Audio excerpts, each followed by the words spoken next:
All right, we are reconvening from closed session, and I'd like to announce that there is nothing to report. So with that, we will adjourn the special meeting at 6 p.m. And now I will call to order the Elk Grove City Council meeting. The regular meeting today is Wednesday, the 24th of March, and it is 6 p.m. Clerk.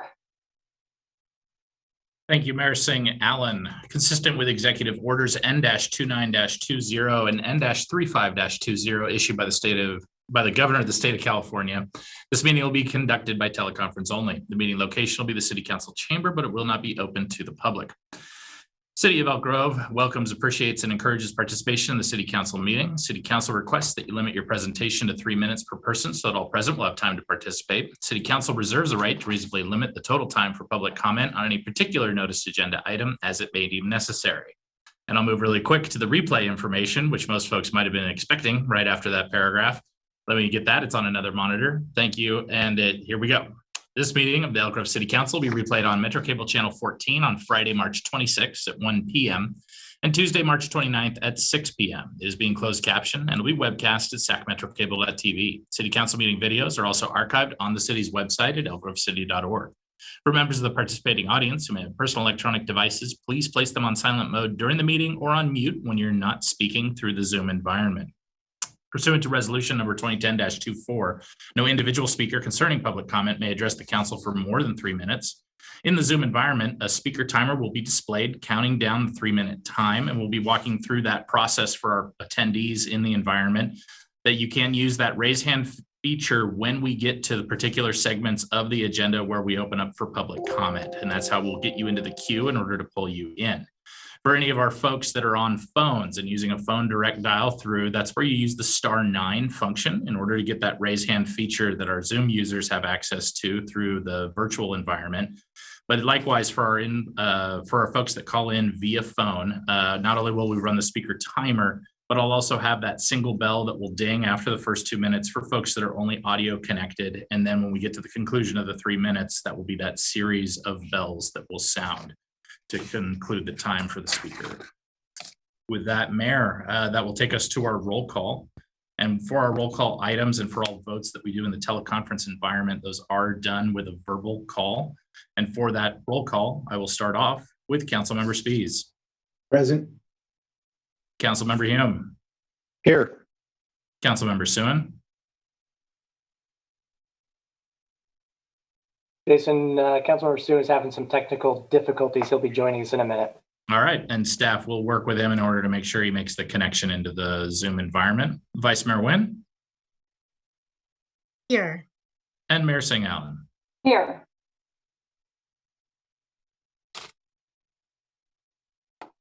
Were we able to get Councilmember Suen?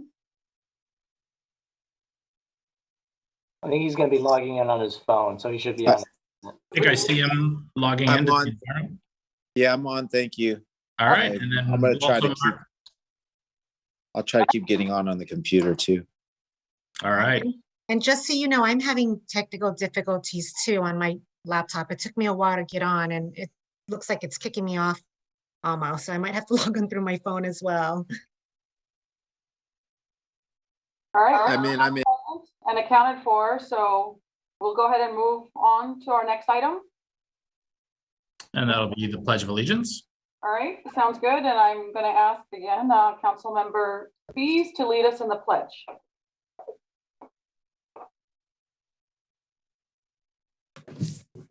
Oh, wow. You didn't give me any time to study. Everyone stand, please. Hand over heart. Pledge.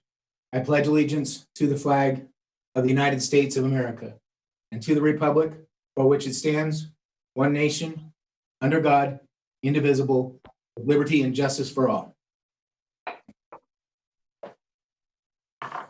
Thank you, Councilmember Spies. At this moment, would you please all join me in a moment of silence?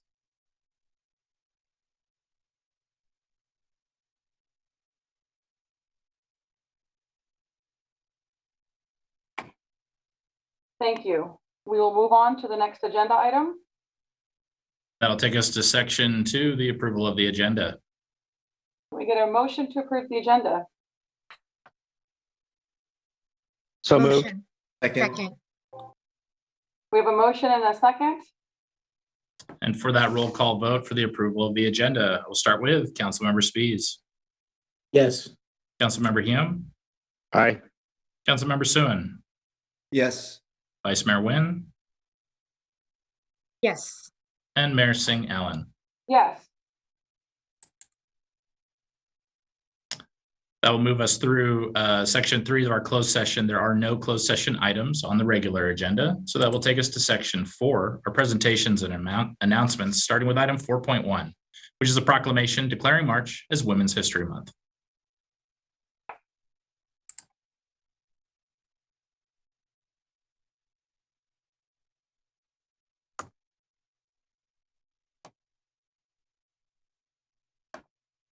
We have the proclamation presentation for Ms. Erin Sabiri, as well as Mr. Lindgren, can you read some of the declarations of the proclamation? Certainly I can. So for the proclamation for Women's History Month, we have a few whereas statements, and now therefore be it resolved. I'll start off. For Women's History Month in March 2021, whereas the first Women's History Week in 1982 marked the beginning of a new chapter in American history, one in which recognition of women and their hard work and the promotion of their rights became a more explicit concern. That initial effort was expanded in 1987 when March was designated as Women's History Month. And whereas the purpose of Women's History Month is to increase consciousness and knowledge of women's history, to take 1 month of the year to remember all women, with a promise it will be impossible to teach or learn history without remembering their contributions. And whereas women have played critical roles in our history and continue to serve as leaders, not only securing women's rights of suffrage and equal opportunity, but evolving our collective well-being, creating a more fair and just society for all. And whereas a grassroots volunteer effort, which was initiated by women that live in the city of Elk Grove in tandem with a broad representation of women and girls from throughout Sacramento County, was started to further equity and opportunity for women and girls in Sacramento County. And whereas Sacramento County Board of Supervisors established a Blue Ribbon Commission to advise the Board of Supervisors and the public on the merits of a Sacramento County Women's Commission, which was led by and included women from Elk Grove. And whereas on December 15th, 2020, the Sacramento County Board of Supervisors approved the establishment of a Sacramento County Commission on the Status of Women and Girls. The Advisory Council will help shape policy decisions that impact women and girls, act as a resource to advance economic opportunities for women and girls, and gather data on the status of women and girls. Now, therefore, be it resolved that the City Council of the City of Elk Grove hereby proclaims March 2021 as Women's History Month in the City of Elk Grove, and looks forward to supporting and learning for the Sacramento County Commission on the status of women and girls. Signed this day, 24th day of March 2021, with a full City Council. Great, thank you. Do we have Ms. Erin Sabiri on the line? And I believe we do. I think we're just working with staff in order to pull her into the environment here. Thank you. Actually don't see Erin signed in, but maybe she's using another name. So if she could raise her hand, and I'll get the other participants on here in just a moment. So that would be if you do use the raise hand feature, that would give us the identification of which account you are coming in on. Ms. Saberi. Mayor, this is Kara Reddick, Deputy City Manager. I will mention that there are a few members from the Blue Ribbon Commission that are in the environment tonight. And so I will call their names out, and then maybe they can go ahead and say a few words. But Erin Sabiri may join us. We also have Dr. Bernice Basti Martinez, a member of the Blue Ribbon Commission. We have Marty Mcne, also a member of the Blue Ribbon Commission, and Carmen Goring as well. So if any of them are on the line, maybe we can have them raise their hand, or we can unmute them so they can say a few words. Great. Bernice and Charmin, you're both unmuted if you'd like to go ahead. All right, this is Charmin Gehring. Thank you so much for hosting us this evening and for this wonderful proclamation. I was expecting to be going after Erin and having her words of gratitude first, but again, thank you. I am not a current citizen in Elk Grove, but as Councilmember Spies is aware, I'm a colleague and a friend of his wife. I went to Elk Grove High School and to Joseph Kerr. But I've been working with this Blue Ribbon Commission and with Erin and this group of women for about 3 years. It's been a lot of hard work, a lot of hours, a lot of late nights, to get this commission approved by the county. And we have more work to still do as we're working now. The applications are just out now, and we're looking to get applications in and select commissioners for the very first year. So we're really excited about it. We really thank the City of Elk Grove and your support in our endeavors, and look forward to working with you as we move forward. Thank you. Thank you. And thank you. This is Bernice Basti Martinez. Again, I will echo what has been said. Thank you so much for the recognition. I am a citizen of Elk Grove and have served the city in several ways. And I am hoping that with the beginning of the Commission on Women and Girls for Sac County, that we will be able to provide City Council with information that will be helpful in your decision-making to ensure more equitable opportunities for women and girls throughout the city of Elk Grove. Thank you for recognizing this work. It is a labor of love. Thank you, Bernice. And hi, this is Erin Saberi. Good evening.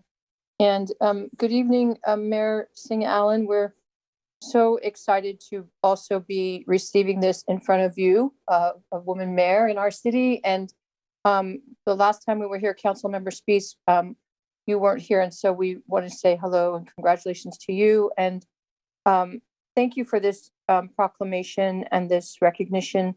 It's been 3 years of a grassroots effort in this county, and women from all over the county and here in Elk Grove, Charmin and Dr. Basti Martinez, myself, Marty Mcne, also of Elk Grove, is on our Blue Ribbon Commission, but we're really looking forward to the standing of this commission. I wanted to say that yesterday the applications went up online on the county website, and that people from all over the county, including here in Elk Grove, we're hoping will receive many applications for members of the Women's Commission that we hope to have standing in the summer. And so here in Women's History Month, we want to just thank you for this proclamation, and we acknowledge that Sacramento County is also making history. History is living history as well. And together we'll do it, and we look forward to working with you all. The City Council, I want to also thank Vice Mayor Wynn for her role in supporting us throughout this process. And we look forward to continuing to work with you all. Thank you so much, Erin. And again, to everyone for all of their amazing work. Do we have any other speakers? Yes, this is Marty Mcne. I'm also a resident of Elk Grove and a member of the Blue Ribbon Commission. And I'd just like to echo the sentiments of my fellow Blue Ribbon Commission members and congratulate you, Mayor, on your election, and how much we're looking forward to getting this on the road and up and running so that we can become a vital part of Sacramento County. I encourage you, as Erin did, to encourage people to apply. Each supervisor has one nomination or one member of the commission, and there are 7 at-large members. So there's plenty of opportunity for people to be involved in this Women's Commission. And thank you again. Thank you so much. Do we have any other members? Just wanted to say thank you as well. And Erin, it's nice to see you and hear you and the amazing work that you have been doing and continue to do. I remember meeting you for the very first time and then hearing you lead this effort and knowing that you live right here in our city.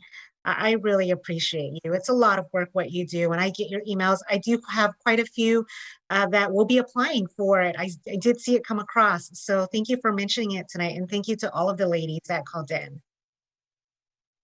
Thank you. And I would be remiss if I didn't also mention, can you hear me? Yes. Oh, I wanted to also mention the extraordinary work that Kara Reddig is doing here in the city, and the work in diversity and inclusion that our city is doing. And not only do we hope that the county work can be a resource for the city, but that the great work that's happening here in our city can inform the county and the work, and we hope to be a conduit for some of that. So thank you. I wanted to just say shout out to Kara as well. Thank you, and thank you for that recognition. Kara does amazing work, I agree.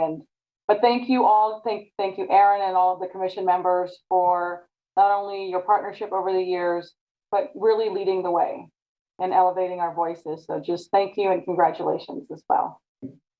Madam Mayor, before you move on, if I may, I wanted to thank you, Ms. Saberi, for welcoming me. I appreciate that. I look forward to working with you.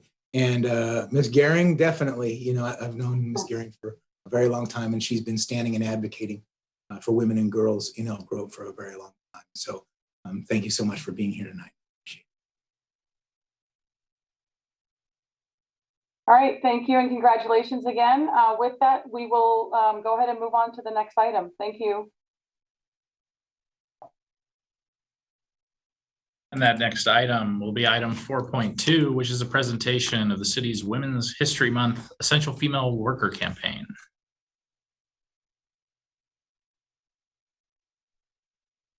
And Mayor, Vice Mayor, and Council, I have a slideshow that I'm going to start up, but I just wanted to see if there were any opening words, but otherwise I will start that process to do the share screen.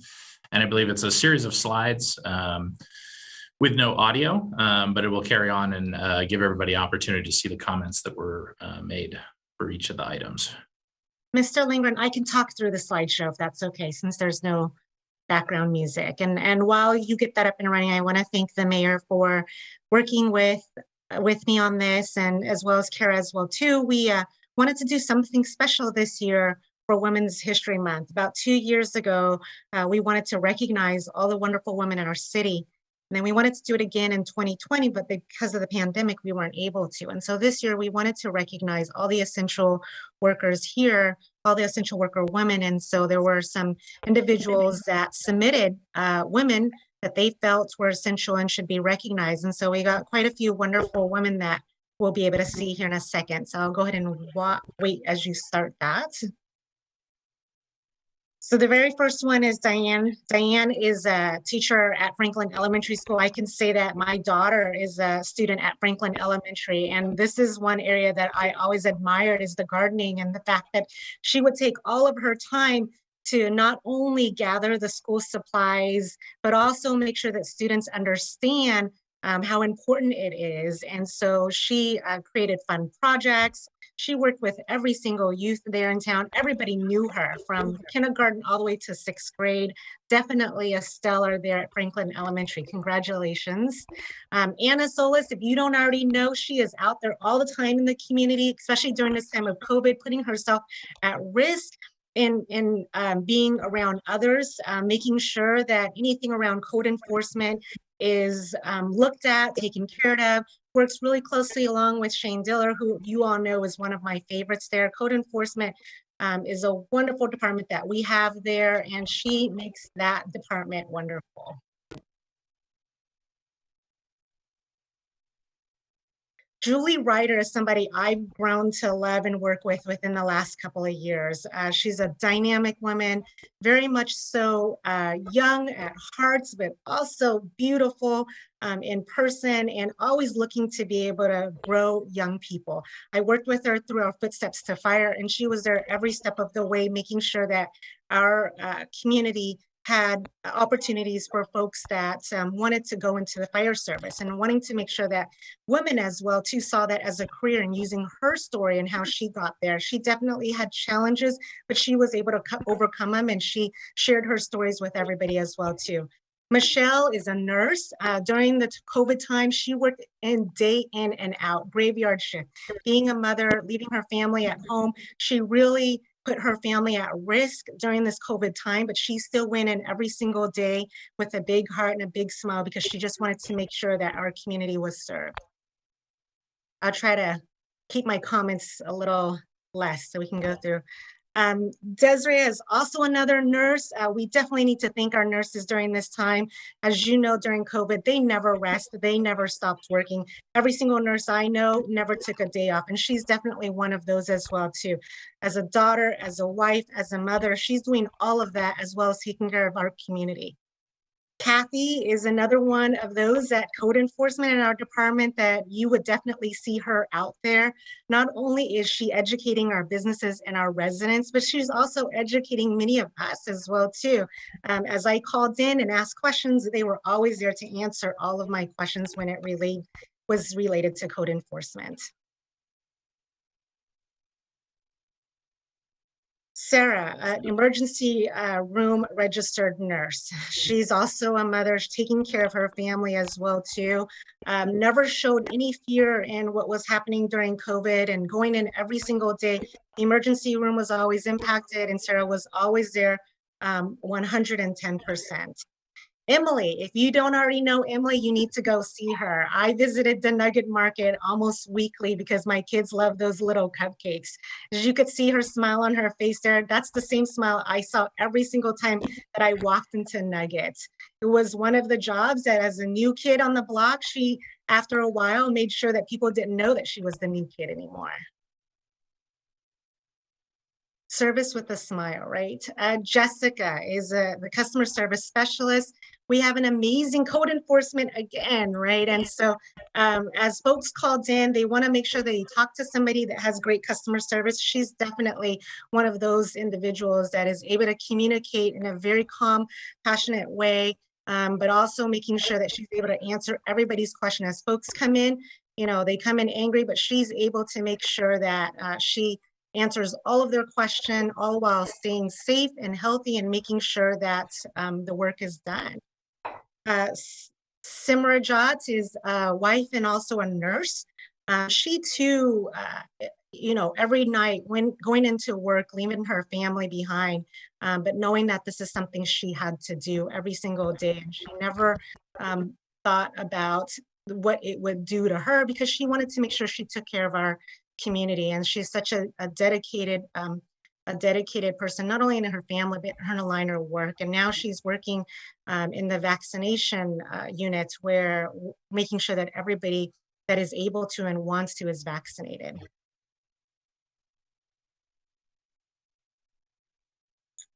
Lindsay, so, you know, Bel Air is another one of my favorites that I go to. I think I've gone there about 3 times last week, but we wouldn't be able to have Lynesse at Bel Air and making sure that you can't find your groceries, or if you need anything at Bel Air, she is always there with that smile that you see right there. Never missed a day of work, really dedicated to her job.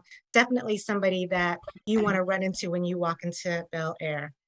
Michka, so what can I say? I strive to be just like her. Look at that, right? She is a mother, she is a wife, but she is definitely somebody that is dedicated to health and dedicated to making sure that people live a healthy life.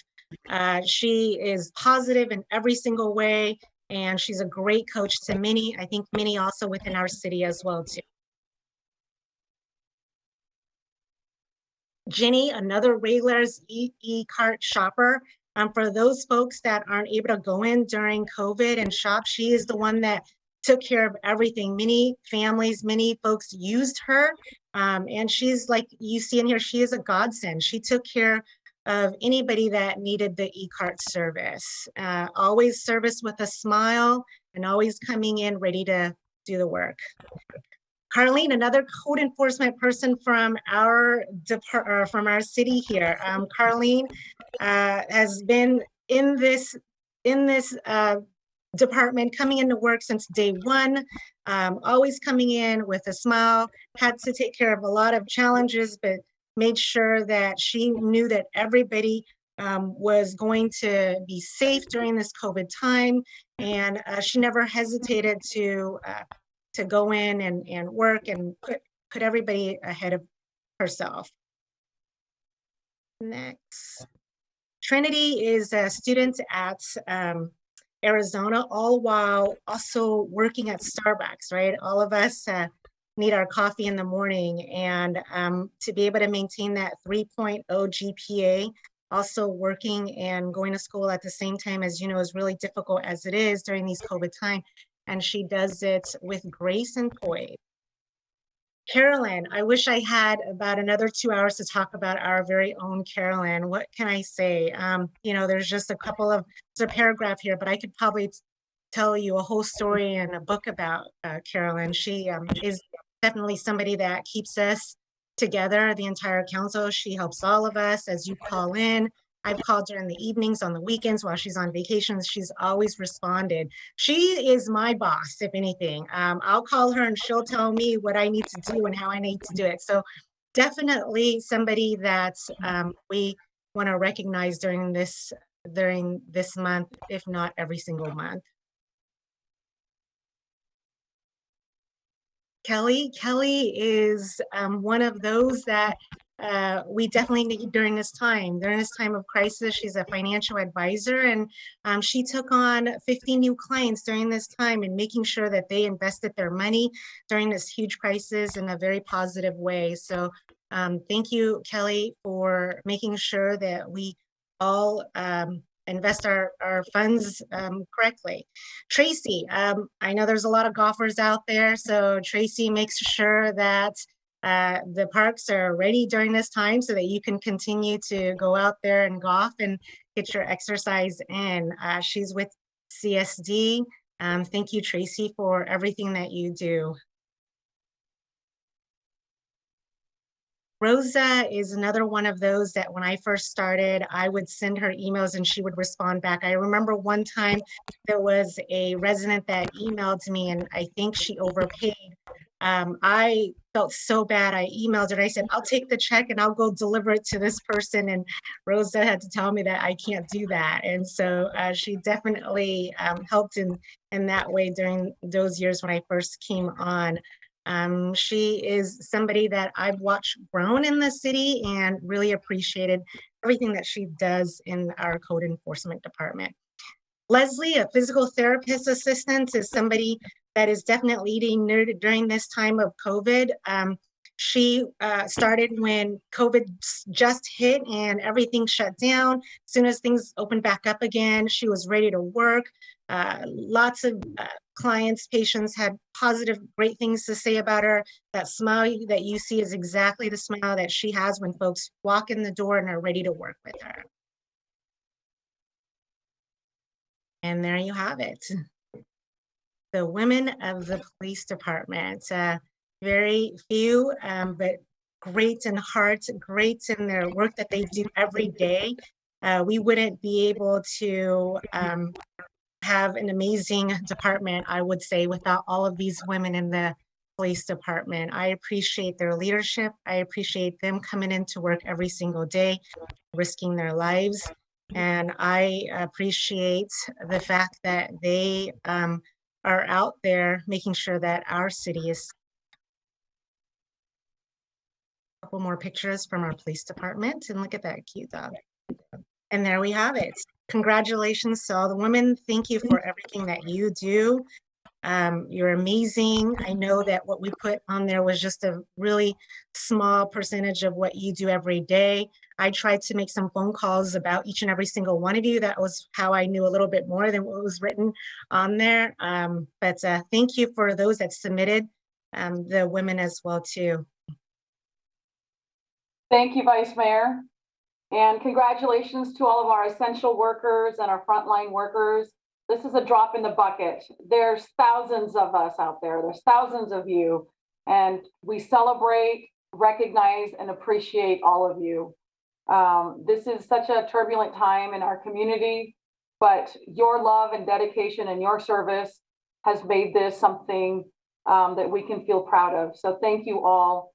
And thank you again, Vice Mayor Wynn and Ms. Reddick for putting this together so we can recognize some tremendous folks in our community. Any of our council colleagues want to say anything? I see Councilmember Soon, your hand is up. Yeah, thanks, Mayor. Yeah, I just wanted to also just recognize all these amazing women and their contributions to our community and the region. and just want to thank Vice Mayor Nguyen and Kara for putting this together. I got a real treat out of it. So it's a fantastic tribute. Thank you very much. And congrats again to everybody. All right, I don't see any other hands raised. So I will go ahead and move on to our next agenda. And that next item will be item 4.3, which are the recognitions of service to those who served on our planning commission for Mackenzie Weiser, Andrew Shuck, and Tong Lin. Great. Do we have any of our commissioners on the line? We do have, I believe I see Mackenzie Weiser and Andrew Shuck online. Okay. And then we'll check the cons and see how things are going. But if you'd like, Mayor, we can pull them in for comments if that's that would be great. And then myself and our council colleagues will make remarks after them.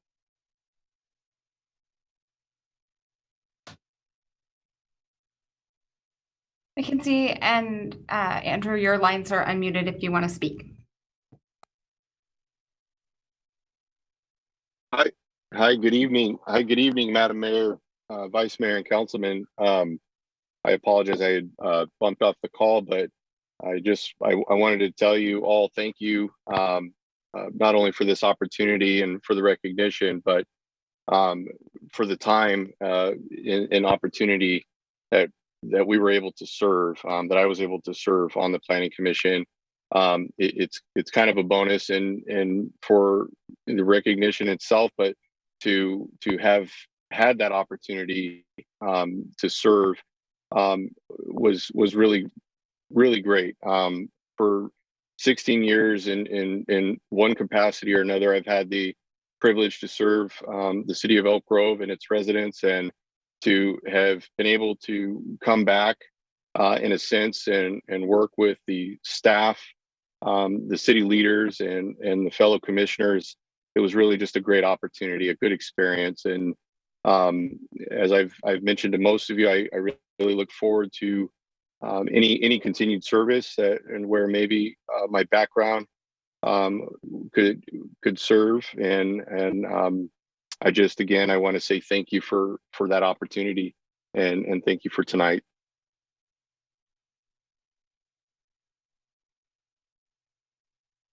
This is Mackenzie, previous Commissioner Mackenzie Weiser. I also wanted to echo those sentiments. Andy, it was a pleasure serving with you.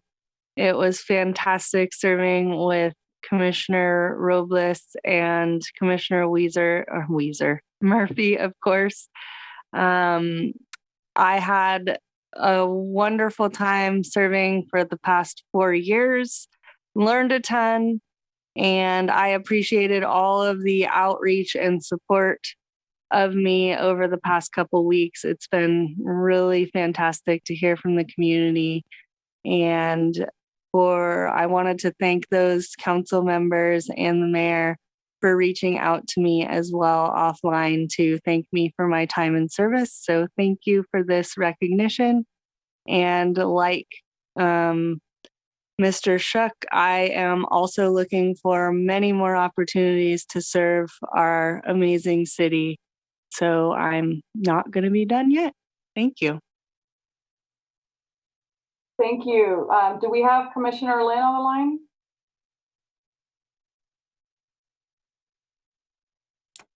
And I'm checking, I don't see an entry on our attendees list, but former Commissioner Lin, if you are in the audience, please use the raise hand function, as sometimes when folks sign up into the Zoom environment, their names come in through a little bit differently or on a phone line. But I think kind of with that last call, I don't believe we have Tong Lin on. All right, then we will move on to council comments. And I see Councilmember Spies, your hand is raised. Yeah, thank you, Madam Mayor. So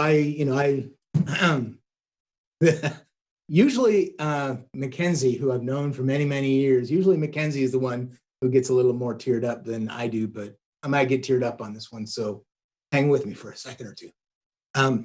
Mackenzie, I've had the pleasure to work with you on the Planning Commission for a few years. And as you well know, we've been friends for 15 years. I always appreciate you for giving me something else to think about, a different point of view, a different perspective. And in all deliberations, I knew that you were always looking out for the best outcome for the residents of Elk Grove. And some may think it's hyperbole, but I know you're also looking out for the citizens of the planet. We've had so many spirited discussions on the dais, and I've learned a lot from you.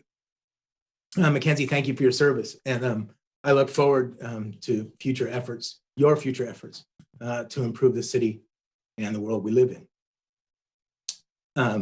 Andrew, I also had the pleasure to serve with you, of course, on the Planning Commission for a year or so. And during that time, I've come to know you as a friend. Your professional experience in code enforcement was absolutely invaluable on the Planning Commission because you routinely dealt with the impact of other cities' policy decisions, about site design, as well as a number of other issues.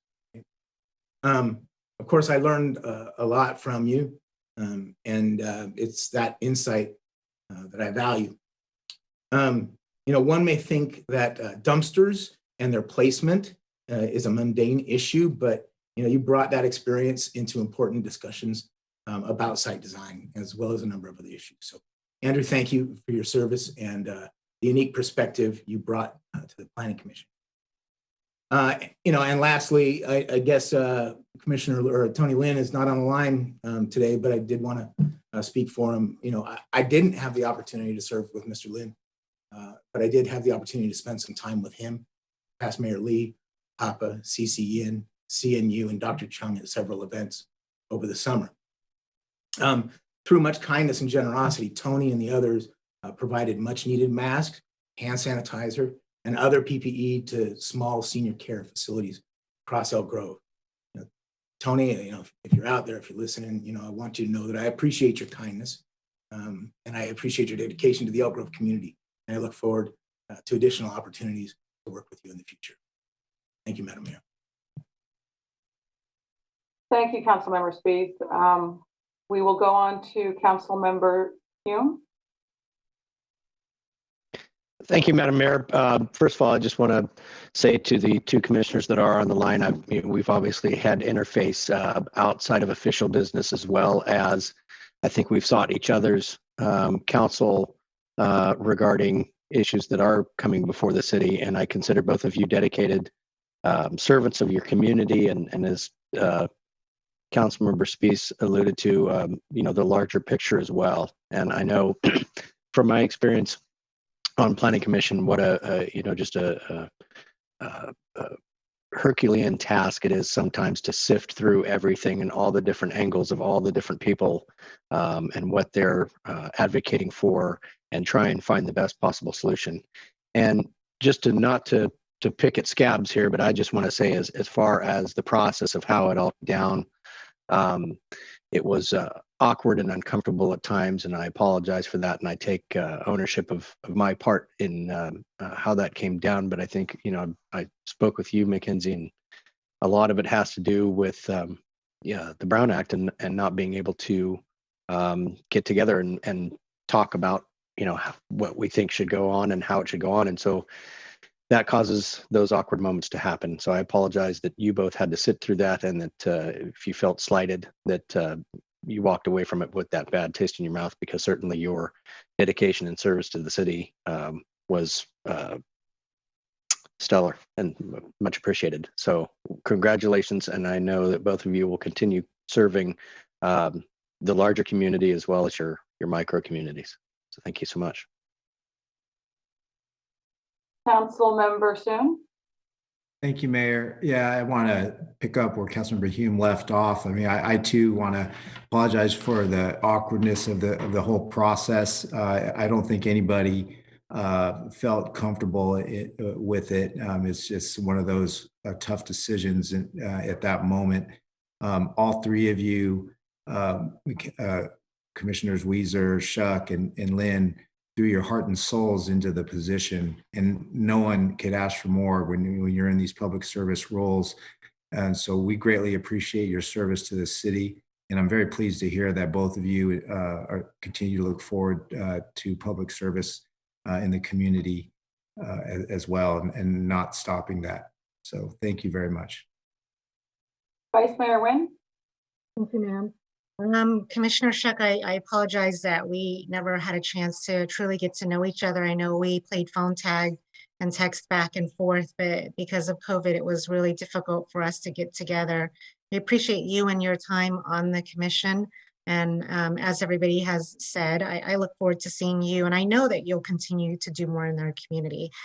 Commissioner Weiser, you know, we spent a day in the Bay Area, and at that moment, I knew that you were an amazing woman just because that entire day that I spent with you, I saw the energy and the passion that you had for leadership and about just our community overall. And I continue to see that as you were on the commission. I'm sorry things turned out the way they did, as Councilmember Hume had mentioned, and soon, but I know that you're going to continue to do amazing things for our city, and I look forward to seeing all the great things that you're going to do. Thank you. Mayor, Vice Mayor, and Council, sorry for the interruption, Mayor. But we do have current Planning Commissioner George Murphy, who just asked if he could say a few words. Absolutely. He's in the Zoom environment, and then we could just coordinate with staff to get Absolutely. I'll let Mr. Murphy speak before I do. Thank you. Appreciate that. Good evening, everyone. How's everybody doing tonight?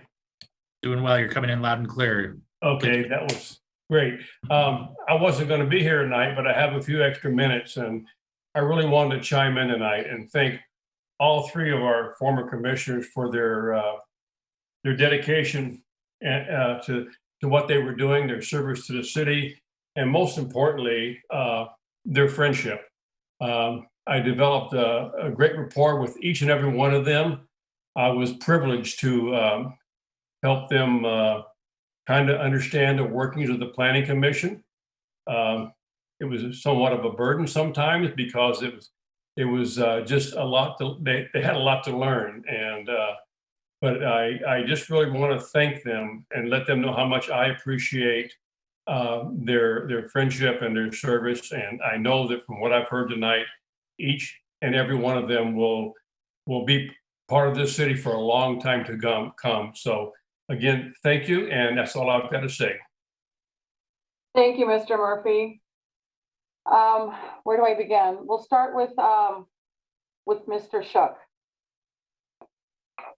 We've had, we actually had the great opportunity of getting together for coffee recently, and prior to that, we had a few conversations via FaceTime, and he introduced me to his beautiful family. And Mr. Shuck, I know that your service is going to continue in our community. I had a great opportunity to discuss your candidacy with the Elk Grove Food Bank Board of Directors, and I hope to see you serve in that capacity so that it also fulfills your goals of serving our highest needs residents in Elk Grove. I think that's going to be such a tremendous fit for you there. And again, it goes to your heart and your passion and dedication to our city. So I'm so proud that you are stepping up to continue to serve. And that's what public service is all about, is the dedication and desire to give back to our community. So thank you for all that you've done and all that you will continue to do. Mackenzie, oh gosh, I don't want to, this could be another one of those, I don't want to compete with my council member speech, so I'll try to maintain composure. I think your voice is invaluable. Never forget that. What you bring to the table is needed. You challenge the status quo. It is so vital to keep that voice alive and voice strong. I know it's part of the passion of what you do professionally, but you bring that passion and that additional lens and a way of looking at things, which is critical for all of us to not be so comfortable in our status quo way of thinking, but to challenge ourselves to think beyond and be better. So I truly not only thank you for your friendship, but you're tremendous. You are a woman with great strength and just a great passion for service. And I know that this chapter of your life is just beginning. I know that we are going to be working together in the very near future. And I just want to thank you for not only your 4 years on the Planning Commission, but all that you do in Elk Grove, all that you do that people don't see, all the things behind the scenes. That's what service is all about. It's not about accolades and recognition. It's about doing the work. And I sincerely thank you for everything that you've done. And Mr. Lynn, have had some great meetings with Mr. Lynn and want to thank him for his service to our city and the great work that he does with the PAPA, which is a wonderful organization that brings great policy and platform and different issues, community issues to our city and our greater region and our state. So please continue doing that work, not only through APAPA, but other opportunities for collaboration. Would love to continue that dialogue. Please stay involved, not only with us here in the City Council, but also with the community. But thank you also for your tremendous service to our city. We are better because all three of you stepped up to serve thanklessly, tirelessly. Thank you. With that, we will move on to the next item. And that next item is section 5, general public comment. Participating members of the viewing audience may comment on any not on the agenda that is of interest to the public and within the subject matter jurisdiction of the City Council. Each person will be allowed 3 minutes or less if a large number of requests are received on a particular subject.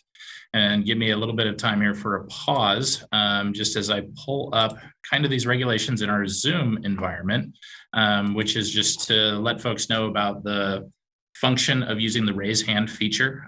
So for those participants that are in the Zoom environment, use that raise hand feature. What that will do is put you in the queue for us to pull you into the environment, unmute your account, and then start that the time frame. There will be a speaker timer that will display. And then for those participants that are calling in via audio, we will also have that bell. I'll keep track of that. And when we get down to the 1 minute mark, I'll ring that bell once. And then when we get down and the 3 minutes have expired for those that are calling in, then there'll be that sequence of bells that we'll go through. But for any of the items, just note that the City Council cannot take action on non-agendized items raised under public comment until the matter's been specifically included on an agenda as an action item. Members of the public desiring a response to a specific question are encouraged to contact any member of the council or the city manager at any time. Those audience members who wish to address a specific agendized item are encouraged to offer their public comments during consideration of that item. And what I will be doing is switching over to get that screen share of the timer in order to pull that up.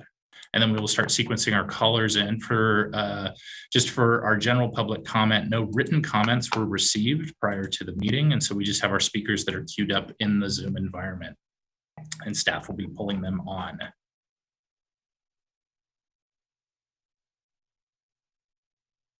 Jake Rambo, you can unmute your mic. You have 3 minutes. All right, thank you. Can you hear me? Indeed, please proceed. All right, thank you.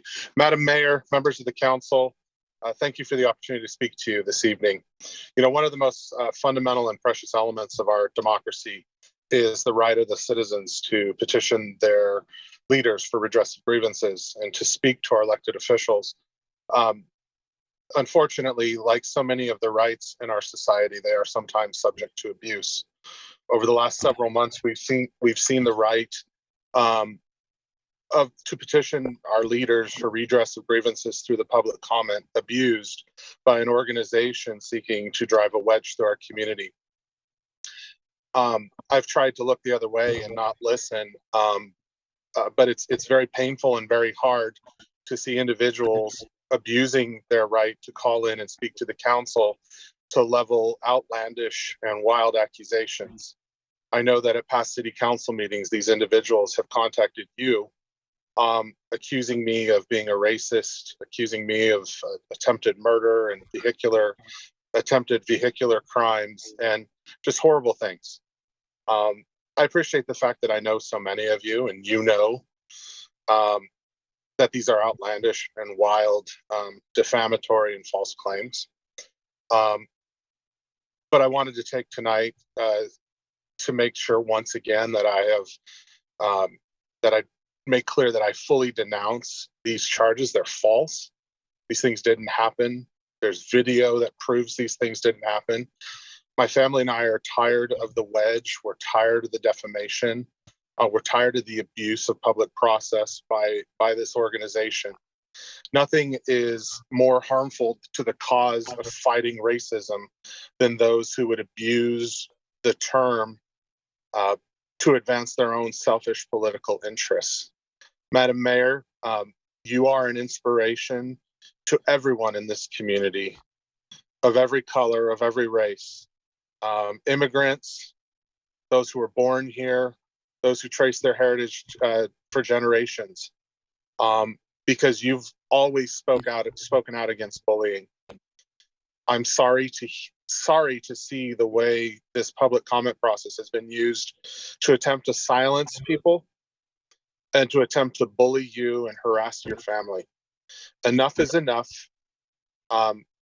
It's time for Elk Grove to unite as a community, both against racism and against hate, but also against those who seek to drive the wedge of division to advance their own selfish political causes. Thank you for your time. Can we, this is a good opportunity. Chief, if you're on the line, we've heard for the last several months this sort of repeat accusations. Can you please chime in and give us an update? Sure, Mayor. Thank you. Appreciate certainly the opportunity. I will provide a very brief overview of the investigation that was alluded to in the last call. That's an incident that occurred on September 29th of 2020 at the Wackford Center on Bruceville Road. And that incident came to our attention, reported to the police department about a week later, October 7th of 2020. After we received that information, our staff began an investigation, and frankly, our detectives conducted an incredibly thorough investigation. I wanted to touch on just a couple of the things that they covered as a part of that investigation. They took statements from the involved parties on that particular evening. They took statements from involved and uninvolved witnesses that were present. Our detectives collected and reviewed video evidence of the reported incident, and then later returned to the Wackford Center in an attempt to recreate the incident, utilizing the video as a means to reproduce measurements. And of note, in that measurement, the pedestrians that are identified in the video were a minimum of an estimated 35 feet away from the vehicle in question. And as that vehicle entered and then came to rest upon the driveway designated for that vehicular traffic. So there was a distance of approximately 35 feet from the final resting point of that vehicle and the pedestrians. At the conclusion of this investigation, a review occurred at multiple levels within the organization, up to and including myself as the chief of police. And I can report to you tonight that there was absolutely no criminality at play in that particular incident. As in any reported crime to law enforcement, we have to look at the facts and the evidence in an objective manner. That was certainly our approach in this case as well. We stand committed to the safety of our community, all members of our community, and in doing so, we want to ensure that Elk Grove is a welcoming place for all. And finally, in an effort of full transparency, a link to an approximate 16-minute video, the aforementioned video, is currently being populated to our website, the Elk Grove Police Department website.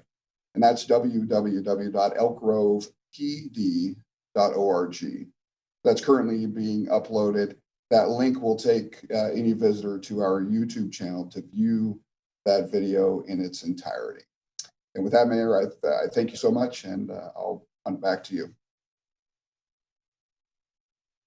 Thank you, Chief, for that update. Let's continue our public comments.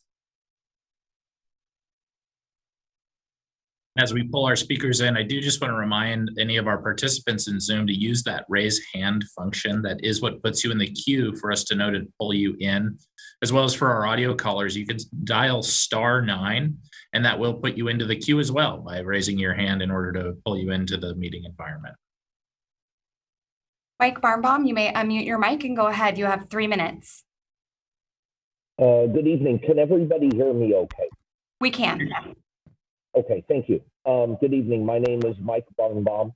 I am here at your council meeting later for item 10.1, but we'll talk about that more in detail when we get to it. What I wanted to address you under matters not on the agenda was an experience I had yesterday, and I wanted to share it with the Elk Grove City Council. But I first wanted to, with a little bit of background, make a request of the Elk Grove City Council to reconsider holding in-person city council meetings again.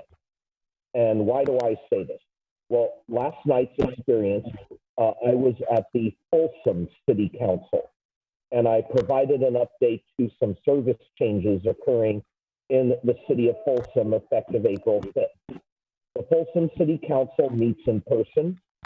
The city clerk reads comments that were written into the record, and they take phone calls as well. So they do the whole thing in a very complicated hybrid approach. The city council chambers have social distancing practices that are in place, and everyone attending a meeting in person, whether they're fully vaccinated or not, is required to wear a mask. It was a great experience that we have had during the pandemic. So I would like to make a request of the Elk Grove City staff to explore what it is here that I am talking about and talking on topic tonight. The next Folsom City Council meetings are on April 13th and April 27th. One of your former employees reaches out and says hello to you, and that is Dean Brainerd. He is now the public information officer at the city of Folsom.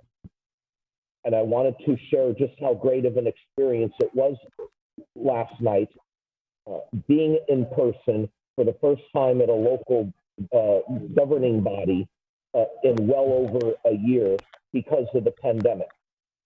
I think your staff will have a lot to learn by going to a Folsom City Council meeting and getting some takeaways that they can bring back here to the Elk Grove City Council, and using an approach where meetings are in person, written comments are read by the clerk, and phone calls are taken.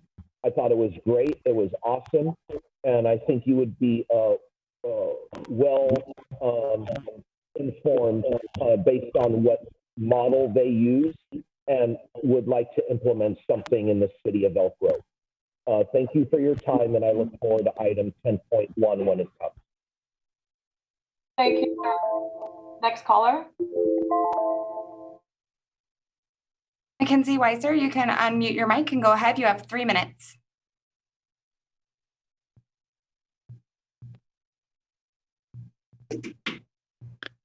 Good evening, Honorable Mayor, Vice Mayor, and council members.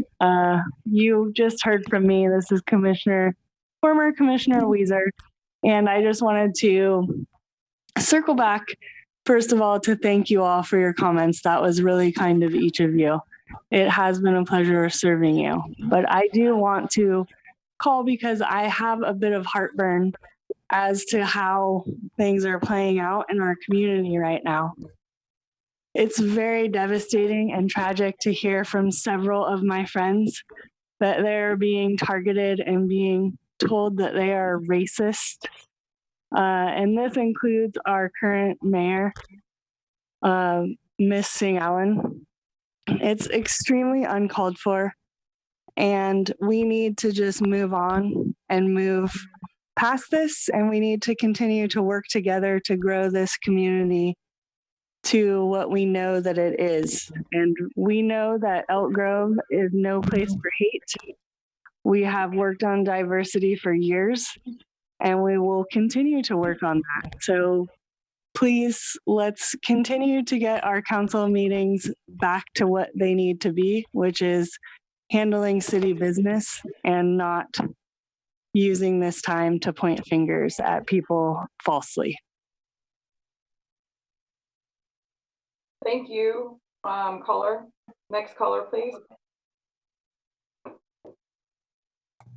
Mark Graham, you may unmute your mic. You have 3 minutes. Can you hear me? Yes, we can. Okay, good evening, Mayor Singh Allen and council members. Mark Graham. Yesterday morning, the city hosted a workshop on the so-called Smart City Plan. And I can tell you a couple things.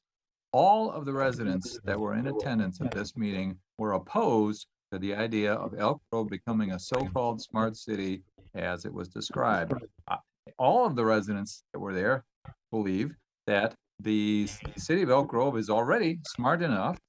And I can tell you, this is a solution that we don't need for a problem that does not exist. To put it differently, there were no residents, none in this workshop last night that were in favor of this smart city plan. Now, I want to mention, here's one way that Elk Grove should move forward if you want to be a smart city. When there's, for all new construction, including the new construction that you've already authorized and permitted and all that, require fiber optic cables to the premises. To the premises means to the house or to the apartment or to the office or whatever the commercial space. A fiber optic cable. You can require the developer to work with whoever provides these cables, put them in with new construction. That's the best time and the easiest time and the cheapest time to do it. All right. I will mention that the number one priority that the city should have, if you're going to go ahead with this foolish smart city plan, is health. And what I mean by that is do not expose the residents of Elk Grove to any more electromagnetic radiation or electromagnetic fields, period. We're already getting exposed to a lot of it. The council has done a okay job, certainly not a great job at limiting cell antennas near homes and schools. You've done nothing to limit cell antennas near homes and schools, and in fact, you're permitting them near homes and schools, which is a big mistake. In particular, you should minimize the number of these new devices. You should require the proponents to justify every type or category of electronic gadgets that they want to install. You should explain why so many are needed based on the actual technological parameters, including the range of a proposed electronic gadget. The city should be fully transparent about the corporate and government use of the data that's collected and fully justify the purported benefits. That was not done. You should allow individual residents and businesses to opt out of having a smart city electronic gadget placed near their home or business. You should also allow individual residents to opt out of having their data saved. In other words, their data from their smartphone. And all the companies involved, all the contractors should have to comply with such a request, require it. You should also present to all the participants, this was not done and should be done, the argument and the supporting evidence that a smart city is simply a precursor to a surveillance state. We do not want a surveillance state. We want, this is not being driven by the residents, it's being driven by consultants, and that is a big mistake. Your time is up, Mr. Graham. Thank you for calling. Next caller, please. And when I look at the list of attendees for Section 5 general public comment, I am not seeing any additional hands raised up. And we're just making sure that I did just with that announcement, we do have an individual that has raised their hand. And so staff will work on getting them into the environment. Against harassment, you may unmute your mic and go ahead. You have 3 minutes. Hi, can you hear me? We can. Okay. So a few disgruntled individuals don't speak for all Hmong people. And I just want to say something to all of Elk Grove. Bobby Singh Allen isn't racist. To all of Elk Grove, it's very clear what's happening. Bobby Singh Allen beat Steve Lee fair and square in the November 2020 election. So these people who can't deal with it have decided to attack Mayor Singh Allen as well as the other women who have come forward. This is a smear campaign filled with falsehoods, and it is legally and ethically and morally wrong. So I think given all the defamation and harassment that Mayor Singh Allen has endured, that she has conducted herself professionally and is genuine about her wish to unite and heal our community. And furthermore, you know, this is distracting from our focus, which is preventing hate crimes, period. 6 people of Asian descent and 2 others lost their lives in the Atlanta shooting. Let us respect the dead and honor their lives by using real conversations and real action. And I'm just going to quote Betty Yee here. At a time when the AAPI community should be standing in solidarity against racism and hate in all forms, this misguided, baseless recall sows division within the community.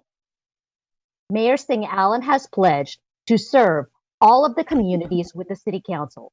Let her lead to fulfill this pledge in the interest of all students and residents and business of Elk Grove. California State Controller Betty Yee. Okay. And I'm going to read you something else from Jim Cooper. It's really unfortunate that some residents in our community continue to seek to divide us. The recent recall effort of our newly elected mayor of Elk Grove is an attempt to spread disinformation and falsehood by those who weren't happy with the last November's election result. Mayor Allen will lead our city with poise and conviction and deserves an opportunity to lead without baseless allegations being thrown around. Assembly member Jim Cooper. Okay, so what I'm going to leave you with is a quote by Martin Luther King Jr. The ultimate measure of a man is not where he stands in moments of comfort and convenience, but where he stands in times of challenge and controversy.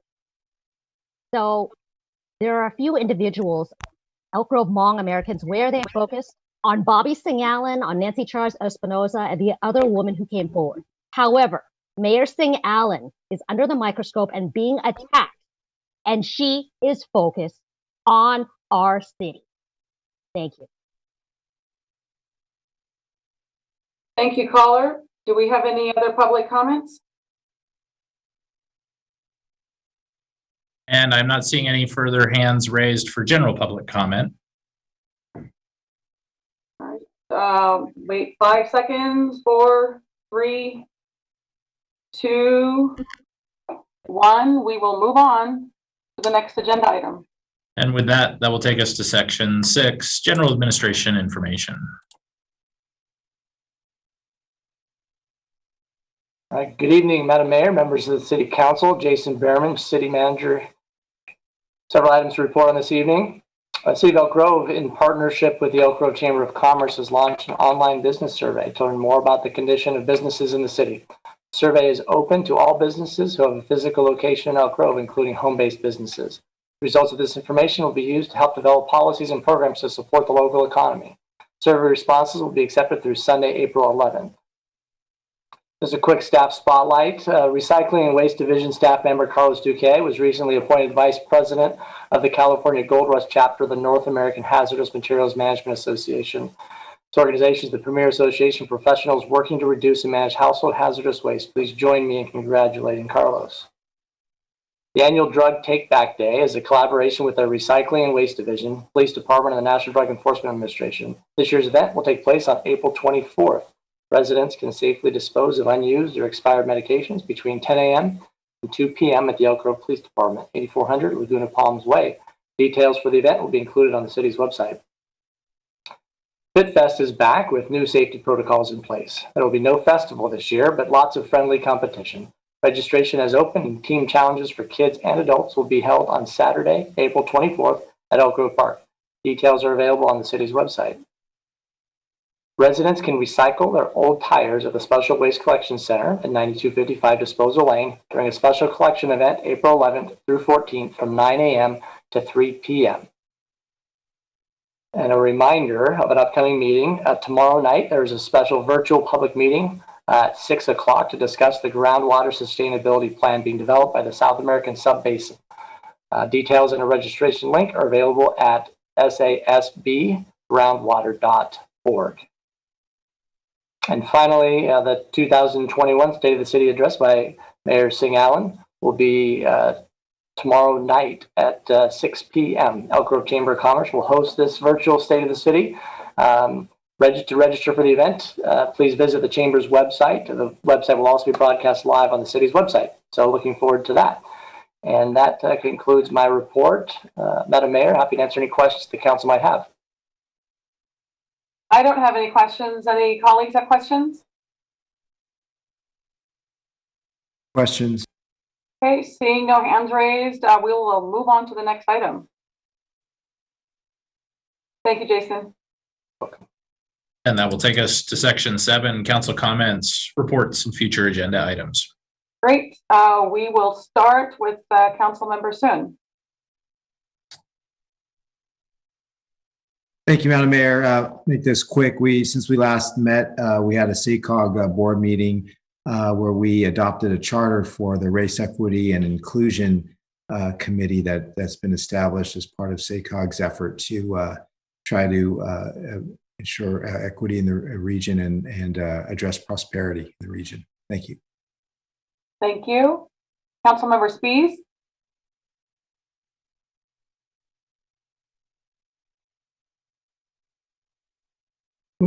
There we go. Thank you, Madam Mayor. So due to work travel delays, I was unable to attend the Sacramento Transit Authority on March 11th. The Library Joint Powers Authority meets tomorrow, so obviously there's nothing to report there. The next Sacramento Metropolitan Cable Television Commission is on June 3rd. So again, there's nothing to report there.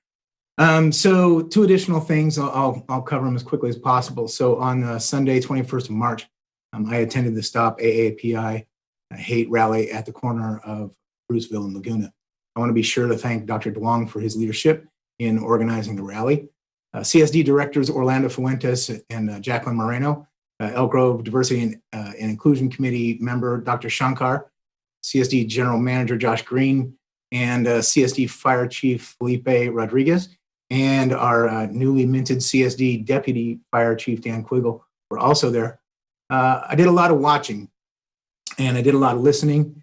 And after the event, I had a lot of thought. And I'm going to leave the remainder of those comments on that topic until later on item 10.5. Last thing, the Elk Grove Anti-Trash Cleanup Group tackled the Franklin Creek over the last 2 weekends in District 4. So this Saturday, they'll be back on the east side, busting litter on Aubrey and East Stockton. That's an area that has had a lot of litter and it takes a lot of effort over there. But it only takes about 75 minutes of your time. So if anyone is listening, it starts at 10 a.m. Bring some gloves, wear some sturdy shoes. The rest of the cleanup gear, the bags, the vests, the grabbers, they're all provided by the team. Please come out and help clean up the community. It's a great service for all ages. So thank you, Madam Mayor. Thank you, sir. Councilmember Hume.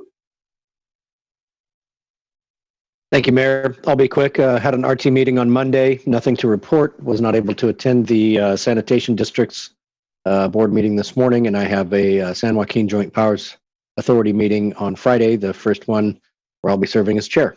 That's all I have. Thank you. Thank you, sir. Vice Mayor Nguyen. Thank you, ma'am. I'll be quick as well.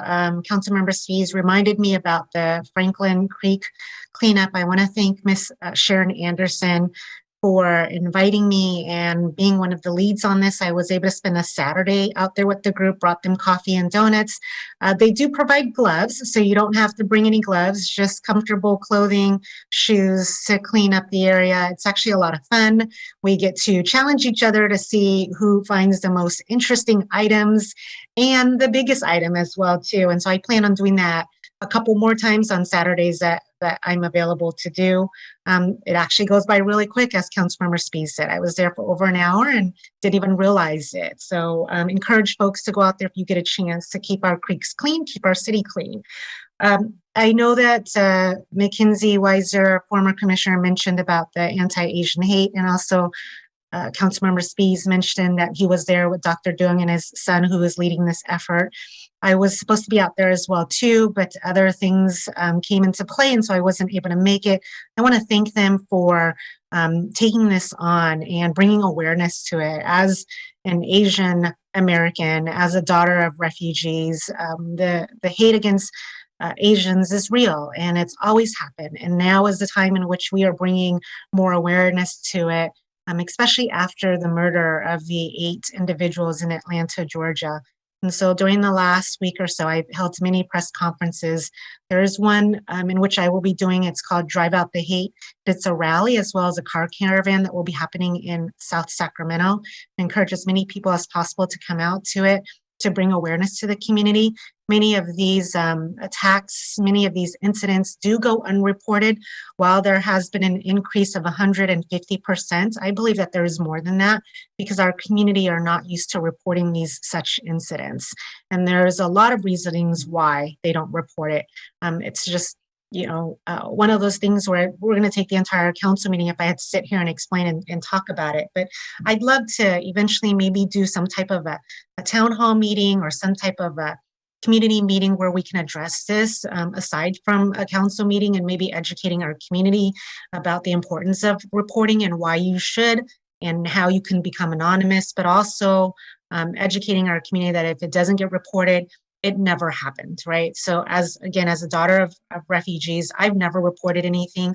And it wasn't until I got older and I understood the importance of it. And so the thing that I've been telling our community is that if you see something, say something and do something, because our community does not do a really good job at that. I think that's all that I have, ma'am. Thank you. Thank you, Ms. Nguyen, and thank you for your efforts on bringing greater awareness as well on the anti-Asian hate movement. Let's see, so a couple of updates. I had a GSEC meeting, had a great debriefing with Congressman Ami Bera last week, or maybe it was the week before that. It was well after our last city council meeting. Councilmember Sun was there, as well as both representatives of the Economic Recovery Task Force. He briefed our city manager, economic development department, community development, our deputy city manager, and there were a few others, I believe, on the call as well, on the federal relief that is coming to our city. And the exact dollar amount is not known, but we guesstimate it's somewhere between $23 and $26 million. So just grateful to have a strong partner federally that is a great champion for our city. We will know that dollar amount in the coming weeks, and he actually has requested to attend a future city council meeting so that he can share the details of the funding that our city will be receiving. So we're hoping it's either the next city council meeting or the one after that, but one of the next two city council meetings, Councilmember Ami Bera will be doing a brief presentation and update. We did have the Economic Recovery Task Force meeting on Monday, and there's a pilot program that is launched there with our healthcare providers who can't give out too many of the specific details, but the targeted audience are our frontline workers within the restaurant industry, and we are going to partner with our Great Plates program providers as the initial group as part of the pilot program to receive their vaccines, and we'll be doing that with more restaurants thereafter. We also talked about different programs and resources that we will be providing for the city website and other websites for updating. That's happening in real time. There will be a workshop set up for our community, since we're now in red tier, to have live workshops to help our small businesses and working families fill out applications, loan programs, loan applications, and other opportunities to find relief and help them get back on their feet. Today, I had the great opportunity to do a site visit for Dignity Health. I met with the president, Ms. Phyllis Baltz, met at the site and got a great update on our first hospital, which is in Elk Grove, is Dignity Health, and it is also a teaching hospital. And just getting an update not only on when they intend to break ground, but also just the different phases of the development that will be taking place there. We did do a great PSA, a public service announcement, and captured sort of like an interview, if you will, that is conversational to get some of the updates and information that we want so that we can share it out with all of our community. That is expected to be completed here in the next week. And we will be sharing that widely, not only through social media, but it will be available to the city and the Chamber of Commerce and others in the media so that our community can get an update not only on Dignity Health, but also realize that we do have our first hospital that is here. It is a teaching hospital that is centrally located, and it's a great opportunity for our community to get the healthcare and emergency services that will be needed. I had a great conversation yesterday with Dr. Duong, who's led the local rallies here outside DSW building on the corner of Laguna and Bruceville. And his son, Timothy, actually is the first person who reached out to me about a month ago. He produced a wonderful public service announcement on anti-Asian hate crimes that are taking place. And I'm trying to get permission so we can share that. It's a wonderful collage of videos through his lens. And it's a pretty powerful video. And I'm just proud of the work that this young high school student produced in educating his greater community on what it's like to experience hate. And then, of course, his father, Dr. Duong, who is leading the efforts and just doing tremendous work. So I wanted to recognize them and thank them for their efforts as well. That concludes my report. And we will move on to the next item. And that next item is section 8, the consent calendar items. All right, at this time, I will open the public comment opportunity. And Mayor, Vice Mayor, and council members, we did not receive any pre-written comments or any submitted comments prior to the meeting. And what I'm turning my attention to is the listing of attendees for folks to use that raise hand function, as well as our caller. You can use *9. I think we have one phone caller who's connected to the meeting. But right now, I am not seeing any members of the public that have an interest to speak on the consent. I think I actually correct that. I've got someone.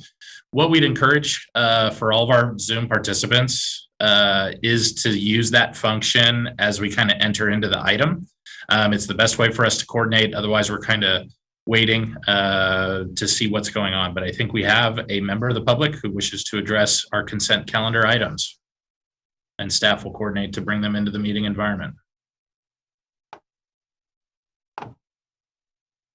If you want to pull up the timer. Perfect.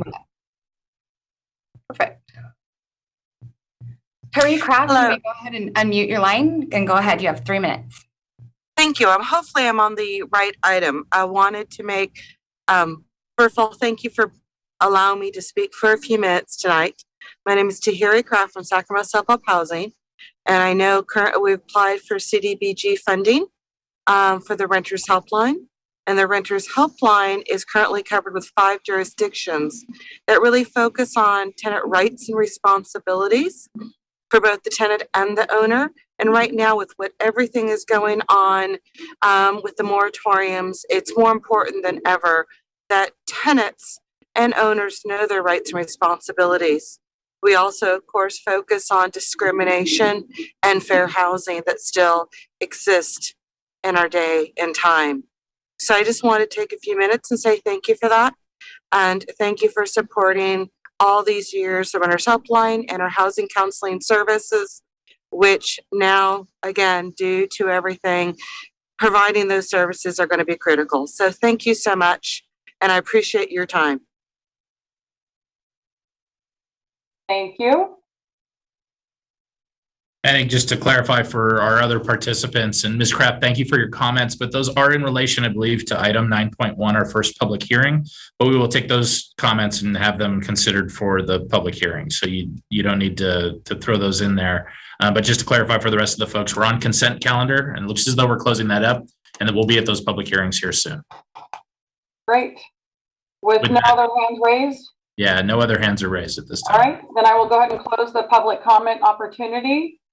And council, need a motion to approve the consent calendar. Motion. Spees moves, second. I hear a motion and I think I heard a second. I heard Vice Mayor Nguyen somewhere. Stephanie Nguyen was, or excuse me, Vice Mayor Nguyen was the first. I was the All right, we've got a motion and a second. And with that, we will go to the roll call vote, starting with Councilmember Spees. Of course, I muted myself out. Yes. And Councilmember Yo. Aye. Councilmember Suen. Aye. Vice Mayor Nguyen. Aye. And Mayor Singh Allen. Aye. And with that, the consent calendar items will pass 5-0. That'll take us on to section 9 of our agenda, which is our public hearings. And that'll be starting with item 9.1, which is a public hearing to consider the 2021-22 Community Development Block Grant and Community Service Grant funding recommendations. Good evening, Mayor, Vice Mayor, and council members. My name is Alicia Tutt, and I am your Housing and Grant Specialist. And I have a presentation. Get started.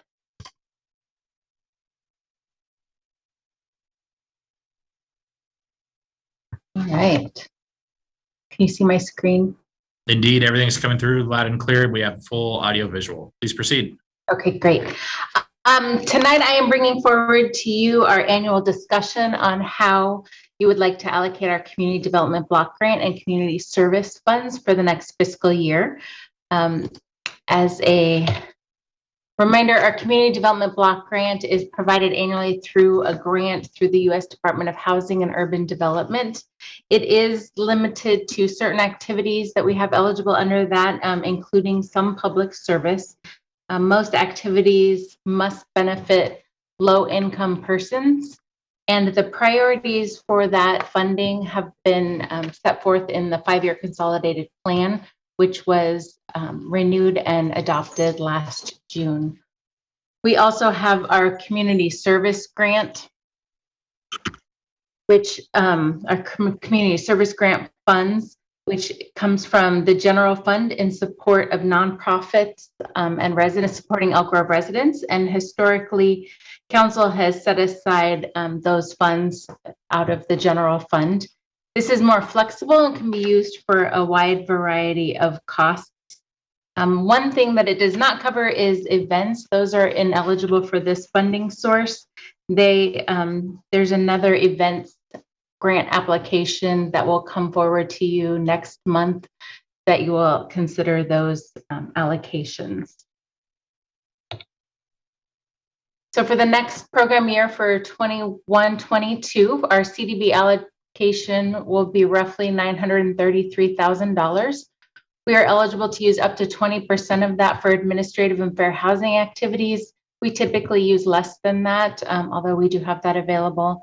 And then we are allowed up to 15% of that to be used for public services, and we do use that full 15%. We also have funds, reallocation of prior year funds that were unspent that can only be used on capital projects that we are including in the funding. For CSG allocation, we have $358,705 that we are allocating. This is a slight decrease from the previous year. And I did want to point out that although we have less CSG funding available for next year, the city anticipates receiving American Rescue Plan Act funding. And while that funding will have a variety of uses, we anticipate setting aside some of those funds for nonprofits in our city.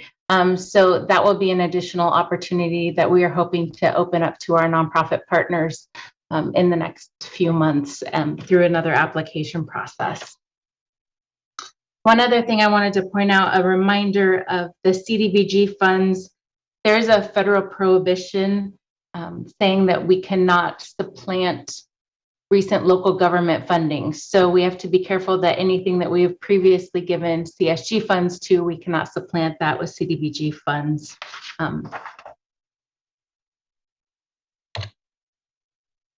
For our application process, as usual, we released a joint application for Cdbg and CSG funding in mid-January. It's one application that nonprofits can apply for the same. They do one application and can select both funding sources. We advertised the application in the Citizen and on the city's website, as well as sent notices directly to our extensive list of interested nonprofits that we have that we can maintain over the years. The applications are submitted online, no paper copies, and it's through a web portal that we have. We offered a technical assistance webinar we offered it in January on the 26th. That was recorded and it was put on our website so that if anyone was unable to attend, it was a resource for them to view at a later time. Applications were then due February 16th. The city received 30 applications from nonprofits and city departments for a wide variety of activities. 27 of those came from nonprofits. The total requested amount exceeded 1.7 million, which is quite a lot more than what we have available. So as we reviewed the applications, we looked for the impact that the program would have on community and our high need populations and those target populations that were identified in our consolidated plan. The feasibility of implementation. Could the organization implement the program within the time period of 1 year that we have? The budget reasonableness, the administration, administrative capacity. Does the organization have the administrative and financial capacity to implement the program? And then how much match funding, whether it's in kind or cash funding, that they were able to leverage the project with. In your packets, you have a more detailed list of the applications that were received and a short description of what their program was, as well as their requested amount and what we were recommending. I'm going to go through the ones that are recommended, and the first ones are the capital project recommendations. We had 4 projects that fall under this category. The first is Chicks in Crisis, and it's not a new project. It's actually a project that we're implementing this fiscal year, the public sewer connection, but we needed additional funds to allocate for their environmental review process, which was a little higher than anticipated. So we're adding some funding to that line item. Then we have our annual citywide curb ramp program, which works to reconstruct non-conforming ADA ramps throughout the city. The Teen Center parking lot is another city project. This is a city-owned building, and it's to help with pavement repairs of the parking lot of that building. And then the fourth is a nonprofit partner, Rebuilding Together Sacramento, who is proposing to do a critical repair and accessibility program. So it's minor home modifications for low-income Elk Grove homeowners, primarily seniors and those with disabilities. Next are our Cdbg service recommendations, and these are our public service. The asterisk denotes that some funding comes from the CSG program as well, so those amounts include both Cdbg and CSG funding. We have, the majority of these are returning grantees. We have a few that are newer programs. The City of Elk Grove Encampment Response, this is a department program that we work with the police department, providing small incentives to residents of homeless encampments to maintain clean campsites. The Food Bank Support Works and Utility Assistance serves those low-income participants and helps utility assistance in the 95624 zip code. Meals on Wheels is a returning program. My Sister's House is a new recommendation this year for their Lotus House, which is serves victims of domestic violence. Sacramento Self-Help Housing, their housing location, it's a returning program. It's previously been under housing counseling, but their program is really working to locate housing for those who are in need. The Renters Helpline program, which is returning, and as you just heard about from Ms. Kraft, is a partnership that we have across jurisdictions. Uplift People of Elk Grove is also returning. And then Waking the Village has come in, and we are looking at funding their youth homeless shelter for providing housing and support to homeless parenting or pregnant youth and their children.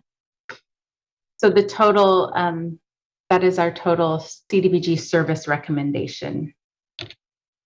Next, we have our community service grant recommendations. And all of the community service grant recommendations are returning grantees. We have our Alchemist CDC Market Match Program, Chicks in Crisis for their teen parenting support, Elk Grove Fine Arts Center organizational support, as well as Elk Grove Food Bank Services for organizational and food support. Elk Grove Heart works with our homeless residents. Elk Grove United Methodist Church has their weekend meal program. Good Shepherd St. Vincent de Paul does utility assistance for 95757 and 58 zip codes. Project Ride has our equestrian therapy program, and then the Running for Rhett Youth Fitness Program. They have proposed for both their adult and youth program, and our recommendation is to fund a portion of their youth fitness program in Elk Grove.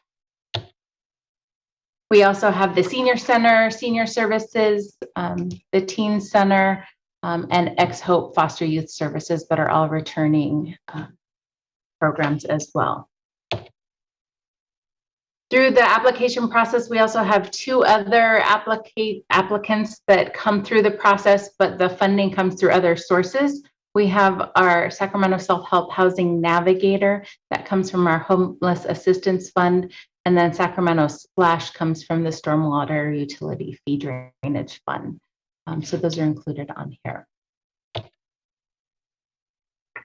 Those are our recommendations, and once we receive direction from council on what you would like to fund, we will move forward with releasing the CDBG draft 21-22 action plan for public comment from April 12th to May 12th, at which time you will be asked to approve an action plan at the May 12th meeting, and that will formally adopt those recommendations or those agreements. And then the CSG allocations are typically adopted as part of the annual city budget process. At this time, I am happy to answer any questions you may have. And I also want to refer to Mr. Hobbs because I believe he has guidance on moving forward with the discussion of this item.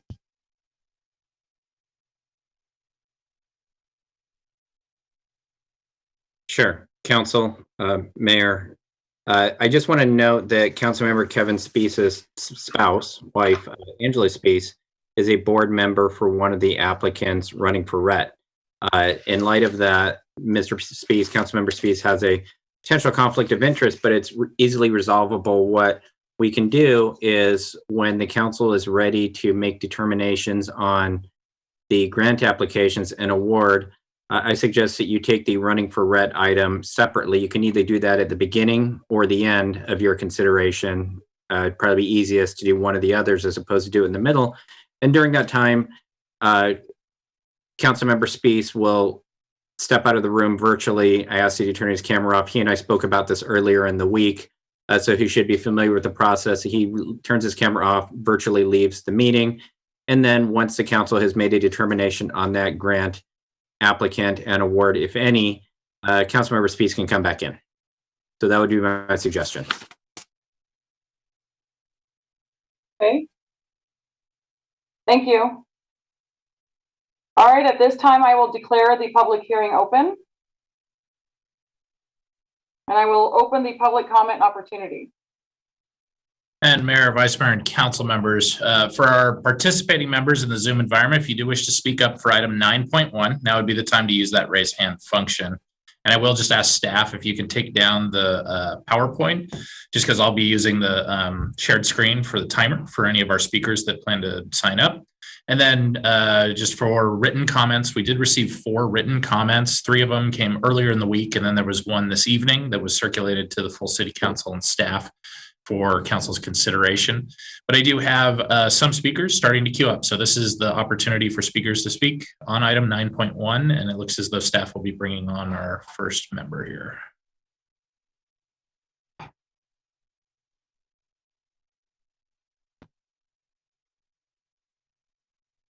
Scott Young, you can unmute your mic and go ahead. You have 3 minutes. Hi, my name is Scott Young. I'm the Assistant Program Director of Homeless Outreach and Navigation with Sacramento Self-Help Housing. I would like to speak this evening in support of continued funding for the Homeless Outreach Navigator program. First, I would like to commend the City of Elk Grove for their continued commitment to serving their homeless neighbors. Regarding the Navigator program, I'm very proud of the accomplishments of our Navigator, Becky Jones, during a very challenging year. And how appropriate on an evening when we're celebrating essential female workers. Becky was on the front lines every day, engaging the city's homeless population throughout the pandemic. So I sincerely hope the City Council will approve continued funding of the Homeless Navigator program. Thank you. Thank you. Next caller, please. And it doesn't appear we have any other callers. And I did just want to note that the speaker, Tahiri Craft, that your comments are going to be in relation here to item 9.1, just so you have that awareness. And then I do not see any other hands being raised. I do just want to touch base, though. We have 3 callers that are coming in via phone line. And if they use the *9 function, that does give them the capacity in order to sign up to speak. So that would be the star button on your keypad, and 9 would raise a hand. But currently, it doesn't look as though we have anybody remaining to sign up for public comment on item 9.1. Okay, then I will go ahead and close the public comment opportunity and declare the public hearing closed. And I will begin with council deliberations here. We'll start off with Councilmember Hume. If I may first, Madam Mayor, do you prefer that I leave now, or do you prefer that I leave later? What's your pleasure? Either way, if I leave or when I leave, you'll need to handle the running for rent item, and then I'll come back and then we can handle the rest of it. Mayor, council members, if I might suggest, it might be best if he leaves at the beginning, because then you will know how, if you do it at the end, you know exactly how much money's left. But if you do it at the beginning, then you have the opportunity to consider all of the funding. So that might be the easier approach. Okay. All right. So consider me formally leaving the room. All right, we'll see you soon. Thank you. All right, we'll start with Councilmember Hume. Thank you, Madam Mayor. I appreciate every year the work that staff does of sifting through, as Alicia called out, the requests and the needs always outweigh the amount of funding that's available. And so to really kind of sort through, and I won't go so far as to say pick winners and losers, but it's definitely trying to figure out to make our dollars go as far as we can make them go. And so thank you to you, Alicia, for doing that. And I'm sure Sarah had a hand in that as well, but I'm going to take staff's recommendation straight up and down the board. So I know this, if we want to handle running for RET specifically so that Councilmember Spees can come back and deliberate, that's fine. I'm willing to do that, but I have no objection to any of the recommendations and support the funding as allocated. Thank you. Thank you, sir. Councilmember Sin. Thank you, Mayor. Yeah, I think Councilmember Hume said it eloquently. I mean, there's just not enough money to go around, so much needs. But I do want to quickly highlight, the expression how it takes a village. And when I look at all these organizations here and all the great work that they're doing for our community, it's just really heartening to see all of this, and really proud of the work they're doing, and glad that we can support them at least a little bit and with what we have. So I too am good with staff's recommendation. And by the way, kudos, Alicia, to you and your team. It's a tough job what you guys have to do, and every year I think you come through and do it very well. So thank you very much for your work. Thank you. Vice Mayor Nguyen. Thank you, ma'am. As somebody in the nonprofit world, I always appreciate this conversation when this comes up. And you always do a really good job, both you and Sarah, or Sarah and now you. And I appreciate it. I support everything as well, too. So if there was a motion, I second it so that way we can move forward and bring Councilmember Spees back in. I believe we're just providing direction, correct? I think this is a motion, Madam Mayor. Because Councilmember Spees can't discuss. Yeah. You could do it either way. Your decision that you make tonight is a tentative one because it will be confirmed to the budget and other process. But if you would like to make a specific motion, I heard a couple of different things from Councilmember Hume. He was good with everything, including running for red. I think Councilmember Suen was of the same mind, and perhaps Councilmember Nguyen as well, but definitely it sounded like she was in favor of running for red. So those comments can stand as they are. If you want to make a specific motion as to running for red and the recommended amount, which I think was $10,000, you could do that. And then that just takes that off the list for now. And then you could bring Councilmember Spees back and have further discussion about the rest. Okay, I'll go ahead and make the motion for running for red and the amount. Second. We have a motion and a second, and I of course also support all of the items. Such tremendous organizations with great needs, so definitely in favor. And thank you, Alicia, for all of your hard work putting this report together. and it's very transparent. The money, the way it's allocated, it just great work. So thank you for that. So I definitely am in support as well. So we have a motion and a second. I don't know if we heard the roll call yet, even though it's a tentative. So I can initiate the roll call vote for just the line item on running for RET, noting that Councilmember Spies is not in the meeting environment and will not be voting on the item. So with that roll call vote will be starting then with Councilmember Hume. Aye. Councilmember Suen. Aye. Vice Mayor Nguyen. Aye. And Mayor Singh Allen. Aye. So that will approve 4-0 by vote and the one abstention recusal from Spies. But now that opens the floor and we can invite Councilmember Spies back into the meeting environment. And there he is. Welcome back, Councilmember Spies. And he's back. It's like I never left. It's like you never left. But I did, for the record. I did.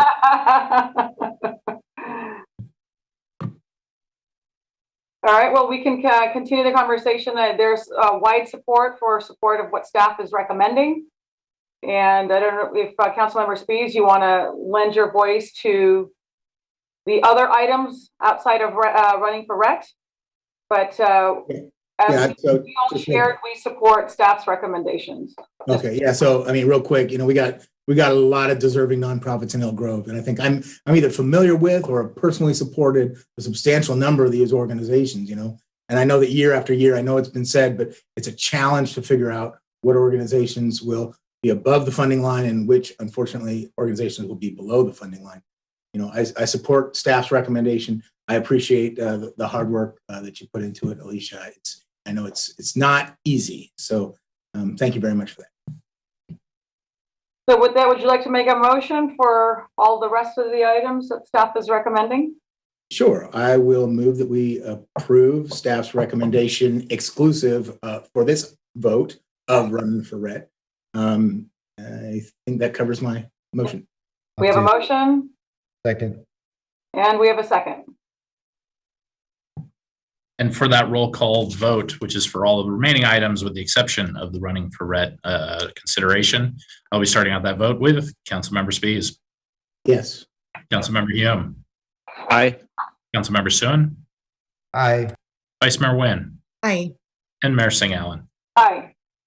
And the remainder of the recommendations will move forward 5-0. Great. We will move on to our next item. Next item is item 9.2, which is a public hearing to consider an appeal of Planning Commission project denial for the Bond and Waterman Shell with a 7-Eleven and storage facility conditional use permit and major design review located at the northwest corner of Bond Road and Waterman Road.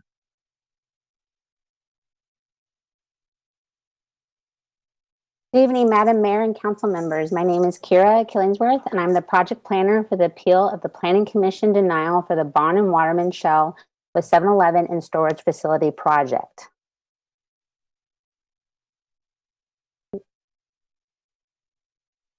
The property is 4.73 acres located on the northwest corner of Bond Road and Waterman Road in a community commercial land use designation. The surrounding uses are an existing apartment complex to the north, a previously approved residential project known as Elliott Springs to the west, offices and homes to the south, and agriculture residential to the east. The nearest fueling station to this location is on Elk Grove, Florin, which is about a mile away.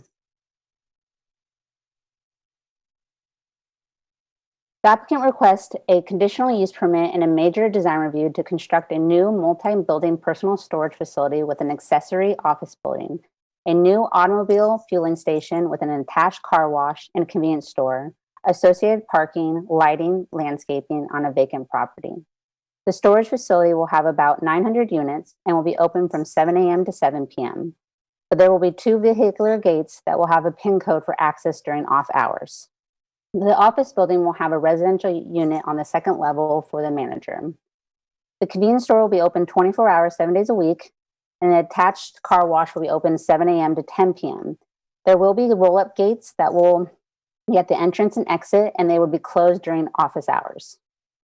The car wash will be about 260 feet from the nearest residential and will be blocked by the personal storage buildings as well as a wall. The Planning Commission reviewed the application on February 9th, 2021. At the meeting, there was 3 speakers that expressed support of the property. 5 written comments were received prior to the meeting, with some expressed concerns regarding the sidewalk layout on Bond Road, architectural details, and trash enclosure placement. The commission expressed some of the same concerns regarding to the sidewalk layout and the proposed use in the general commercial zoning district. The majority of the commissioners' preference was a use that promoted more walkability. The commission voted 3-2 to deny the project. The concern of the sidewalk design on Bond Road was one of the concerns, probably the biggest concern from the commission at the meeting. The question came up why the design did not include a detached sidewalk with a landscape planter in between the roadway and sidewalk. At the meeting, staff informed the commission that proposed design was an attached sidewalk adjacent to the street which complied with the city standards for intersection improvements. The nearest detached sidewalk is about 250 feet from the project site. Across the street is an attached sidewalk as well, and the design would not interfere with any of the bioretention facilities that's on the project site. The proposed uses are conditionally permitted in the general commercial zone. The proposed uses will have 2 access points, one from Waterman Road and the second one from Bond Road. There will be about 25 proposed parking spaces, which will be shared between the 2 uses. Majority of the parking will be on the southeast corner of the property, with a few near the accessory building on Waterman Road. Both facilities will be surrounded by a CMU wall and will have a variety of landscaping. The facility will have mostly single-story buildings with 1 3-story building. The height range will be between 9 to 30 feet.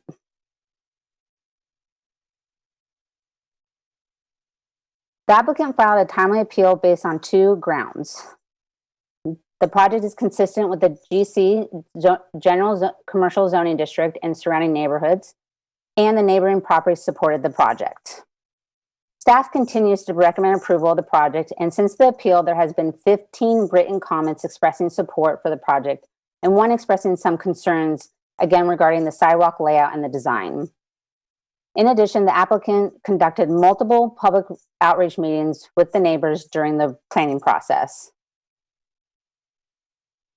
After the appeal was filed, the applicant provided revised renderings to show the modification that was discussed at the commission meeting, which was to change the storage facility roll-up doors from a red to a tan to be more cohesive with the rest of the buildings. Even though there are 2 different facilities, all buildings will have a similar color and materials, which will be earth tone colors with a colonial red accent and a mix of materials, which will include stucco, metal, and vertical panel. The buildings will have a variety of roof planes, articulation, a large amount of glazing, especially at the entrances, wainscot around the building, and defined entrance for pedestrian-friendly access. On Waterman Road, there will be a multi-use path and an equestrian trail. The property will have a variety of trees, shrubberies located around the property, especially near the proposed CMU wall. There will be 3 bioretention facilities that are required by city and county standards to comply with stormwater treatment. A variety of the landscaping will be planted around the property, especially in front of a trash enclosure on Bond Road. The tree species will range from crepe myrtle, Saratoga laura, Zelkova, and red maples. The general fund will not be used to pay for any of the infrastructure or construction costs associated with the project. Staff finds that no further environmental review is required for the project under the California Environmental Quality Act for sections 15183 and section 15162. During the review, staff found the project consistent with the general plan, zoning code, and prior adopted mitigative negative declaration.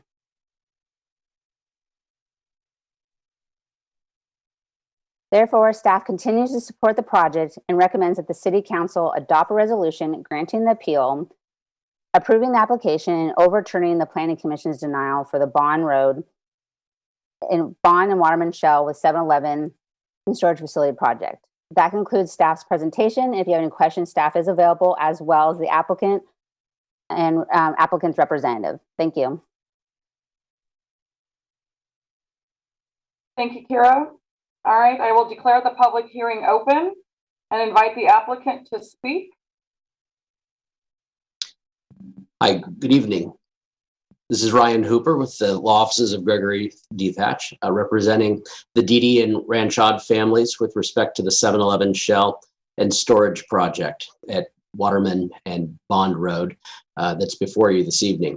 Along with myself, Cody Dede, Ryan, and Rohit Rashad are also on hand to answer specific questions that you might have. I thought it might make sense to start with some background on the project. This represents a 4-year effort on behalf of the applicant, 4-year effort that is consists of considerable time and money to enhance, I think, a vacant corner that's underutilized with new services and amenities for the surrounding community.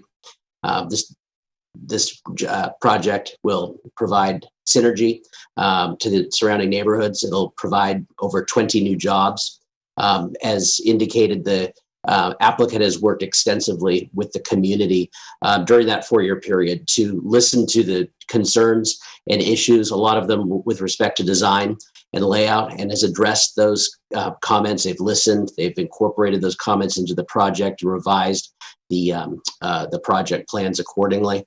The project itself, as Kara mentioned, is a little over 4.5 acres and represents about 900 units of storage, fuel station, car wash, and something I want to make sure isn't missed is the community market component. The 7-Eleven market is a community market. It's a larger new prototype of 7-Eleven that includes extensive fresh food, healthy food, locally sourced food offerings. So very much a community neighborhood market. And great effort was put into the strategic design and layout in order to fit in well with the surroundings, in order to step the building lower as it gets closer to the property line to respect the neighboring residential properties and complement the design characteristics of this area. A lot of the design and elements that you see are the product of conversations with not just staff, but with city, with the residents as well, who provided input. So there was a great deal of sensitivity given to the design of the project to make sure that it fit the community. Also, as mentioned, the client applicant engaged in extensive community outreach, resulting in numerous changes. And as a result, I think what you see before you this evening is broad support from the community. Some 15 to 20 letters of support have come in since the project appeal was filed. Numerous people spoke in favor of the project at the Planning Commission meeting in February. The issues have been defined before you this evening consist of design issues, which I think have largely been remedied and addressed. The other seems to be this sidewalk issue, and the sidewalk issue is one that has, I think, a great deal of rationale behind it, that is explained by Kira with regard to the consistency and continuity of the surrounding sidewalks down Bond on both sides, as well as the other side of Waterman that has the attached sidewalk. It's consistent with city standards. It's consistent with the sidewalks in front of the future adjacent Elliott Homes project. It also requires the current layout because of the RT bus stop that's planned along Bond Road at that location in front of the project, as well as to facilitate the biodetention facility that's located along Bond Road, and as well as a deceleration lane. So there's just, as you can see, a great number of constraints that have led to this current layout. But wanted to say that we think this is a very good project, a very good location, as others have testified, a very I think handsome looking project, especially as a result of this iterative process with staff and with the community. We think there's good synergy here, good project support. To date, a lack of any opposition, and client is in accord with all of the conditions of approval. And I wanted to thank staff. Staff has been really very helpful in dealing with the project, not just during the appeal, but over the last 4 years. So we wanted to make sure that we thank staff, and we stand ready, myself and the rest of the team, to answer any questions that you may have. Thank you, Mr. Hooper. I will now open the public comment opportunity. And I just did want to touch base real quick, Mayor. We also have, I think, the project applicants. I just wanted to confirm with the project applicants that they had their opening comments as covered by Mr. Hooper. Oh, yeah. Any others that want to speak? And I think we have unmuted, is it Mr. Renshad?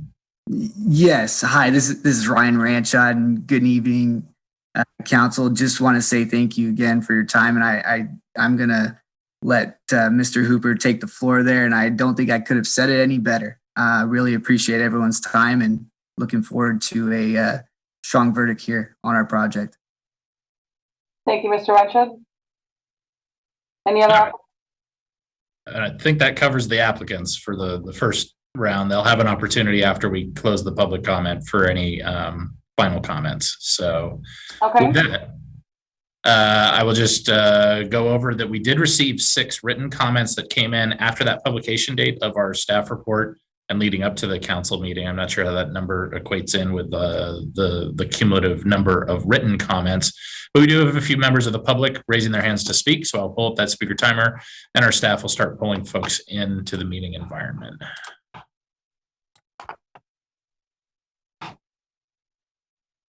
Angie Wangsgard, you may go ahead and unmute your mic. You have 3 minutes. Thank you. I am a member of the Fallbrook Neighborhood Association in Elk Grove, and we want to share how grateful we are for your service to our community. We know being on the city council can be a thankless job. I love living in Elk Grove. We have seen the council work thoughtfully on so many projects to make our city better. The Shell at 7-Eleven at Waterman and Bond is not an ideal project for abutting the rural corridor and as the only nearby service to the isolated low-income apartments located next door. However, we are trying to embrace the project as good neighbors if necessary. We met with the developer and made 3 requests to make the project better. The developer let us know that they felt it was too difficult to fix any of the issues we brought up. I attended all the meetings we were invited to, and the developer has not budged on any of our concerns. I personally have not seen the collaboration that they report. First, one of my smaller issues was the trash enclosure. So there's a trash enclosure that fronts Bond Road, and I'm really hopeful that some of the landscaping they have planned there will help a little, but I still think there has to be a better way. I drove up and down Bond Road today and noticed that there are no other developments that have trash enclosures fronting Bond Road. It's close enough to the corner that I feel like it defines it a little. I see that we take time and energy to make major intersections look good, and I don't feel like that's happening here. It shouldn't be necessary to have a garbage enclosure right there on Bond. Second, we are asking that DD Construction take effort to make the structures fit into the rural corridor. The facade and style is modern and it just does not match the surrounding area. Third, we request that a detached sidewalk with the landscaping separating the street from the sidewalk be placed as much as it can possibly be there. The sidewalk in front of a large portion of the adjacent Elliott Springs project is detached. So that was something they just mentioned that is incorrect. There is a detached sidewalk there near Crowell on both sides of the road. At times, it feels like we bend over backwards to accommodate developers. I think it feels that way to residents because the developer works so closely for such a long period of time with the city. So then it looks that way. But I don't always feel like we do the same for residents and neighborhood groups. I urge you to encourage DD Construction to go the extra mile to address our concerns as a good neighbor. Thank you. Thank you. Next caller, please. Our next caller is actually a phone caller whose number ends in 752. So if you'd like to go ahead and unmute your line, you can go ahead. Thank you very much, Madam Mayor, Vice Mayor, and the council members of the city of Elk Grove. My name is Hitan Kumar Natu. I am a resident at the Diamante Housing Complex on Bond and Bradshaw. I've been around for 7 years in Elk Grove. I've lived here for 7 years plus. And I'm excited to learn about the new development. The land in question has been idle for a very long time. I normally find children trying to catch a school bus standing in the rain along the current fence that's there, and that's sad. The storage, the storage facilities around Elk Grove are a little far for our community from Diamante, and majority of them are currently full. Not only will the storage facility satisfy my needs, but all the new residents moving into Elk Grove, the apartment owners next door, and the neighbors will find this facility useful too. A storage facility is normally limited to those that rent one, so the amount of noise and traffic to this facility should be unnoticed. Again, the renderings show that a masonry perimeter wall to the facility should reduce any additional noise from this facility. The fuel station is something my family and our neighbors will appreciate. There have been times when we have been out to assist family members and neighbors with fuel. This will be less than a mile for us, and it will be convenient as we normally travel up Bradshaw and sometimes via Grant Line to work or sporting facilities. To know that there will be a fuel station close by without the hustle and bustle of morning commuters all trying to get onto the freeway will be a bonus. Again, I believe the design of the fuel station and the storage facility structure will limit the noise to the neighbors nearby. The proposed convenience store, what a pleasure. I can ride to it, I can walk to it, get out and get some exercise. To get to a convenience store without having to drive miles to get to the nearest shopping center. And that's very much appreciated. Finally, we prefer this project rather than another shopping center, as there are many centers around us, and currently with the pandemic, a number of these shops are lying idle and empty. The renderings as shown that the development is attractive from the street view, and it will fit in well with the surrounding areas. And I know from previous renderings, changes have been made, alterations have been made to meet everyone's requirements. Thank you, caller. We know the owners. Sir, your time is up, but we appreciate Thank you. Thank you. Rich Hansen, you may unmute your mic and go ahead. You have 3 minutes.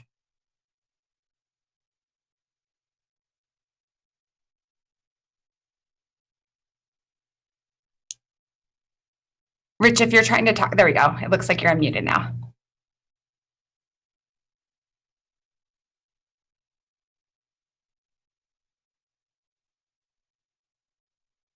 You can go ahead, Rich. If you're speaking, we can't hear you.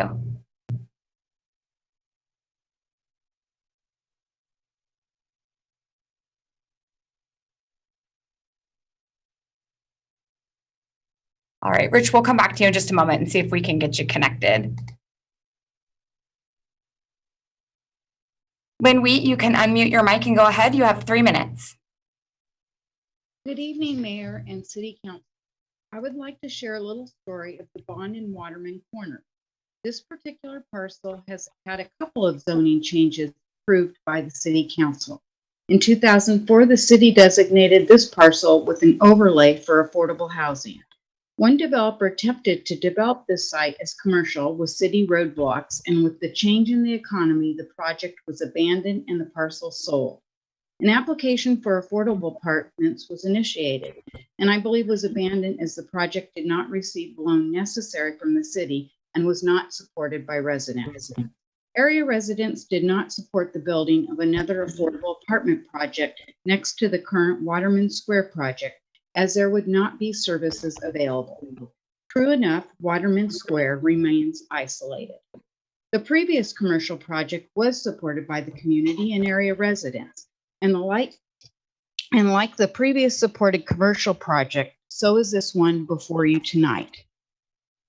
The current project before you would bring amenities absent from this corridor, such as a covered bus stop and a sidewalk. The applicants have met with the neighborhood residents and were very amenable to input and changes at the request of residents. The applicant invested their financial resources and worked with city staff and the surrounding neighborhoods for 4 years to bring a project that would benefit Waterman Square as well as the entire surrounding area. It was very unfortunate due to family emergency. I was unavailable to submit comments or speak in support of this project at the Planning Commission meeting. I do not believe the project applicants have been treated fairly by the city. It is my hope tonight that you will support the project and uphold the appeal. I submitted my comments earlier, and they were a little bit more extensive than this ones I read tonight, and I hope that you had an opportunity to read my entire letter. Thank you. Thank you, caller. Next caller, please. Udesi Solanki, you can unmute your mic and go ahead. You have 3 minutes. Good evening, Madam Mayor, council members. Thank you very much for this opportunity to speak tonight on this meeting for this development of the gas station and the storage facility on the corner of Bond and Waterman Roads. I feel that this is the perfect location for this development because this piece of land has been vacant for a very long time. I've been living in Elk Grove for the last 20 years, and I live in the Camden Point community, and I've frequented that area of Waterman and Bond many times. I think it's a perfect opportunity for the developer to build something really nice and provide the services for the surrounding communities. The storage facility definitely would be a good thing as well, because I've always looked for storage facilities where I had to drive out of the area of Elk Grove. Most of the facilities of storage were always full. So this new development with 900 units, if that's what I heard on the earlier report, I think that's very welcome. And yep, that's all I have to say. Thank you very much. Thank you, sir. Next caller, please. We're going to try to connect with Rich Hansen again. Rich, your mic has been unmuted. If you can unmute it from your end, you may go ahead, and you have 3 minutes.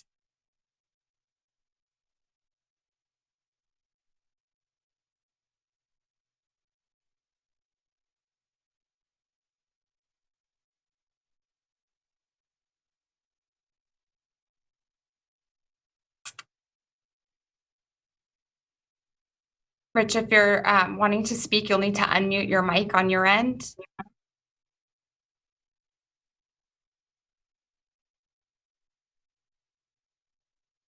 All right, looks like we're having some technical difficulties. Rich, I'll go ahead and lower your hand if you want to try again. Maybe you can work on the mic on your end while I go to the next caller. Michelle Salea, you may unmute your mic. You have 3 minutes. All right, good evening, everybody. As a local community member, I'm also the president of the Fallbrook Neighborhood Association, and as well as a former architect. I would like to voice some concerns that I have about the design of the proposed development. The building design in its current iteration is far too modern to fit in with the context of the surrounding area. The site sits on the outskirts of town, practically flush against the demarcation of rural Elk Grove. There's actually a sign that says rural Elk Grove. Yet the building design does not appear to take into consideration the architectural style of the existing neighborhood. The overall style of the proposed development is emphatically modern, yet the architecture of the existing buildings in Elk Grove is decidedly more traditional or contemporary, with a few of the buildings in Old Town leaning heavily toward revivalist, showcasing strong Victorian and neoclassical design details. The proposed development's modern architectural style, particularly nestled into a suburban residential neighborhood, simply does not fit in with the context of this high visibility site. The addition of stone and wood elements to the facade of the building would also go a long way toward tying in the new development to the existing neighborhood. As you are aware, the site is prominently located on the corner of two busy streets, not tucked away into some business park, So it is imperative that the Planning Commission and now the City Council insist on a design that is representative of the community of Elk Grove. Additionally, the high visibility site is in close proximity to multiple residential neighborhoods, predominantly consisting of single-family homes. While many of the neighbors would argue that they don't want a storage facility and a gas station in that location at all, I am simply asking the designer do a better job of modifying the building aesthetic in order to assimilate more readily into the existing suburban development. The sidewalk on both main streets should be wide and set back from the road as it is currently done along the majority of Bond for both safety and aesthetic reasons. A detached sidewalk would encourage safe pedestrian foot traffic, especially for the kids and teens living in the adjacent neighborhood. My kids are young, and if this development happens the way that it's planned, I can completely imagine them as they get older wanting to walk down to the 7-Eleven and go get snacks and things. But I think that with the sidewalk being right up against the Bond and Waterman, and that's such a busy street, I just don't know how safe that would be for them. I think that if the developer really wants to encourage the residents to accept this development, like the least that they could do would just be to make the sidewalk more friendly to foot traffic. So that's all I have to say. Thank you so much for your time. Thank you so much, caller. We'll move on to the next caller. And I believe that's the last of our speakers. We've been trying to reach Mr. Hansen and tried out by emailing him as well, and then it doesn't look as though that could have just been an accident that he had the hand up and raised for the item. So with that, I believe that will conclude our speakers in the Zoom environment. All right, excellent. Thank you. At this time, I will close. Did I hear someone? It looks as though one more time that Mr. Rich Hansen's going to give this a try. Okay. Just put the hand up, and then we've got him getting unmuted here, and staff will pull him in. Mr. Hansen, you're unmuted on our side. You'll just need to unmute on your Zoom account.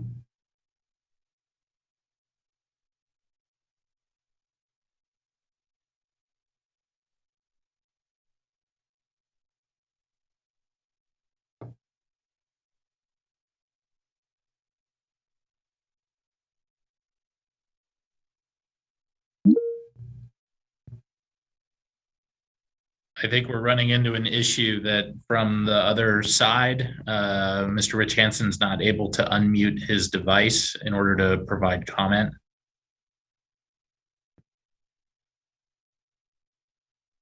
And we haven't been able to get any outreach to him through other means.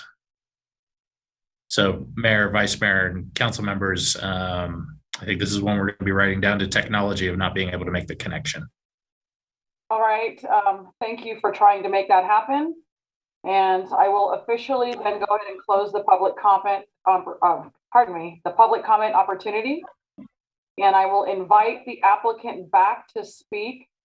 And applicant, I would like, if you can, please address some of the questions raised by, I think, 2 or 3 of our speakers as it relates to Fallbrook and Quail Ranch, on the look of the property to be consistent with the rural community versus its modern form, as well as moving the trash. And I think their third point was adding some meandering parts to the sidewalk on Bond. If you can just address those as part of your follow-up, I would appreciate it. Mr. Hooper, your mic is available if you want to unmute.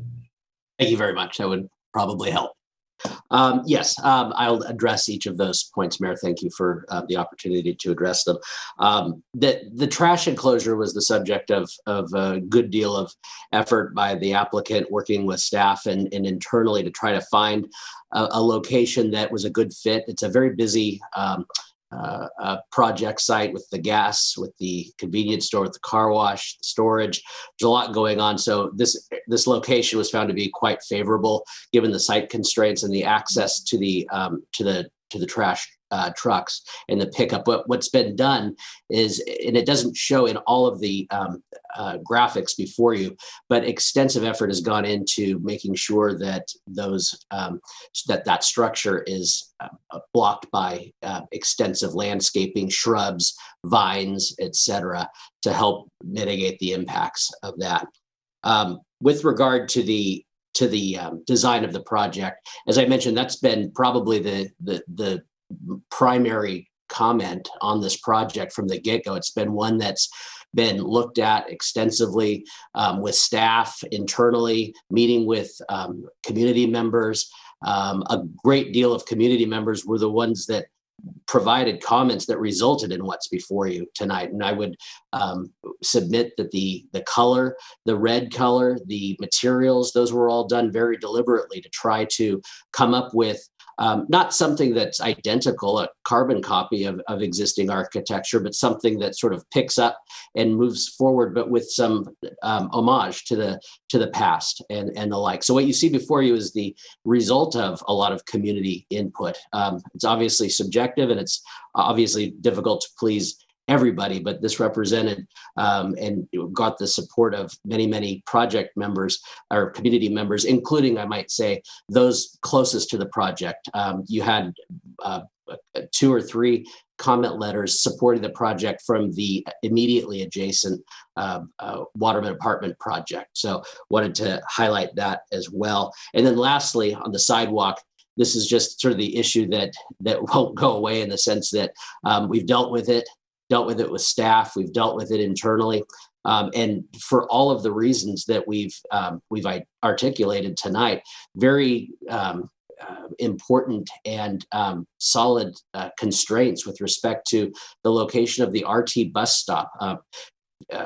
Councilman Hume sits on the RT board. He understands the importance of this stop, and the fact that you must have convenient and safe access to the RT bus stop, the stop that our client will be constructing as part of the project, as well as the deceleration lane and this bioretention facility. It just can't be moved. And so for those reasons, we've grappled with this issue. And unfortunately, the location of the sidewalk where it is currently is the proposal before you this evening. And I believe that answers the 3 issues that you raised, Mayor Allen. Thank you. So I was just reiterating some of the community questions that I heard during public comment. So I will, would you like to say anything further? Otherwise, I will go ahead and close the public hearing and open it up for council deliberations. No, thank you, Mayor. I appreciate the opportunity to speak. That concludes our remarks. Okay, thank you, Mr. Hooper. So I will now officially declare the public hearing closed and open it up to council deliberations. And I will start with Councilmember Hume.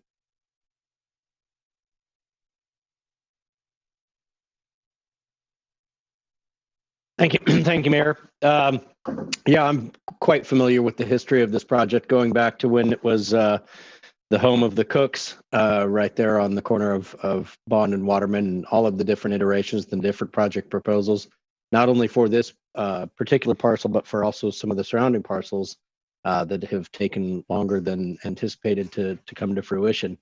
I did sit down with the project applicant following their denial by the Planning Commission. And while I certainly respect, I think, the intent of why the Planning Commissioners denied the project, sort of out of a desire for something better, so to speak.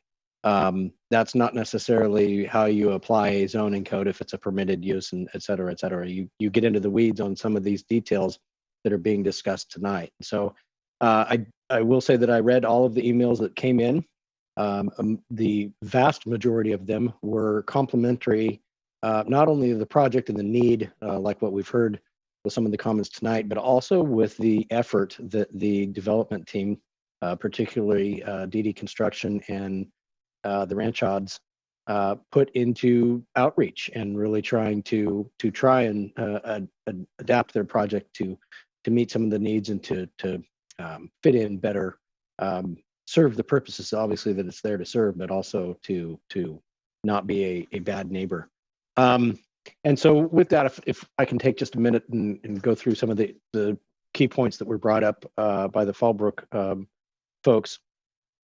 First of all, the design of the building, I appreciate their point and I agree with it to the extent that it is a modern building, but it's actually an architecture that I think they did a little bit extra effort to really make look nice. And so it does abut the rural area, but it is not within the rural area. And it's going to serve not only the existing developed community, as we heard from the gentleman down in the Diamante development, but also all of the folks that are going to eventually be living to the northwest of this corner, and the existing apartment complex that was built with the anticipation of surrounding development that is now finally coming to be. So the architecture, I agree with the point, but I happen to like it and think that they've done a good job there. The sidewalk piece, I agree generally with the issue, but I think that when you talk about a urbanized corner, there's a lot of reasons why you do put the sidewalks adjacent to the street, not to mention the bus stop as it had been brought up, and the fact that the sidewalk to the west that is meandering actually comes down and does go along.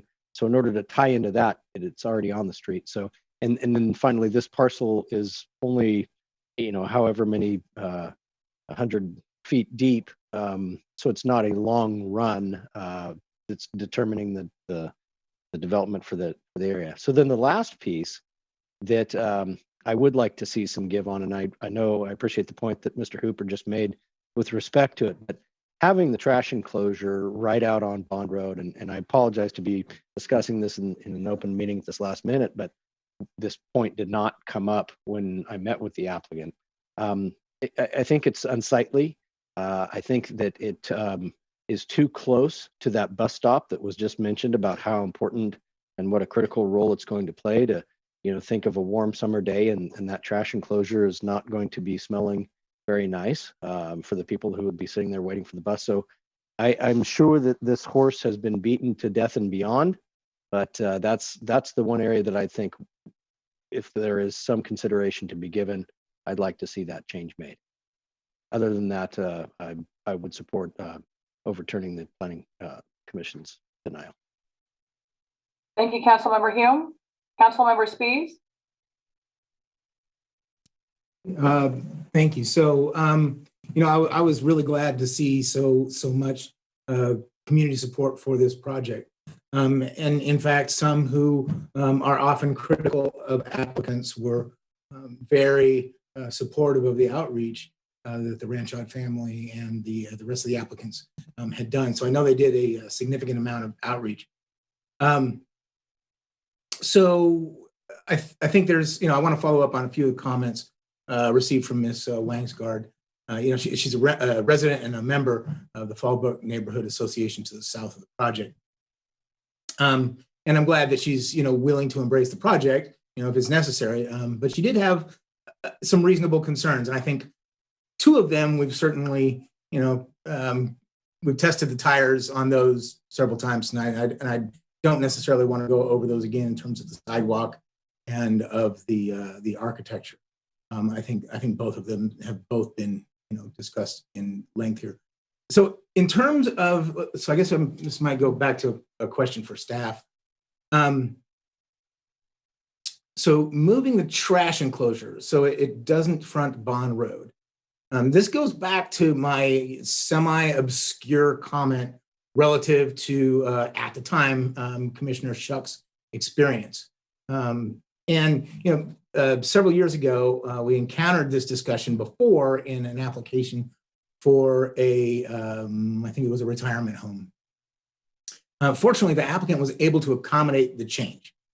So I guess my first question is, and we'll find out later if the horse has already left the barn on being able to move this. But I guess I got to ask first, does this currently conform to our design standard? That's the first question. Yes. Okay, so confirm. Okay, so if it does, I guess I'm going to ask the rest of the council that perhaps it's something we need to relook at in our standard, right? Because there are issues with it being close to the sidewalk. There are issues with it. I guess what I'm trying to say is that maybe we need to look at determining what the right place is. And if they can't put it in that right place, they need to ask for a variance. right? As opposed to doing what we're doing now. Let's see. So, in this, it seems like enclosure is a reasonable solution. But I'm with Councilman Hume. I'd like to find out if there's, the ability to, to change that. And again, I want to ask that perhaps we bring back the notion of the placement of dumpsters in the future, and maybe in honor of Commissioner Shook, we could call it the Shook Dumpster Amendment. I'm sure he'd be thrilled to have something named after him. But thanks. Those are my comments. Thank you, sir. Councilmember Sun. Thank you, Mayor. I don't know about a dumpster, but yeah, I don't know. Commissioner Shook would like a dumpster named after him, but it's a good effort there, Councilmember Spees. As I look at this, it's tough to do I'm calling this infill because you're bound by things on all sides. And so the challenges that have come up, the sidewalk being, and situated next to the bus stop, I can appreciate that. And also, I would agree. I mean, it'd be difficult to as I'm looking at the graphic here, but it'd be difficult to move that bus stop and then to accommodate meandering of a sidewalk for only a short distance. I'm curious whether if some deference might be able to be given on the sidewalk to the west that may interfere with the bioswale, but maybe as a sort of compromise that could be looked at to separate that part of the sidewalk for that small stretch. I do agree with my colleagues on the dumpster. I would ask that if we could do an enclosure there, I think that would go a long way to it would benefit the project, and also I think go a long way to appease some of the comments that were raised here tonight. And then finally, as far as architecture, I'm not an architect, but I gotta say, I personally like this design, and I know it's not, taste isn't, everybody doesn't have the same taste. We went through that through the naming of District 56, but personally, I think the applicant went a long way to try to do something that would, stand out in a good way in the community. And I think this, when it is built, if it is approved tonight, I think the community is going to enjoy it and be able to take advantage of the services. So that's it. Thank you. Thank you, sir. Vice Mayor Nguyen. Thank you, ma'am. I won't repeat everything that's said. I agree with everything. I read through all the emails and saw majority of the emails and comments coming in were in supportive of it. I'm with Councilmember Sun. I actually like the design and the look of it. And everybody has their different tastes, as he said, but I thought it was good. I do like the fact that Mr. Hooper did answer a lot of the questions, and they tried their best to accommodate and take in the input. They were amenable to the input and tried their best to make the changes. But as it relates to Councilmember Spees and Councilmember Hume's remarks about trying to make it work with the dump, trash, shook dump, whatever it was that Councilmember Spees is wanting to make it called, I'd be interested in hearing if we could do something with that. Thank you, Vice Mayor. So I had the opportunity to meet with the applicant and went over the project thoroughly. I also read every single email and letter that was submitted, and of course, the comments that we heard this evening, all important and compelling. And I'm always mindful of neighborhood associations and the value and the voice that they bring to the table, because they also are a reminder of standards that are applied within our communities. That's part of the reason why HOAs even exist. So very mindful of that. And so I appreciate Mr. Hooper answering some of those questions that were raised by not only Fallbrook, but also Quail Ranch. I think that, those were important aspects to cover. I would be in agreement with Councilmember Hume, and I think pretty much the others as well. as it relates to moving the trash enclosure so it does not front Bond Road. That will definitely, I think, just obviously benefit the project as well, but then be mindful of the surrounding community and the residents that use the facility. In terms of the look of the property, you know, I appreciate finding that right balance of modern versus rural, and how do you actually blend the two? And it's hard and it's challenging, and it's sometimes just not feasible. But I do think that from what I've seen, I do like it. But again, it's very subjective because it's personal preference. Would I have liked to have seen something that was maybe more consistent with the overall rural community? Perhaps. But I do think that this project does lend itself well. But again, I realize that that's subjective and not everyone would like it, really any design perhaps that one would come up with. So I would definitely want to see the moving of the trash enclosure so that it does not front Bond Road. But I am generally in support of this project. I think it will bring great value to the community. So, Madam Mayor, can we have a discussion with the applicant in terms of feasibility of moving the dumpster? I mean, let's get to the nitty gritty on this one, because it sounds like that might be the issue, right? And if there's no way to make that thing move, then we might have to make a decision. So I'd like to ask them to address it. Great. Can we bring up Mr. Hooper or one of the other applicants? Hi, this is Ryan again, and happy to address. Really, what I'm hearing is two primary points. One with respect to the trash enclosure location, and then the meandering walkway along Bond Road. What we would be amenable to, if it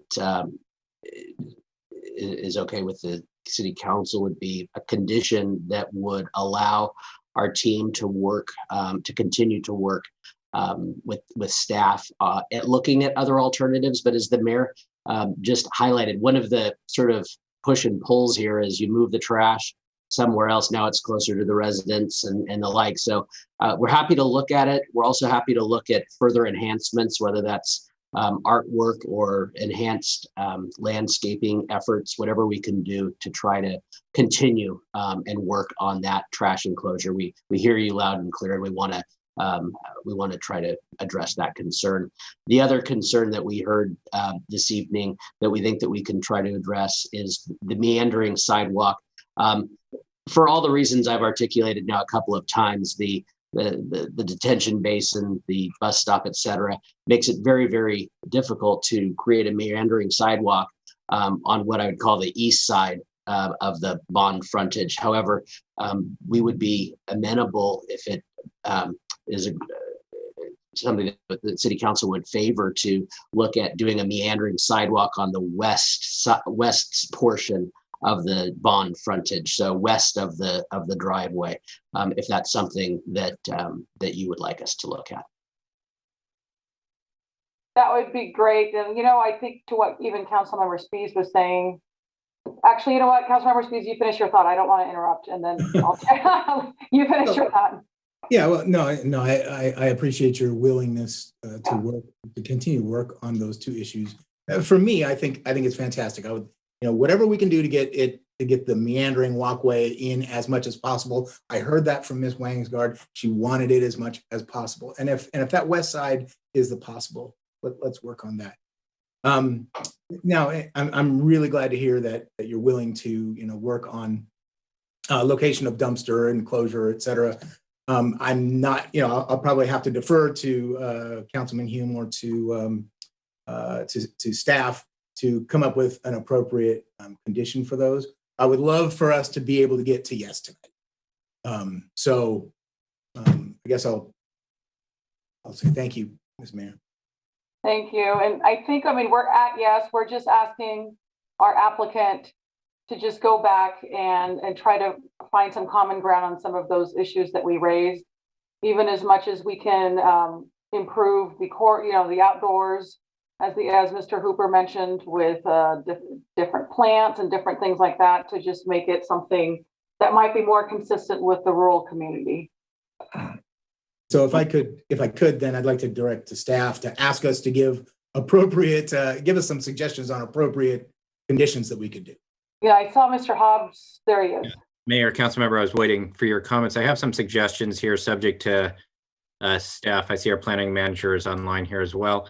Here's what the question really comes down to: who's going to be the final person to sign off on the final design? If everything was perfect tonight, it would be, or perfect is a relative term, but acceptable to everyone tonight, it would be easy. You would just say yes if you found that to be the case. But it looks like there's a little bit more work to do. So a couple of thoughts. One thing we could do is continue it to another date to allow council to look at it to make the final decision. That's one option. The other option, which it sounds like the council is leaning towards, is defer the final decision to staff. I would suggest the development services director or his designee would be the final arbiter of that, with the recognition on behalf of the council that you may end up with exactly what we have here tonight, but with the promise from the applicant and the commitment from staff that we will work to try to find a better solution with respect to the trash receptacle and the meandering sidewalk. But just keep in mind that that solution might not be found. I think the applicant is acting in good faith and saying, look, we want to try to find a solution too, but just keep in mind that that might not happen. You might end up with exactly what you have. So it's sort of that long-winded discussion. If that's council's direction, we can add a condition subject again to what the planning staff would like to do that directs the applicant and staff to work together to try to find revisions to both the trash receptacle and the meandering sidewalk, all subject to final approval by the development services director. And if staff has anything they'd like to add to that, I certainly invite them to chime in. Thank you, John. Antonio Ablog, planning manager here. I just wanted to add, for both of these items, we'd probably not only coordinate within development services, but we'd write a condition to include coordination with public works, as they would probably be looking at both the meandering sidewalk and the location of the trash enclosure. One of the difficulties we found in looking at the trash enclosure location is where a trash enclosure would normally be for a use like this is where the driveways are to get back to those storage units. So that's kind of the difficulty we're looking at. But it sounds like staff is amenable, and it sounds like the applicant is amenable to coordinating with us and also with Public Works on determining a location, relocation plan for that trash enclosure, or if not a relocation plan, a plan to aesthetically improve that trash enclosure to be less visually intrusive on that streetscape. And again, Kevin, Councilmember Spees, as you mentioned, we did this before on the senior project where we were able to relocate that away from residences. And I think we could do the same effort here in coordination with Public Works and the applicant to find a better location that's less visually intrusive. If that's not a possibility, we'll definitely work with them on improving the aesthetics of that so that it becomes visually invisible from the streetscape. And then I would also encourage you to work with Fallbrook as well to make sure that they feel that their voice has been heard and their issues and concerns are being addressed to the extent that they can. Certainly. Thank you. Okay, so should we form a motion here?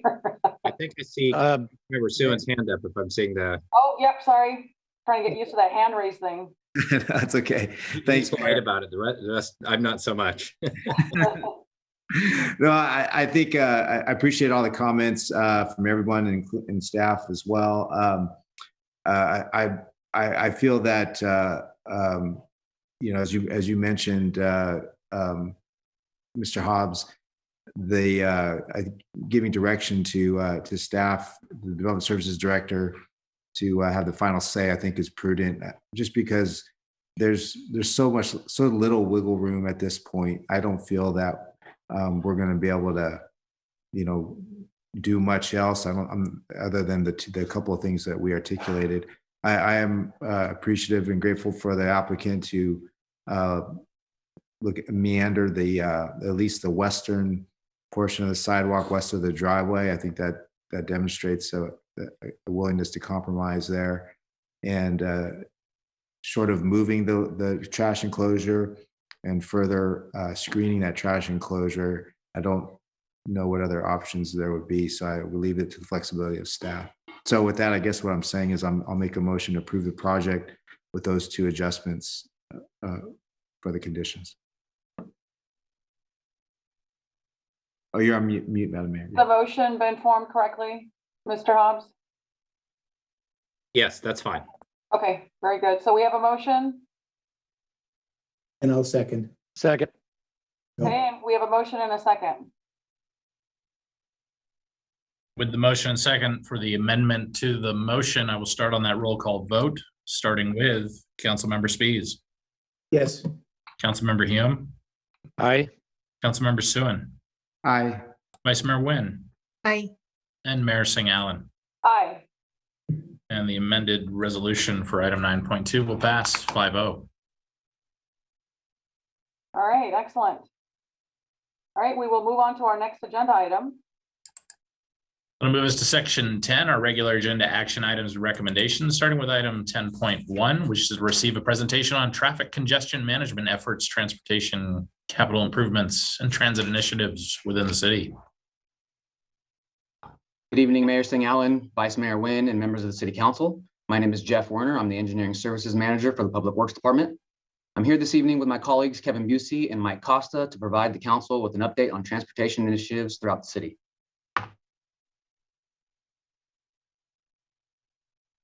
The topics covered this evening will include traffic congestion management efforts, transit initiatives, and major transportation capital improvements. In 2019, the city adopted the Traffic Congestion Management Plan. The plan identifies a wide range of congestion relief programs and projects, from maintenance efforts to major road widenings. Since we cannot simply widen every road to increase capacity, a primary objective of the plan is to better manage traffic and improve safety with the use of innovation and technology. The plan can be viewed or downloaded online at the city's traffic engineering webpage.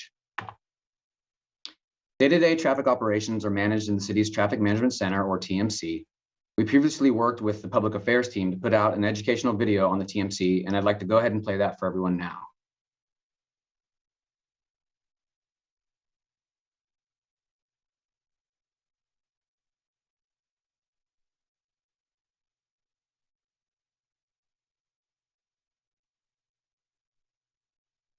We've heard from residents that traffic congestion is a key concern, and it is priority of the City Council and the Public Works Department to ease traffic flow.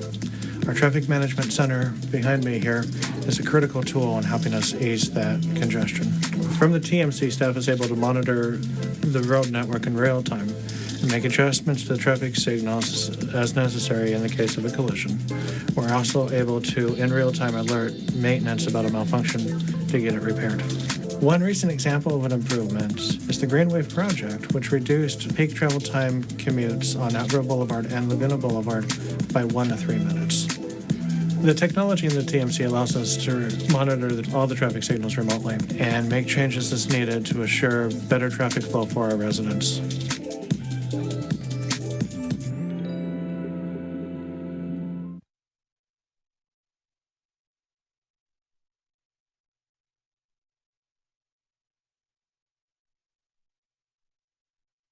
All right, moving along. Intelligent Transportation Systems, or ITS, is a broad category of strategies that use technology to make travel smarter, safer, and more convenient. ITS is a major component of the Traffic Congestion Management Plan, including but not limited to the 5 strategies shown here. When the city adopted the Traffic Congestion Management Plan in 2019, staff identified improving the bandwidth of our traffic communications network as a top priority. This would allow for the development of advanced ITS technologies and remote monitoring of the road network. Our upcoming ITS Phase 5A project will achieve this goal by providing improvements to the city's existing legacy copper and fiber optic infrastructure to remove bottlenecks in the network. It will also include implementation of cellular wireless communications at the far reaches of the city, where communication over copper is not effective and where fiber optic infrastructure is cost prohibitive. The total project cost is just over $1 million and is nearly 80% funded with federal grants.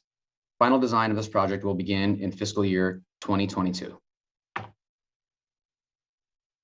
Another important ITS initiative is our Green Wave project. The Green Wave refers to synchronizing traffic signals along a given corridor to reduce travel times, and more importantly, for driver satisfaction, reduce the number of red lights one encounters along the way. In early 2020, we implemented synchronization on Elk Grove Boulevard and the Laguna Bond corridor around Highway 99. The initial results were positive, with reduced travel times up to 3 minutes per corridor and less red lights on the main line.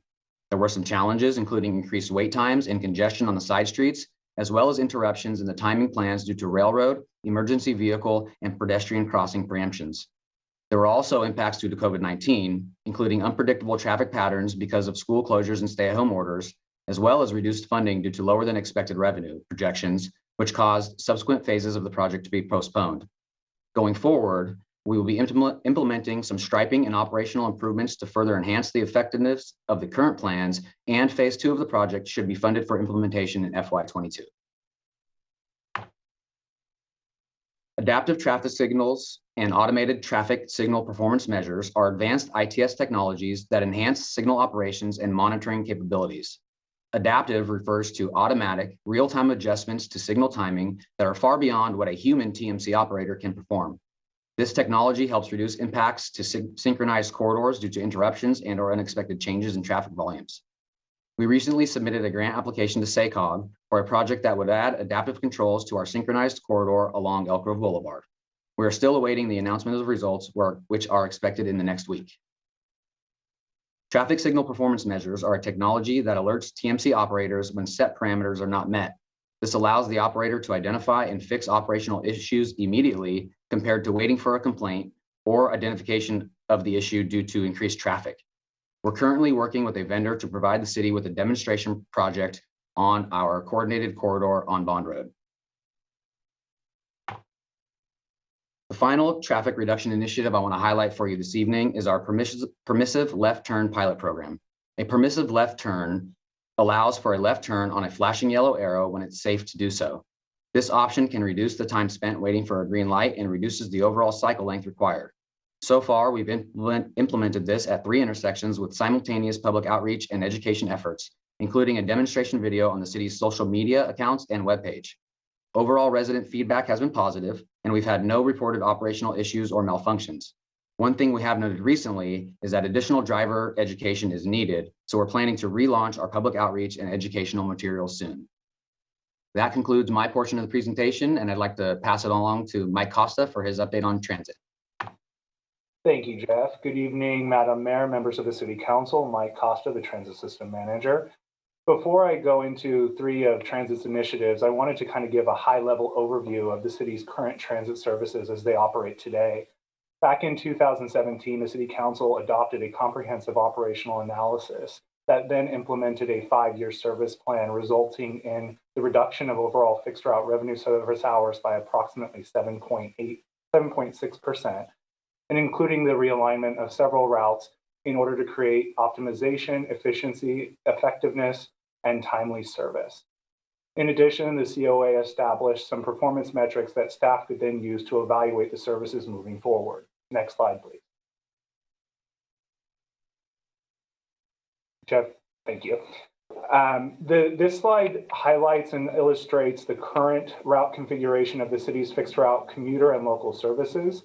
The city currently operates 7 local routes, which operate Monday through Fridays, 6 a.m. through 10:30 p.m., as well as some limited fixed route services locally on Saturdays between the hours of 6:30 a.m. and 6:30 p.m. In addition, there are 9 commuter routes that operate between the city of Elk Grove and Sacramento downtown. These commuter routes operate Monday through Fridays, typically between the hours of 5:30 a.m. and 6:40 p.m. during the a.m.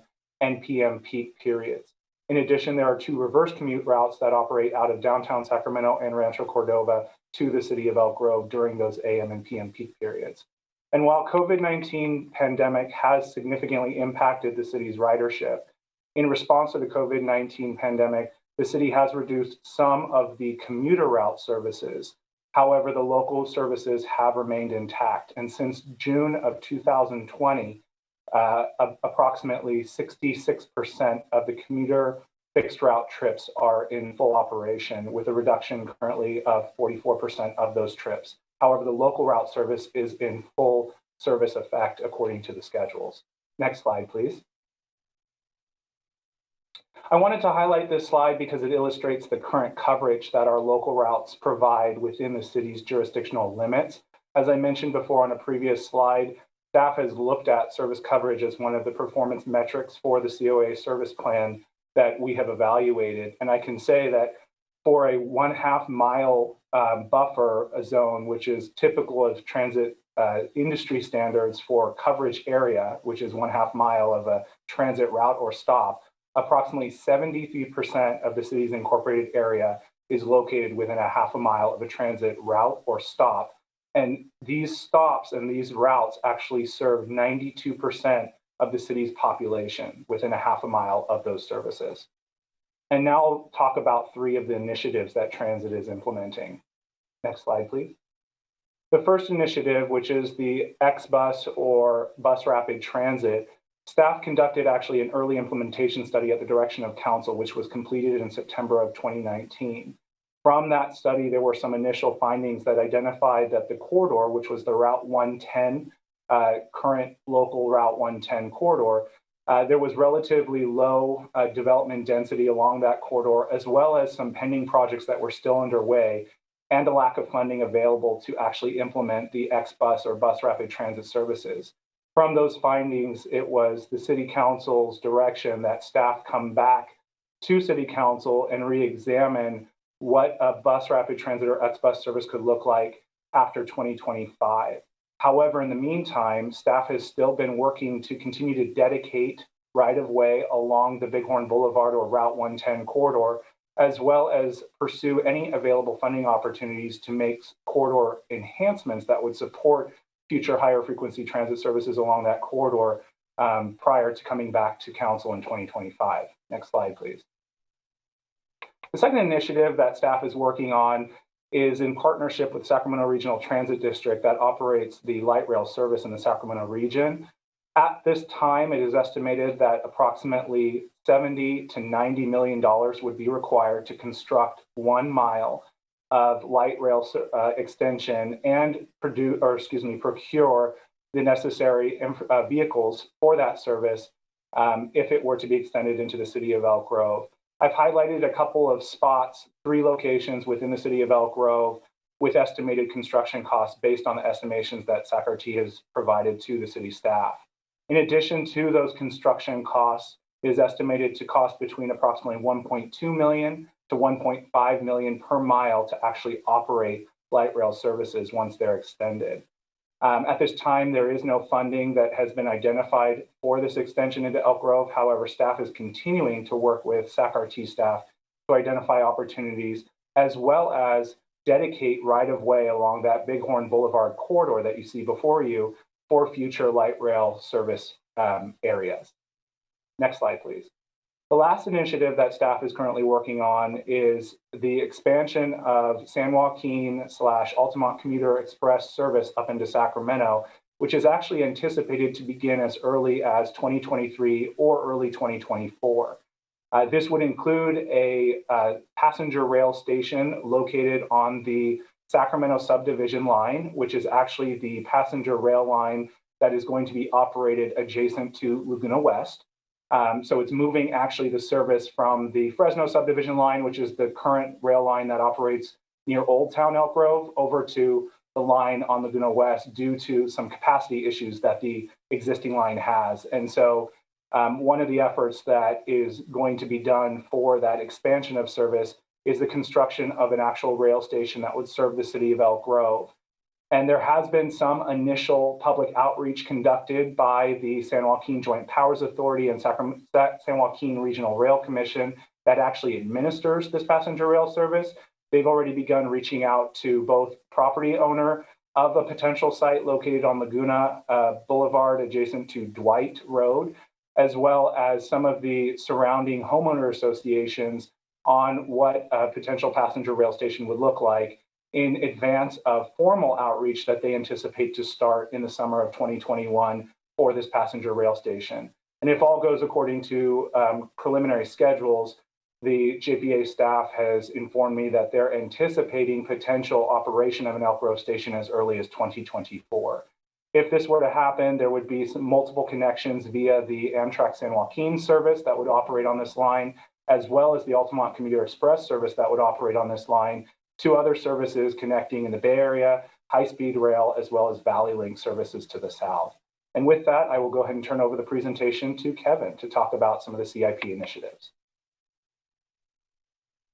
Thanks, Mike. Kevin Busey, Capital Program Manager, City of Elk Grove. So I'm going to talk about the Capital Southeast Connector and the various projects the city has along that connector, as well as the Whitelock Interchange, as far as major transportation capital projects.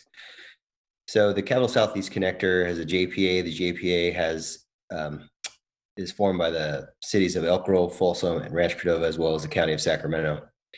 The connector is a 34-mile expressway, which connects I-5 to US 50. It generally follows the existing roadway alignments. It's planned to be a 4-lane facility located along the Elk Grove southern boundary with Sacramento County. I'll be talking to the segments A, B, and C here on the next few slides.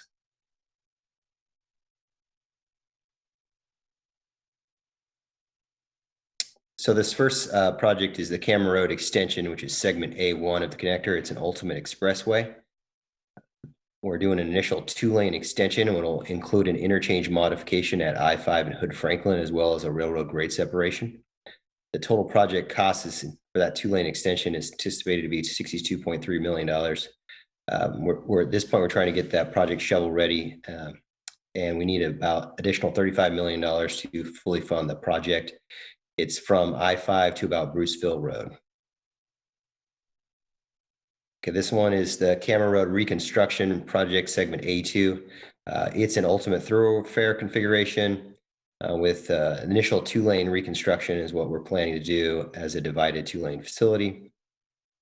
Construction is planned for 2021. It's a $26 million project. You'll be seeing this at tomorrow night's special city council meeting for award of construction that's anticipated to start in a few months. This particular segment is from Bruceville to about Lots Parkway. Moving on across from 99 here, we're on Grantline Road widening. This is segment B2. It is also an ultimate thoroughfare. The city is currently in construction with this project. We are widening this road to 4 lanes.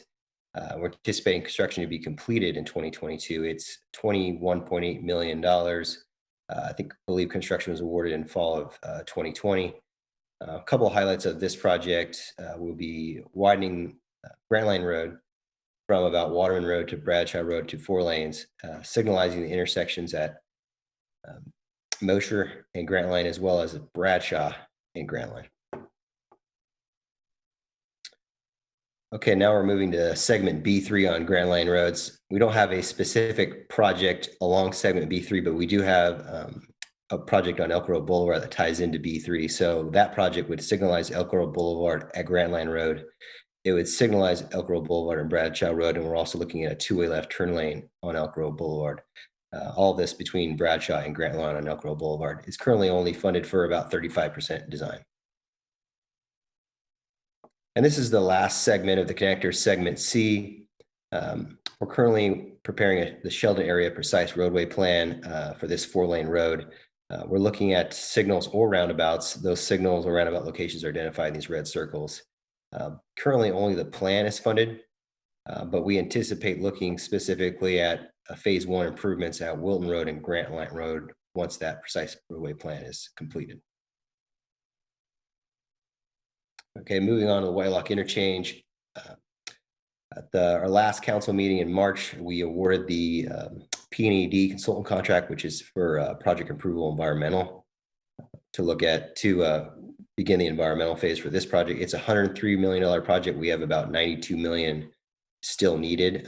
Again, we're looking at a shovel-ready approach, as well as a grant-ready phasing approach as an example of that. We're planning on taking the planned pedestrian overcrossing over 99 and separating it from the interchange so that the city can pursue grant funds separately for that element. And that will allow us to build that element first. There are other opportunities to build the project in phases as well, like that. So we don't have to get all the money in one at once. And then I want to highlight this last slide. This is an overview of all the funding in the capital improvement program. There's about $162 million in the capital program, and about 52.5 of that is unfunded. That's where we're looking for those grants, and some of those grants I've discussed in some of these previous slides, as well as they relate to funding for some of the traffic and transit needs that we're looking for. And there are a few select projects that are unfunded and identified in the future, which is the Whitelock interchange. That's a project we know we're going to do. We're going to get a shovel ready, but we haven't got that in the next 5 years. And really what I'm trying to illustrate here is that funding is a limiting factor in what we can do with transportation improvements. And I think what we're trying to do is the best we can with the funding that's available. And with that, Jeff, Mike, and myself are available for questions.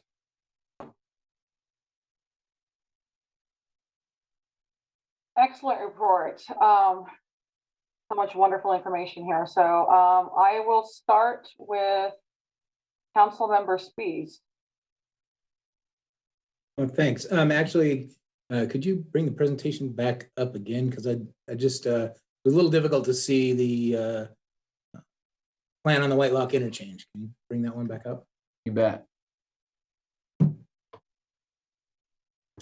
And just for the council, we do have a member of the public that has used the raise hand feature in order to address this item as well. Oh, perhaps we ought to delay my question then, because I think public comment goes first. Let me go ahead and open the public comment opportunity. And we had no prior written comments, but we do have a speaker who's asking to address item 10.1, and any of our other participants in the meeting environment, if you do wish to address item 10.1, you want to use that raise hand feature and we'll pull them in. Mike Barnum, your mic is unmuted and you may go ahead. Good evening, City Council and staff. Thank you. Mike Barnbaum speaking. I want to address you now on item 10.1. First of all, thank you to the presenters for all the detailed information that you have provided to the audience and the council this evening. I wanted to add a little bit on to the transit presentation segment presented by Mike Costa. I've been somewhat, to some degree, involved on the discussions of the proposed annexation of the city of Elk Grove into the Sacramento Regional Transit District. Just so everyone is aware, Elk Grove had used a private contractor at one point to operate the bus routes throughout the E-Trans system. But when that came up under a prior city council, a contract was awarded to the Sacramento Regional Transit District. So if you ride the E-Trans system today, you'll see behind the wheel and on the lower back end of the buses that the service is operated by the Sacramento Regional Transit District. But I don't want to confuse anybody. This is not district-wide service just yet. And let me kind of put that into context. So it's a contract. There is no annexation right now. I want to make that very clear to the public. However, if you are interested to learn about how the annexation process is going, I encourage everybody to go to the Sacramento Regional Transit District's YouTube channel and locate the March 8th Board of Directors meeting. In that meeting, I want to thank Council member and RT Board member Patrick Hume for his discussion, involvement, and information that was provided during that board meeting. It was a workshop on the annexation. And just based on what I was able to watch via YouTube as it was happening that evening, I think things are going very well. But again, that's just one viewer's angle of things. Things are progressing. I'm hoping that there will be some things to come before the board and the city council in April and May. And a so-called marriage, if you will take place at 12:01 a.m. Thursday, July 1st. Thank you. If there's any questions, I'm here to answer anything you have. Thank you, sir. Are there any other public comments?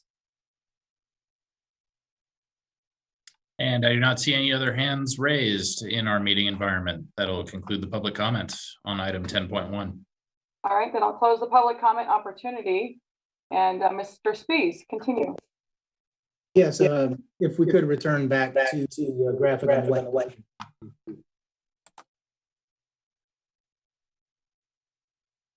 Okay, and so on the interchange, I mean, I remember years back there was discussion, and I think now that I have my glasses on, looking at it, are you intending an exit to the east, or is it only to the west? Yeah, the interchange only connects to Whitelock Parkway. The only connection to the east would be for the bicycle pedestrian overcrossing component. So East Stock, you would not be able to connect, you'd not be able to get on the freeway from East Stockton at this location. Okay, got it. Thank you. All right, thank you. That's all I had. Thank you, ma'am. Question? Okay, Councilmember Soon. Thank you, Mayor. A few things, and thank you, Kevin, Mike, and Jeff for your presentation. I'm passionate about these things, and I know you are too. A few things. One, the yellow arrows. I'm seeing a lot of traffic on next door with folks having near misses and some folks having some accidents. I know there was one recent accident that really wasn't due to that yellow light, even though people might have thought it was, thanks to some dash cam footage from a Good Samaritan. But so I want to emphasize what you already know is that driver education component. I'm just concerned. I don't want somebody to get seriously injured while we're testing this out. So I'll leave it to you to figure out how we can get out there sooner rather than later and try to just reach folks, do a little more to reach folks. And then Camera Road is so important. I'm glad to see you guys are making progress on that. I know, Councilmember Hume before me, has been, and many others, but I'm just talking about this council, been working on this this road, but it's not just a road, right? This borders upon our 300 acres of employment zone land, and it serves as an opportunity for us to vitalize or energize that area, as well as the urban area that we did a plan for along Camera as well. So I feel like that's going to be such a transformative element for us when that gets done. So I'm really excited about that. And then third, the light rail extension, and you presented some pretty big dollars there, 70 to 90 million. But I remember when I was participating just as a member of the public on the blueprint, and going to those meetings and listening to the groups, and they were talking about $40 million a mile with light rail. So this is in the early 2000s, right? So here we are, 20 years later, and we're talking 70 to 90. Point being, it's never going to go down. And if we don't connect ourselves on something of transit, we have limitations on the freeways, limitations on the current roadway systems. If we don't find a way to connect, we're gonna be looking like San Jose when they never connected to BART when that was being done. And so when they came in to try to do it much later, the cost, the difficulty of acquiring right away, all those things. So I think despite the cost today, I think it's a worthy effort to try to connect that one and a half miles so that our residents don't have to drive outside of our city through that traffic just to park at Franklin Station or Cosumnes Station in order to get on light rail to head to Sacramento or the airport in the future. That's it. Thank you. Councilmember Hume.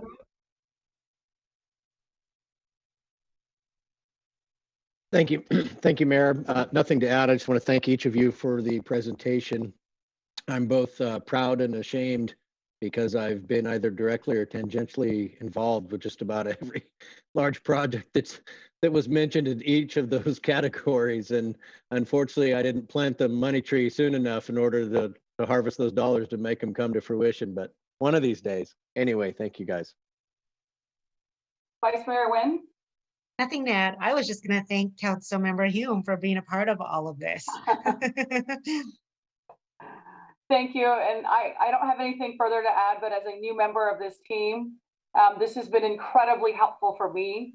And I would imagine also Councilmember Spies, just to get the overall, overview of all the great things that are taking place and just getting us that update that we all needed as well. So thank you for all of your great work, great information. I look forward to sharing this because it is this subject matter. I get numerous inquiries on a weekly basis. So I look forward to sharing this presentation out with the community. Thank you for all of your work. All right. With that, we will move on to our next item. That next item will be item 10.2, which is to receive a presentation on recent economic development activities and provide feedback and direction to staff as appropriate.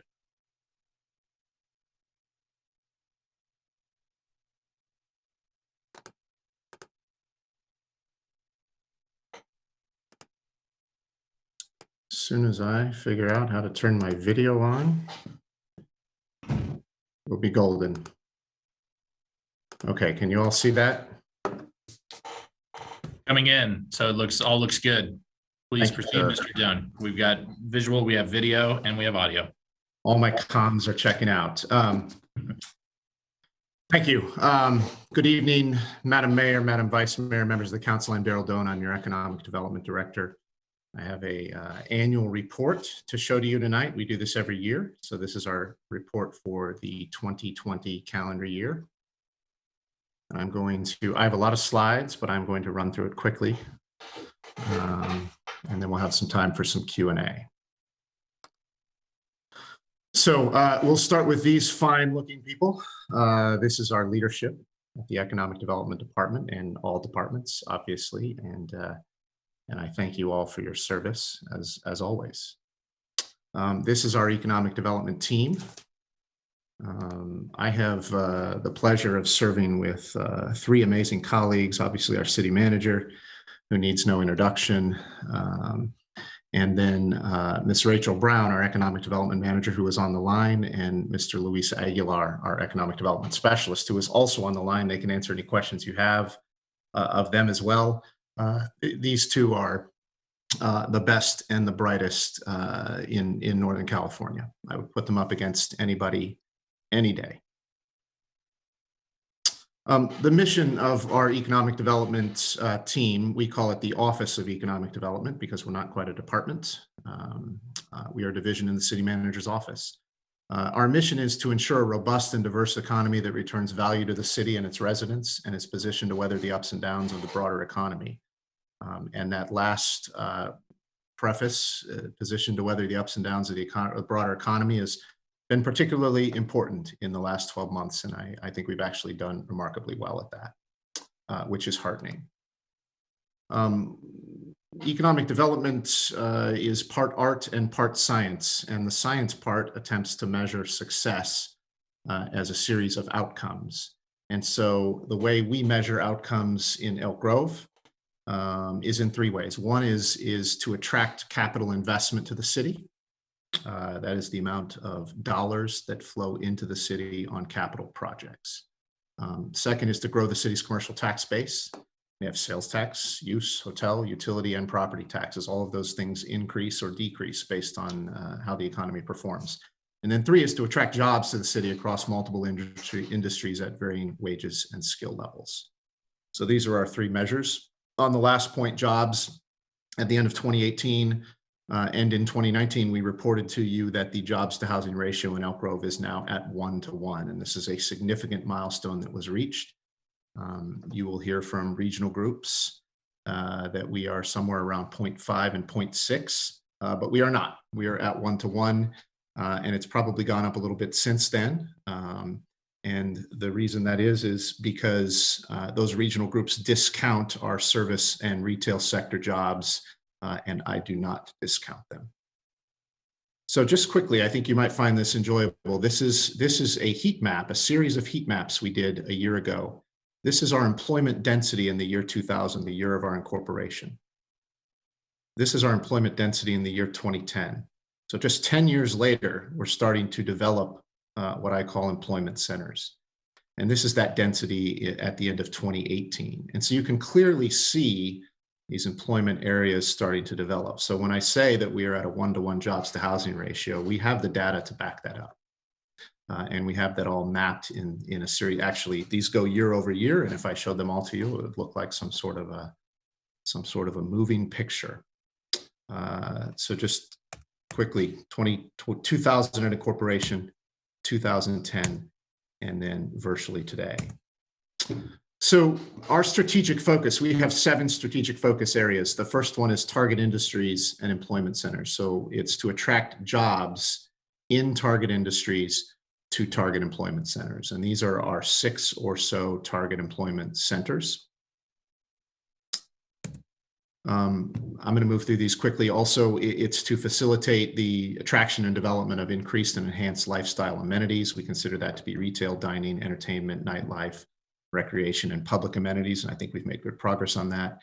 It's to support our small businesses and our technology startups.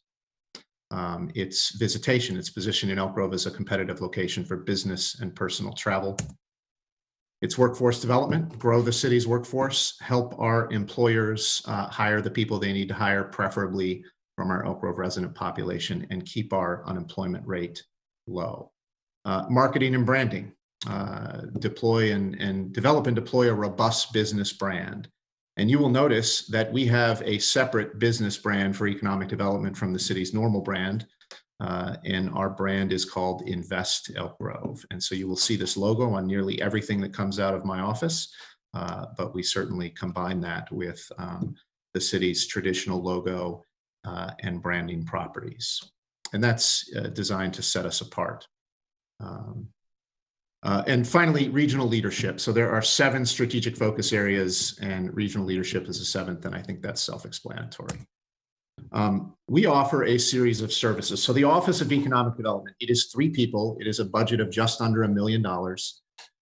That includes compensation and operating.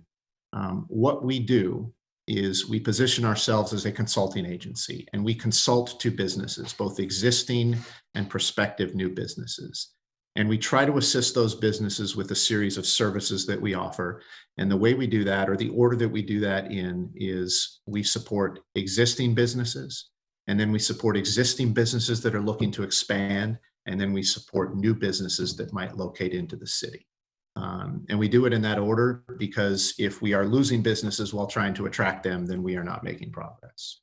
So the services we offer, tailored solutions, basically anything a business needs to be successful that we can help them with, we will try to help them. And we tailor those services to each individual business. We offer fast-track approvals. That should probably be fast-track decisions, because I can't guarantee an approval. But what we do is, if a project is a high priority, we work very hard with our development services department to clear a path for those decisions to be made by either the Planning Commission or the City Council. Site selection, this is probably what we do the most of. A business is wanting to be in Elk Grove, and economic development is really real estate development. And so we need to help those businesses find locations. And we know Elk Grove real estate better than any broker, any developer around. And so we can offer that service to help identify those hidden nuggets of places where you can put a building or lease space.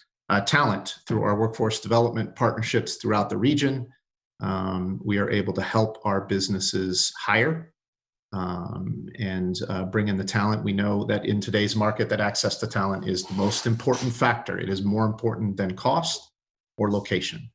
And so those relationships are critical.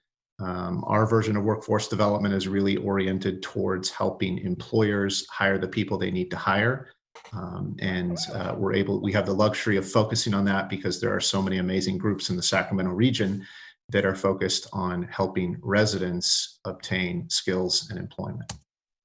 Small business support, obviously all business is local. That's not just a cliche, and in Elk Grove, a full 90% of our businesses are small.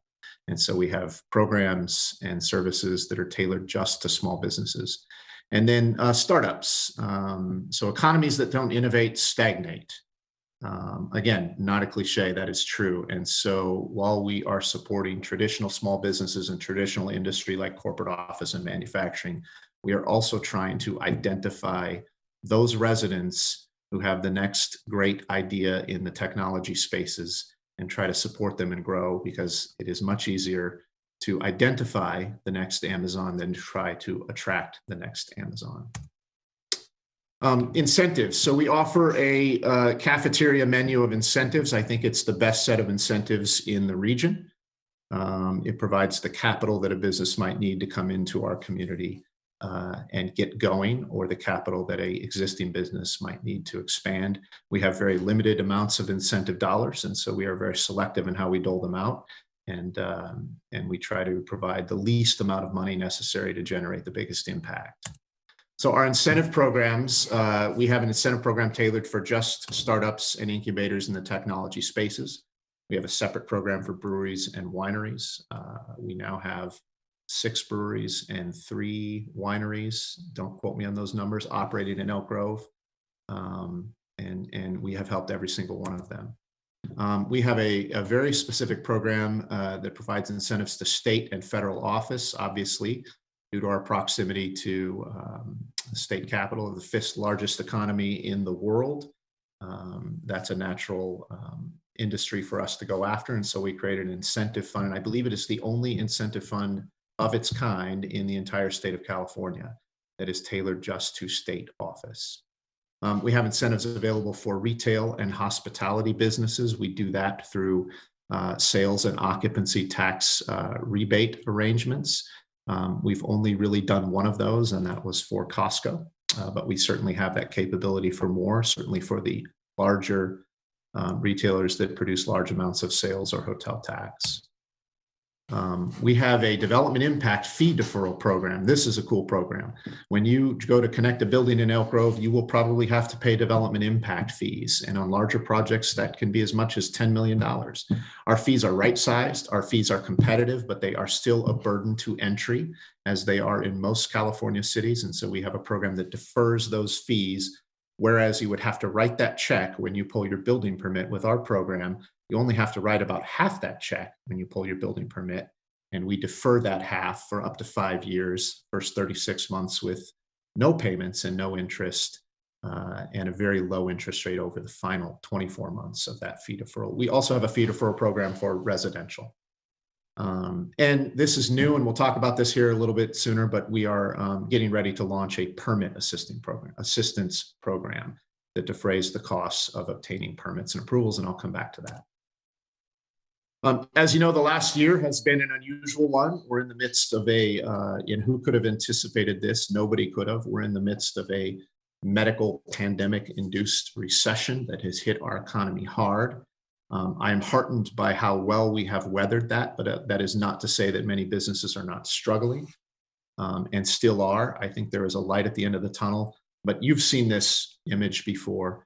I'm proud of what our, all 300 plus of the staff at City Hall have accomplished responding to that kind of an emergency, and the programs that we've come up with to try to soften the blow of that recession and that pandemic on our community. And God willing, we'll be able to do more as we get more funding from the federal level. But this is everything we've done to date. Some key projects that we initiated or continued in 2020. Project Elevate, this came to council at the end of 2020, and you adopted a vision that looks very much like this. This is a bold reimagining of an urban center in the midst of a suburban environment, because we feel that's something we need to attract the kinds of companies and employees that are demanding these urban environments. So this is 20 acres at Elk Grove Boulevard and Bighorn Boulevard. It's just north of District 56. It is a new planned urban district with elevated amenities. That's why we call it Project Elevate. It is modern, it is mixed use, it is dense, it is walkable, it is multimodal. It is not just a shopping center. It is a full 6-block street grid of a new mixed use construction. We are currently evaluating phase 1 of this project, which is the hotel, which if my mouse is showing on the screen, that is this building back here, closest to District 56. We are talking to hoteliers about the feasibility of that moving forward. Construction on this is TBD, and we should expect this to be a 5, 10, or 15-year build out. But the important thing is you had the leadership of adopting this vision, and I want to thank our strategic planning department for leading the visioning and architecture work on this. Your economic development department will lead the development of this. Railroad Street redevelopment. This was also in front of you recently in various forms. So this is Railroad Street and Elk Grove Boulevard. That's some drone footage from our very amazing drone pilot that we had at City Hall in this Crystal Lumry. This is a catalytic redevelopment in the city's historic downtown district. This is the city stepping in where the market failed to act and buying dilapidated historic buildings and facilitating their redevelopment with a private development partner. This will result in 1 new restaurant, also a second entertainment or restaurant space, 90 urban style flat apartments with ground floor retail. And then on top of that, our amazing public work department is developing all of this new infrastructure you see here, 200 parking spaces, a modern public plaza, new streets, sidewalks, lighting, utilities, all to create this new street experience with these destination restaurants. And when we say it's catalytic, it's because we fully expect that this initiative by the city will show other property owners in our historic downtown district what is possible and will result in additional private development along Elk Grove Boulevard. This project is under construction. The restaurant should open later this year. Also, a big focus of our efforts in concert with our strategic development department is to grow the city's industrial area on the southeast portion of town. We've had some industrial success in the last couple of years. We attracted a food manufacturer called Mi Rancho to Elk Grove. That facility is open. They're in more than 150,000 square feet. That has resulted in 275 new jobs in the city. Amazon Distribution Center at Union Parkway, this just opened in 2020. Approximately 440 plus new jobs. This was a project that couldn't have happened if economic development and development services didn't work together on a key zoning determination. And I think that's as good example of any as the things we do to try to get businesses in town. It's often not about throwing money at them. It's about clearing a path for approvals. And then finally, our strategic planning department has been diligently working to annex a new 390-acre, mostly industrial area into the city that will create a new business park. And we're already marketing this area, and it's being viewed very favorably.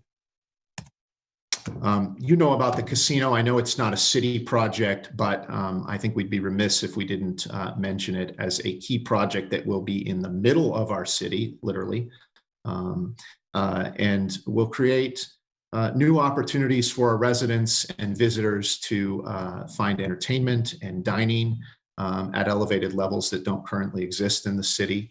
Obviously, city staff has been involved in this project that is now under construction. Many of you were at the groundbreaking a couple of weeks ago. What excites me is 1,800 permanent jobs and 1,600 good paying union construction jobs. Very exciting project. Can't wait to be there for the ribbon cutting.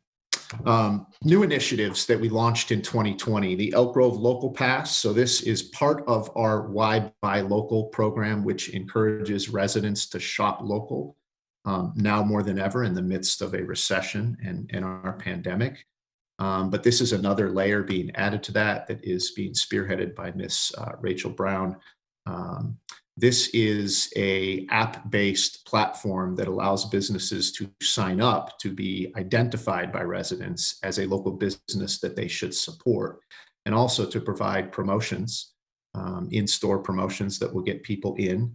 And it's also a platform where our residents can sign up to purchase or be given a gift card to spend in those local businesses that are on the platform. And so they know where to go to support local businesses. So all business is local in my mind, whether you are Costco all the way down to the bookstore on the corner. It's all local dollars flowing into and out of our community. And this is a platform for those businesses and those residents to connect. This is undergoing a soft launch right now. I know Ms. Brown has been running around town signing up businesses and starting to get the word out to residents. You'll see more press about this when it launches on April 1st. And you can go to the website, elkgrovelocalpass.com. This is in partnership with our friends at Explore Elk Grove and the Elk Grove Chamber of Commerce. We are in the middle of an annual business survey. Now, this may not sound like the sexiest thing, but here's the thing. There is no database. There is no magical database that I or my staff can go to know who is in business, when, where, how many people they employ, how much space they occupy. The only way to gather that information is through paid databases that are woefully incomplete, although we still subscribe because we got to have what we need. This is really our effort at getting data direct from our businesses. So we've got 30 or so questions. This is live now. You can go to our COVID-19 biz page at elkgrovecity.org to find this. We're giving away $500 local pass gift cards to businesses who fill out the survey. These are actually live results as of this morning. We've got 6,500 or so registered businesses. We would really like to get 5% or so to take the survey. That's actually a big number. From this, we can start to extrapolate important data about whether you own or rent, how much space you're in, how long have you been in business, what are your personal demographics as a business owner, how many people do you employ, so we can have our own data that we generate. I think this will only grow over the years as we do it. So we're very excited about this new initiative. We've launched a business retention and expansion program. This is something we've wanted to do for a long time. Now, we're always talking to our businesses, but often it is ad hoc. It's when they have a problem or we know they need help or somebody comes into our permit counter. This is an effort to be more proactive and less ad hoc. So we've created a list of Elk Grove's 65 most important businesses. I put that in quotations because obviously all businesses are important, but these are the ones we can't afford to lose at any cost. And so we're going to be meeting with 3 to 4 of these businesses per month to identify issues and see how we can help them either expand or forestall their relocation and see what bottlenecks we can unstop that they might be experiencing with the city. And then finally, I referenced this earlier, we are building a new incentive program. So we used to have something called the Sewer Fee Credit Program, which was a really important financial program that allowed us to give small amounts of money to very small businesses that were building projects to defer their costs of connecting to the sewer system. That program ended, and our unspent credits, which were completely funded by the sewer district, were given to the city. So we were able to bring in about $720,000. We deposited that money in our small business incentive fund. And with your support, when we bring this to council, we intend to create a new incentive program. This program will offer grants up to $10,000 to defray the costs of obtaining city entitlements and building permit approvals. That amount of money may seem small, but that can be the difference between a small business starting or never starting. And so this will be open to businesses with less than 20 employees and revenues under 3 million, which is the same small business definition we typically use. And again, it replaces the sewer fee credit program. So you should see this come to you in late April or early May. We're putting the finishing touches on it and need to run it up some flagpoles, but we hope that you will see the benefit in this and support it. And incidentally, our sewer credit program over the years that we ran that put $2 million of small business support on the street and created over 2,000 jobs. We think this will do the same. And with that amount of money, we think we can run it for about 3 years with no cost to the general fund. So business development, this is our bread and butter. This is our circle of business development. It's leads, prospects, locates, and openings. I'm going to get in briefly to what those things are as I go through the results in those categories.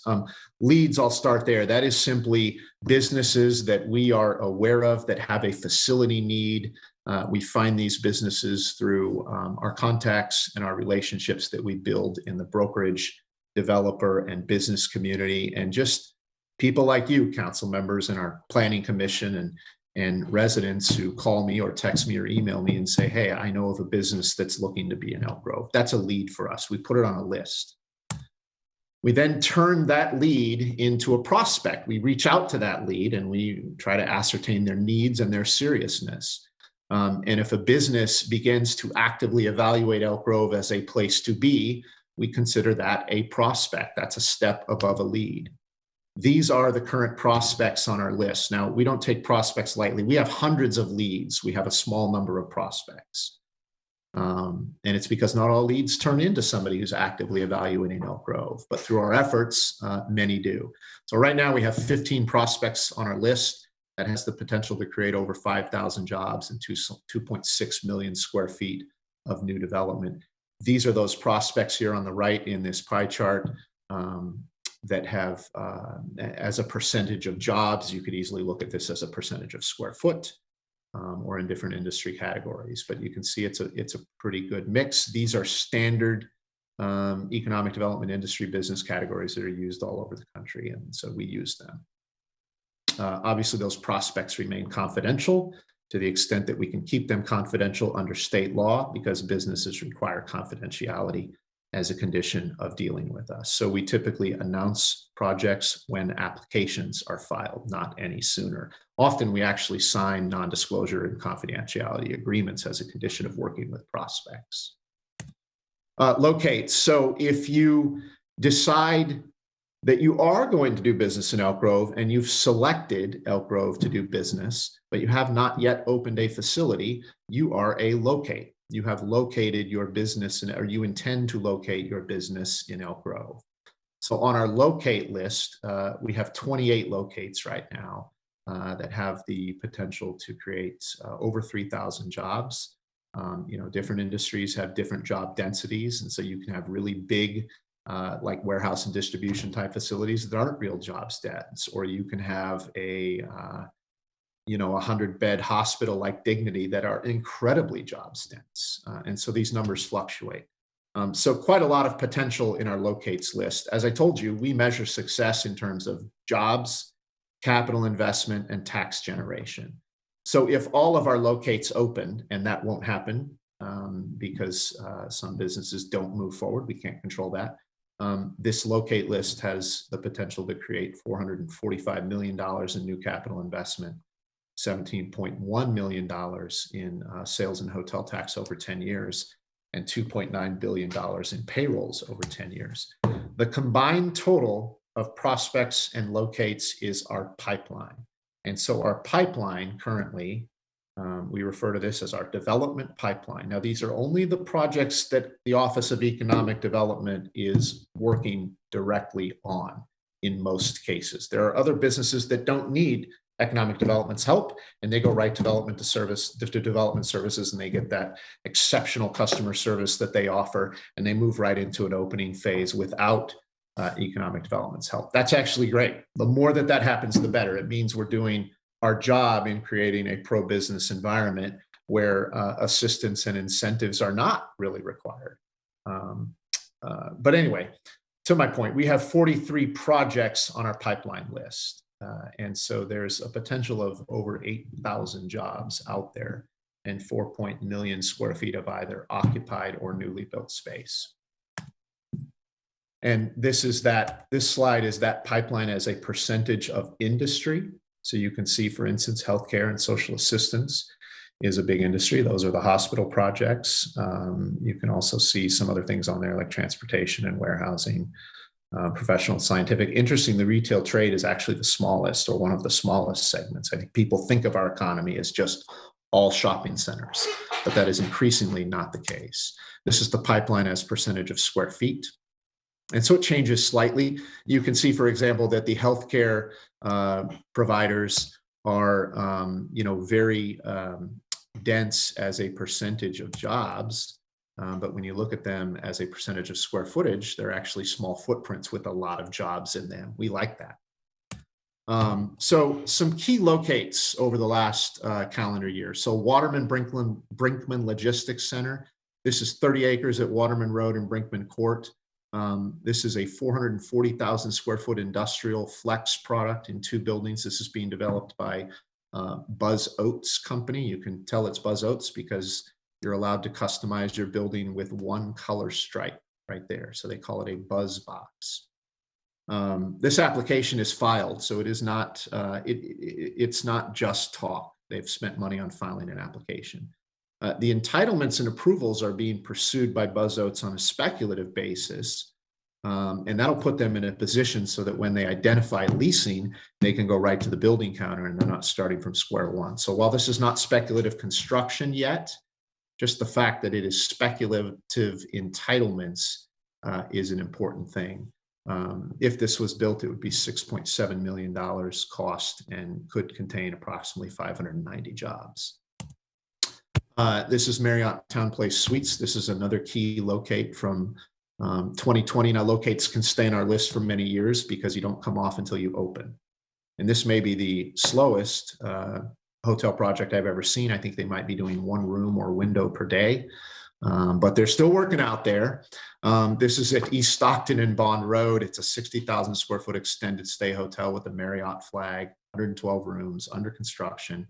It should open in 2021.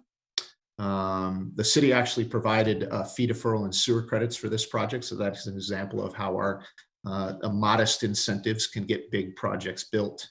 Approximately 60 jobs. This is what I like, the last 2 bullets, $4.4 million in hotel tax over 10 years. So this will start to flow into our budget. Hotel tax is great because it's one of the few taxes that we keep every dollar of. And then approximately $1.1 million in addition in visitor surcharge over 10 years, which helps our visitor bureau, Visit Elk Grove, which we oversee as well. And then finally, this is new and is probably being made public tonight for the first time. The Kubota Western Distribution Center. So we literally received this application today. I'm not declaring victory on this yet because an application does not equal an opening. But still, this is a big deal. We've been pursuing this for many months.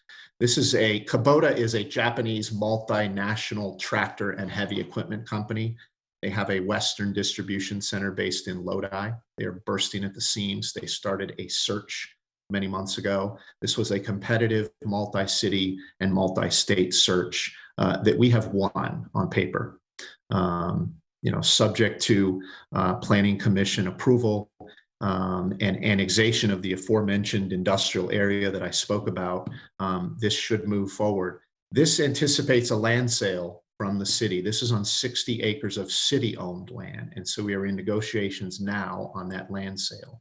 If all of this is successful, and those are 3 big ifs, right? Annexation, approvals, and land sale, this should start construction in 2021. This is a $40 million capital investment. It's not very jobs dense, as often distribution centers are not, 125 jobs, but some highlights. This includes 35,000 square feet of executive offices. So the company's West Division executives will be housed here in Elk Grove. A 35,000 square foot executive office would be a big get for Elk Grove in and of itself. And then also they will have something called Kubota University, which is where they will train all of their staff and their tractor dealer network from around the country. That will all happen here in Elk Grove. So at any one time, they'll have 150 people on site, essentially living in our community in hotels and spending money at our restaurants. This is really exciting. I think the architecture is going to look remarkable for a distribution center. And also the tractors will be, the final assembly on the tractors and construction equipment will happen here in this building. There will be more formal press on this. We like to, we like to save the big rah-rah cheerleading types of events for when those approvals are actually granted. But I would be remiss, given the size of this project and the fact that an application has been filed, in the interest of full transparency, if I didn't mention this tonight. These are our openings that we had in 2020. There were 16. Now, we only track openings over 5,000 square feet. Again, there is no magic database. And so what we can track is what we can see and what we know about, and that's generally the larger projects. But we had 16 openings with some pretty significant gains in payroll and sales tax and capital investment. This is that list of openings. And you can see the first 10 or so were directly assisted by the Office of Economic Development. The other 4 were certainly directly assisted by the city, because all projects are directly assisted by the city. The big one that jumps out here is the Union Delivery Station. So this is Amazon's new last mile delivery station on Union Parkway in our industrial area. It's one of those key industrial projects. Because of something like that and Mi Rancho, we were able to get the attention of somebody like Kubota. That stuff doesn't happen by accident. We plant a flag every time we bring a key industrial and manufacturing project to Elk Grove, and we are now on those industries' maps. So these were all of the openings in 2020. There were closings. We don't bury our head in the sand about that. Again, we track over 5,000 square feet, and I'm being intentionally sort of glass half full, silver lined here tonight. I know that businesses are struggling, and I know that many have closed temporarily and even some permanently. But we have to track this, and we have to continue to do our job, and this is how we do it. It's projects over 5,000 square feet. That's frankly all we have the bandwidth and information to track on any meaningful level. And so these were the closings in our community in 2020. There may be others. There may be things we don't know about. We freely admit that.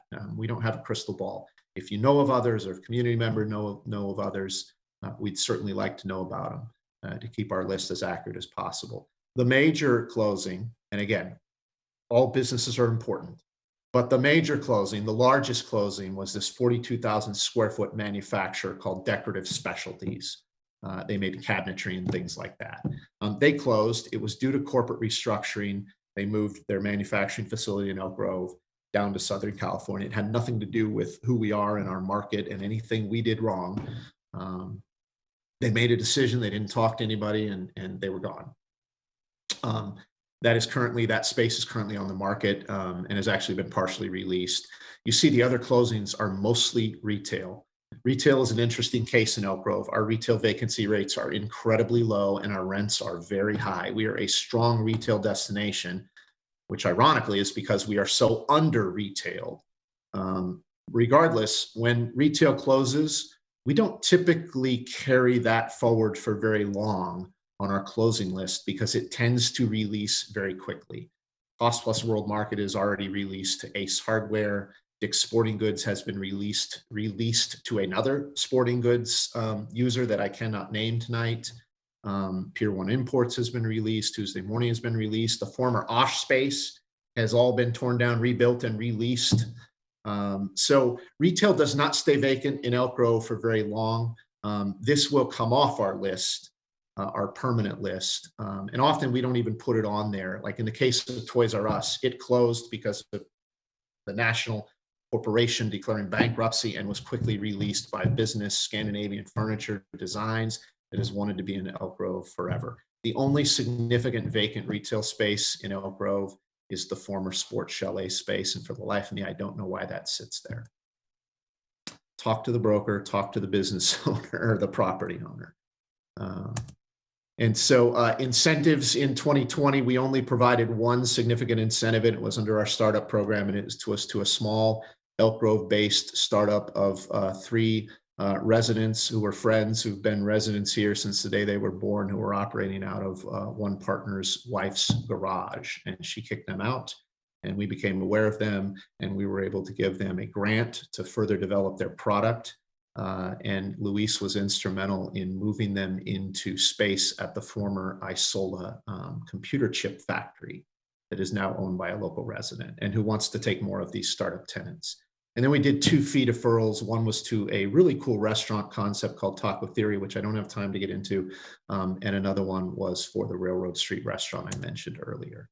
Our sewer-free credit program, I mentioned that closed, but these are the final results. We did 10 sewer fee credits projects in 2020 that resulted in some nice job gains. These are mostly very small businesses. You can see it's mostly accommodation and food service and retail. I'm not going to go, in the interest of time, I'm not going to go through all these market indicator slides, but there are approximately 10 of them.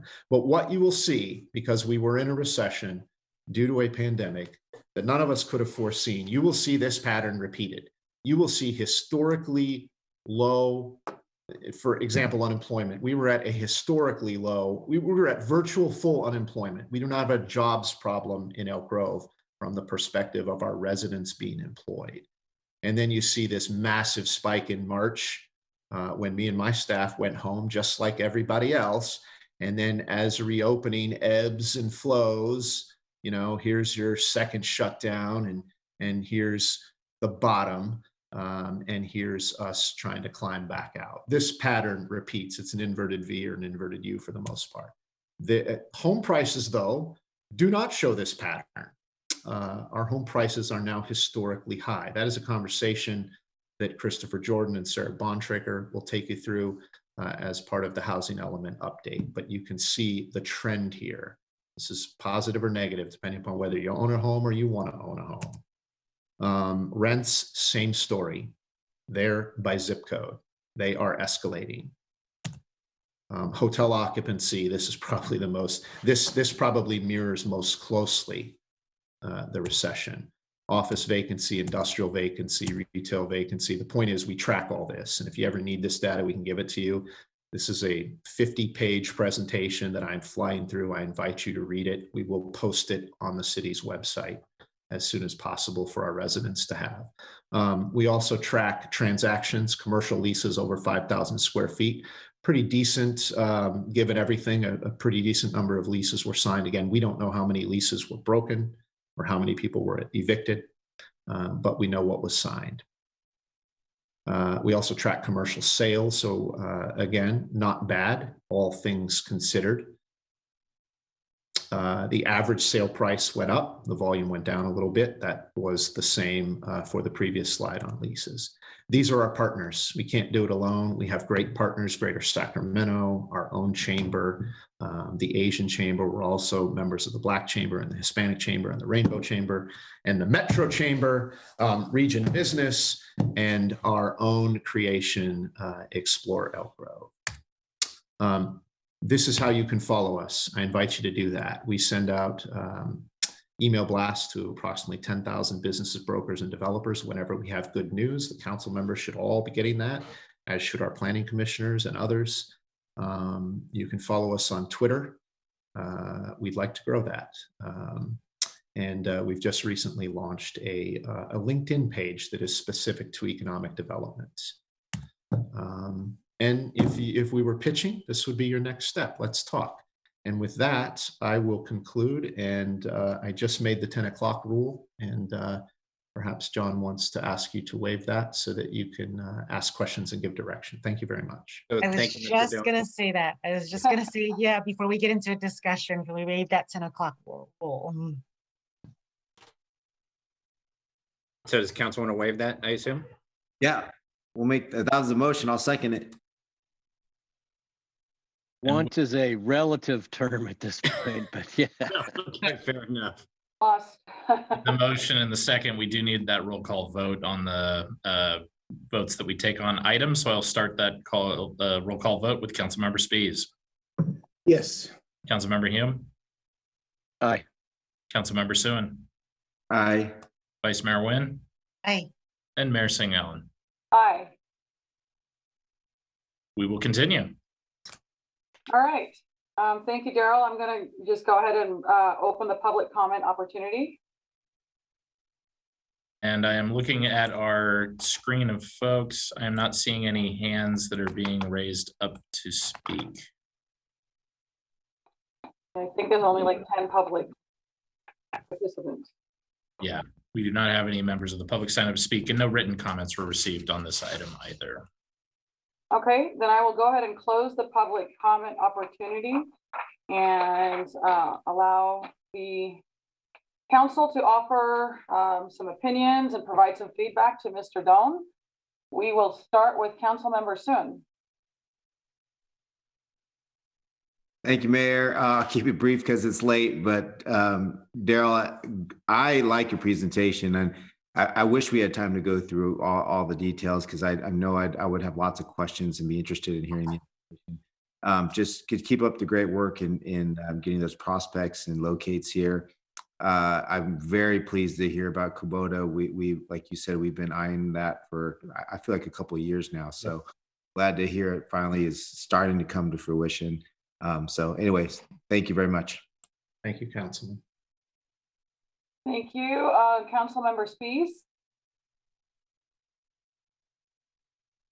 Thank you, Madam Mayor. So, I mentioned before, we've got well, first of all, let me back up. Daryl, fantastic presentation. I would rather go for like a whole day on this topic. I could, there's so many things I could. Let's not do that. Yeah, it's not in the cards for today, but, I mentioned before the unknown and unseen impact of the pandemic on the future of work, and as a city, I think we're certainly still in uncharted waters, right? But I'm encouraged that we're going to come out far better at the other end of it. But so just a couple of things, one of the things I'd like to reiterate is that we, through our legislative agenda, I'd like for us to continue to encourage the state of California to codify their work from home policies, because the more people that we can have working in Elk Grove, right, not only brings up the number of jobs that are truly in Elk Grove, right, but also it allows them to productively work from home, reduce the congestion on our roads, reduce the time for our state working residents who are spending time away from their families, and potentially increase the amount of money that those employees will now spend at home because they're spending their day here. So I think, I would ask that we all continue to push that on our legislative agenda to the state. Second thing I'd like to ask, the council's concurrence to request staff to look into a pilot program that's being conducted between the City of Sacramento, Sacramento Urban League, and the Greater Sacramento Economic Council. And that program is called Digital Upskill. And in short, it provides opportunity for residents who are unemployed as the result of the pandemic to receive information technology, software development, and cybersecurity training. And at the conclusion of the training, the participants receive job placement assistance. So preliminary results from the Digital Upskill project look promising. And I'd like to see if we can use upcoming federal funding to directly provide assistance to our residents. And then the last thing I'd like to add in here, and this idea is a little soft, but I'd like to ask the council's concurrence as well to request staff to look at further ways to assist residents who are interested in starting a business with this upcoming federal funding. Two ways, and these might not work, and there might be better ways, but two ways we could help to remove barriers are to provide funding to overcome some of the financial hurdles, such as the state's business registration with the state of California, right? In Elk Grove, our business licenses are like freakishly low. They're $13, I think is what they are. Maybe it's $18, right? But I think we could use some of that federal funding perhaps to help businesses get started on those things that seem like, why am I spending $800 to register a business in California? The second thing is consider establishing a fund to assist residents seeking to own a franchise, right? So a lot of these franchises are better bets than just, someone coming up with an idea, right? Because they have instruction and they have some tutoring that happens along the way. So, establish a fund to assist residents seeking to own a franchise. Those two ideas may not be permissible under CARES constraints, but I would hope that we can take a look at those opportunities. And I've probably gone on long enough. I could talk about this all night, but thank you very much, Daryl and Rachel, and it's late, Luis. I want to thank you all so very much. If I could, I think we need to pay more budgetary attention to economic development. Perhaps that's a place that we can be looking to increase in the future. So, thank you. Excellent comments, Councilmember Spies. Councilmember Soon. I think he already spoke. Already went. Yeah, thanks. I think it's Pat. It's Councilmember Hume. Yeah, I went so long that you forgot that Darren had already spoken. Oh, you know what? You're right. You dominated that conversation. You're Councilmember Hume. Sorry. Well, I guess I'll try to be a little more memorable than Darren, but No, listen, Daryl, I may tease you about how intricate your reports are, but the reality is that you have so much data that you have to track in order to even make sense of the effort that you do. Otherwise, you'd probably lose your mind because, as you said, you're planting acorns and trying to harvest oaks. But you mentioned that really economic development is the confluence of art and science, and that is a difficult thing for us as part-time policymakers to really be able to grasp in a short amount of time, even given such a wonderful presentation. And I hope that the public is able to take away the effort, and they see the projects come in and the storefronts go out and all these different things, but they don't necessarily realize the effort that really is being made at those three critical areas: the attraction, the retention, and the growth. And so I won't go on any longer just because the hour is growing late, but great presentation, great job. And just, I know you have a major task in front of you and it's pushing a boulder uphill sometimes, but I think we are starting to see dividends, and that's a good thing. Thank you, Councilmember Hume. I can always count on you to teach me new colloquialisms. Sometimes those colloquialisms for this immigrant woman here, it goes right past me. So whatever with that acorn thing, yeah, I have no idea what you just said, but it sounded great. Thank you. Vice Mayor Nguyen. I'll be quick. Thank you. Thank you, Mr. Doan, for the presentation. I like that if we needed to look up anything as far as square footage, to number of employees, to the length of time in which you've worked with them or they've left the city, really is detailed to where we could ask any question as it relates to economic, and you'd have it there. I support Councilmember Spee's idea behind the program that GSEC and Urban League put together in helping folks that were displaced due to COVID-19 into a different skill, and it is around digital. And I know that program very well. I think that would be very fitting for our city here. I also would like to see if we could work with young people. Workforce development, I say this all the time, isn't taught in school, it's not taught at home. During this time of COVID, a lot of our young people didn't get a chance to go through summer jobs. They didn't get a chance to get jobs because of that. And so if we can assist in somehow using some of those funds, whether it be a program like the digital upskill and getting them into temporary jobs or getting them the skill set, I think it would be worth our while to invest in our young people. And I'll stop there. Thank you. Great presentation, Daryl. Along with Councilmember Spees, I could easily spend a day on this. This is exceptional work, very detailed, just tremendous amount of information and data. Good portion of that will be included in my State of the City address tomorrow. So thank you. We'll be covering a lot of those aspects. Very exciting to hear about Kubota. I've been on the hearing about that from one of the applicant, the landowner, and so just very familiar with the project and excited to see that it's coming to fruition here.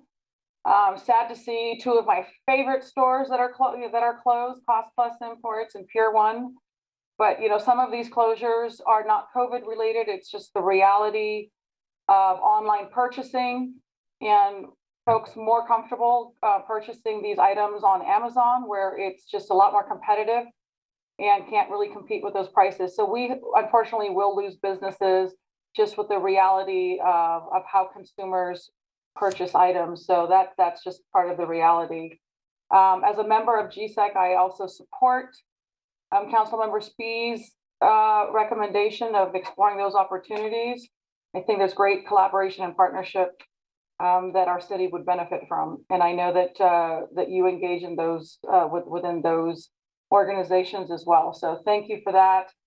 Just great presentation. And I look forward to continue working with you. I've gotten to know you over the last several months and see you in action.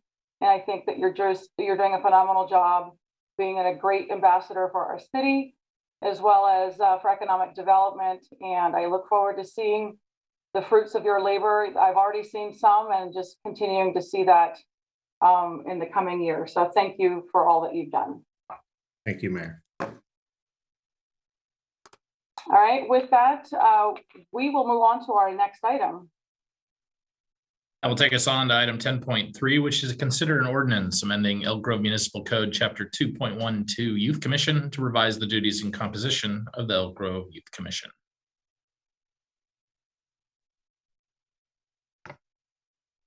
I'll get there. All my technical difficulties here. All right.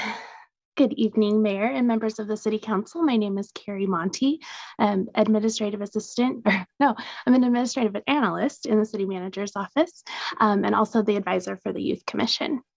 Tonight, I will be presenting the proposed update of the duties and composition of the Elk Grove Youth Commission.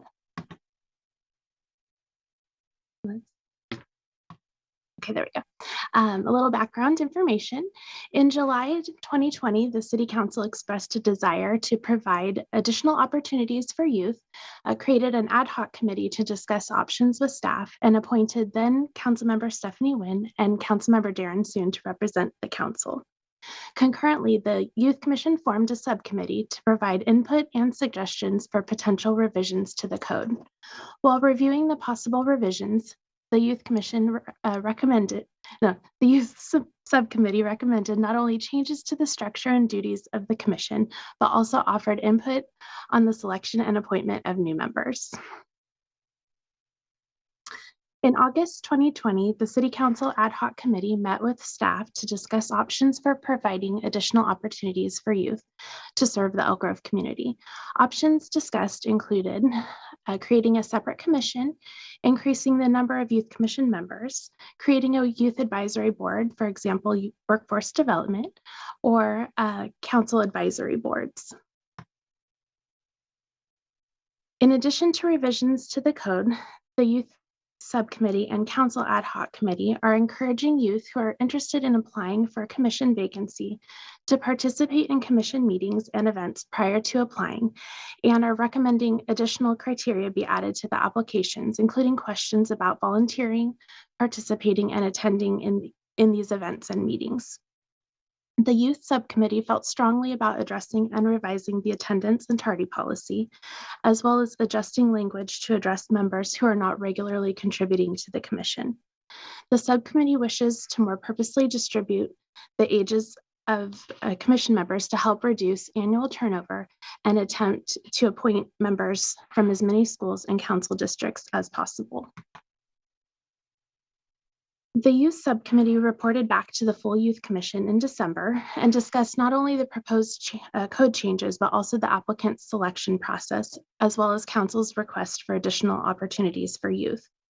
Overall, the Commission was not in favor of creating another commission, expressing concerns about the purpose of the new commission, how they would work together, and whether there would be conflicting efforts. Some commission members also expressed concerns with the suggestion to add seats to the current commission. Commission members commented that they would rather have 10 dedicated, fully committed members than have additional members who may not participate or contribute to commission efforts. In addition, the 10-member commission is already large, and adding members may dilute roles and responsibilities. After further discussion with the City Council Ad Hoc Committee regarding the purpose of additional boards or committees and commissions, the feedback from the Youth Commission, and limited staff resources, it is recommended to keep the membership of the commission at 10. The Youth Commission is in support of the following proposed changes to the Elk Grove Municipal Code, Chapter 2.12. Under membership, the first bullet recommends that the composition of the Youth Commission evenly represents area high schools, including public, private, and charter, in addition to council districts, as long as there are qualified applicants meeting the residency requirements. In addition, an effort will be made to appoint members of varying ages and grades within age requirements of the commission. Under term limits, we added a section on resignation to note the current process. For meetings, the first bullet defines the months of Youth Commission operation, which is September through May, and a designated recess of June through August. The next item updated the absence policy and added a tardy policy per the Commission's request. This encourages communication with the Commission advisor if a commissioner will be late or absent. Absences will now be accrued with Youth Commission events in addition to regular and special meetings. 2 unexcused late meetings count as an absence, and to account for these changes, the number of absences allowed has increased to 3 per year. Under duties and responsibilities, in this section, we defined officer roles, arranged some previous duties into officer responsibilities. The officer positions include chair, vice chair, secretary, historian, and communications officer. The duties are listed on this slide. Alternative actions. After considering the recommended changes, the City Council may choose to not approve these administrative changes to the municipal code, or may suggest alternative modifications such as expanding the commission membership or creating another commission. Staff recommendation. Staff recommends the City Council receive information from staff and introduce and waive the full reading by substitution of title only, an ordinance amending Elk Grove Municipal Code Chapter 2.12 to revise the duties and composition of the Elk Grove Youth Commission. On behalf of the commission members, I'd like to thank you for your continued support. I'm available for any questions. Thank you for that report. I will now open up the public comment opportunity. And Mayor, Vice Mayor, and council members, I'm looking, we did not receive any comments prior to the meeting. And then as I'm looking at our participants that we have, I'm not seeing any hands that are coming up. So I do not see any further or any public comment on item 10.3. All right, very good. Then I will go ahead and close the public comment opportunity and open it up for council deliberation and direction. I can go first. So both, yeah, Councilmember Soon and I worked through this and we had some extensive conversation, and it was tough because every time we look at moving appointing a youth commissioner, we always get lots and lots of credible, wonderful applications with youth that have amazing resumes and backgrounds in community service. We talked about whether that's a good idea to bring youth in that already have a very packed schedule, because of what ends up happening is that while their resume looks really great and their application looks fantastic, they don't necessarily have room or time or bandwidth to be able to serve on this youth commission. And what we heard was that many of the youth commissioners complain that when we put folks on, some of the youth aren't able to take on some of the duties that they said they would be able to do. And so I could say that both Councilmember Soon and I wanted the youth to come back and give us advice on what it is that they want to see and how they wanted to shape this commission. I liked everything they put forward. Thank you, Ms. Monty, for working with them and for presenting this to us. I would support all of their recommendations. Thank you, Vice Mayor Nguyen. Councilmember Soon. Thank you, Mayor. Yeah, I agree with Vice Mayor Nguyen. Kara and Carrie, thank you guys so much for supporting us on this. I do think we had a worthy effort to try and involve more of our youth. It was great to hear their feedback because I don't know that we've ever, asked them. So it was really good to hear. I mean, one of the other things that was counterintuitive was that oftentimes our council often put, juniors or seniors just to make sure that they got to serve a bit before they graduated. But then you had this lack of continuity and leadership. And now, you see their feedback asking for a range of ages to provide some continuity and allow folks to learn the ropes and stay on there a little longer. So I also concur with the recommendations. Thank you. Councilmember Spies. This one's an easy one for me. I mean, the two of the task force have said that they support it. This is ideas that have come from the commission themselves. It's easy to support. Councilmember Hume. Ditto. I support the work of my colleagues and Carrie and the youth commissioners. Thank you, and I echo the same comments. It was important to hear from Vice Mayor Nguyen and Councilmember Soon on the engagement and the feedback from our students. And I appreciate their recommendations. They seem very thoughtful with an equity mindset, which is great. So I would be in support of the proposals. So then I will go ahead and introduce and waive the full reading by substitution of title only, an ordinance amending Elk Grove Municipal Code, Chapter 2.12, related to the Elk Grove Youth Commission. Second. Great, we have a motion and a second. And that roll call vote on the motion for the ordinance, starting with Councilmember Speeds, Yes. Councilmember Hume, Aye. Councilmember Suen, Aye. Vice Mayor Nguyen, Aye. and Mayor Singh Allen. Aye. The ordinance of item 10.3 shall pass 5-0. Great, thank you. We will move on to our next item then. And the next item will be item 10.4, which is consider policies to implement for appointees to terms of the city commissions and committees. So good evening, Mayor, Vice Mayor, council members. I'm Jason Lindgren, your city clerk. I do not have a visual presentation for this item. It is teed up primarily to discuss the concept of terms for service. So that's setting a set amount of years in which we would review the appointee's service on a committee or commission. That's opposed to term limits, which would stop someone from serving after a certain number of terms. And that's not what we directly discussed, but it is one of the topics we brought up, that it's not for term limits, this is for terms. And it's really intended, I think, through the process that we just saw with the Planning Commission, which is to look at seats that are on a committee or commission and have a review so that the current applicants have or the current appointees have an opportunity to reapply. But it gives that chance to see who's interested in serving in capacities and for folks to have kind of a regular check-in. One of the processes that's outlined in the staff report is that this is a transition. If we were to look at this, and what the staff assumption was, is that if we were discussing terms, is to think about it in relation to all of the committees and commissions, converting to this new system, because it is a difference in how we've approached communicating with appointees in the past. And so in the background, what you'll have is that background where we used to check in. And from that check-in process, we didn't have a lot of application processes that then ensued. And so to switch to a system in which we're looking at having a regular process where we do a review for all seats on committees and commissions, where the staff report kind of viewpoint comes from is what's the easiest way to administer that transition and to set up that schedule that would come back on a regular basis. And so really what it starts addressing in the staff report is those considerations to give if you're thinking about implementing terms for all of our committees and commissions, is that when staff did the evaluation, it was to look at what the length of the term would be.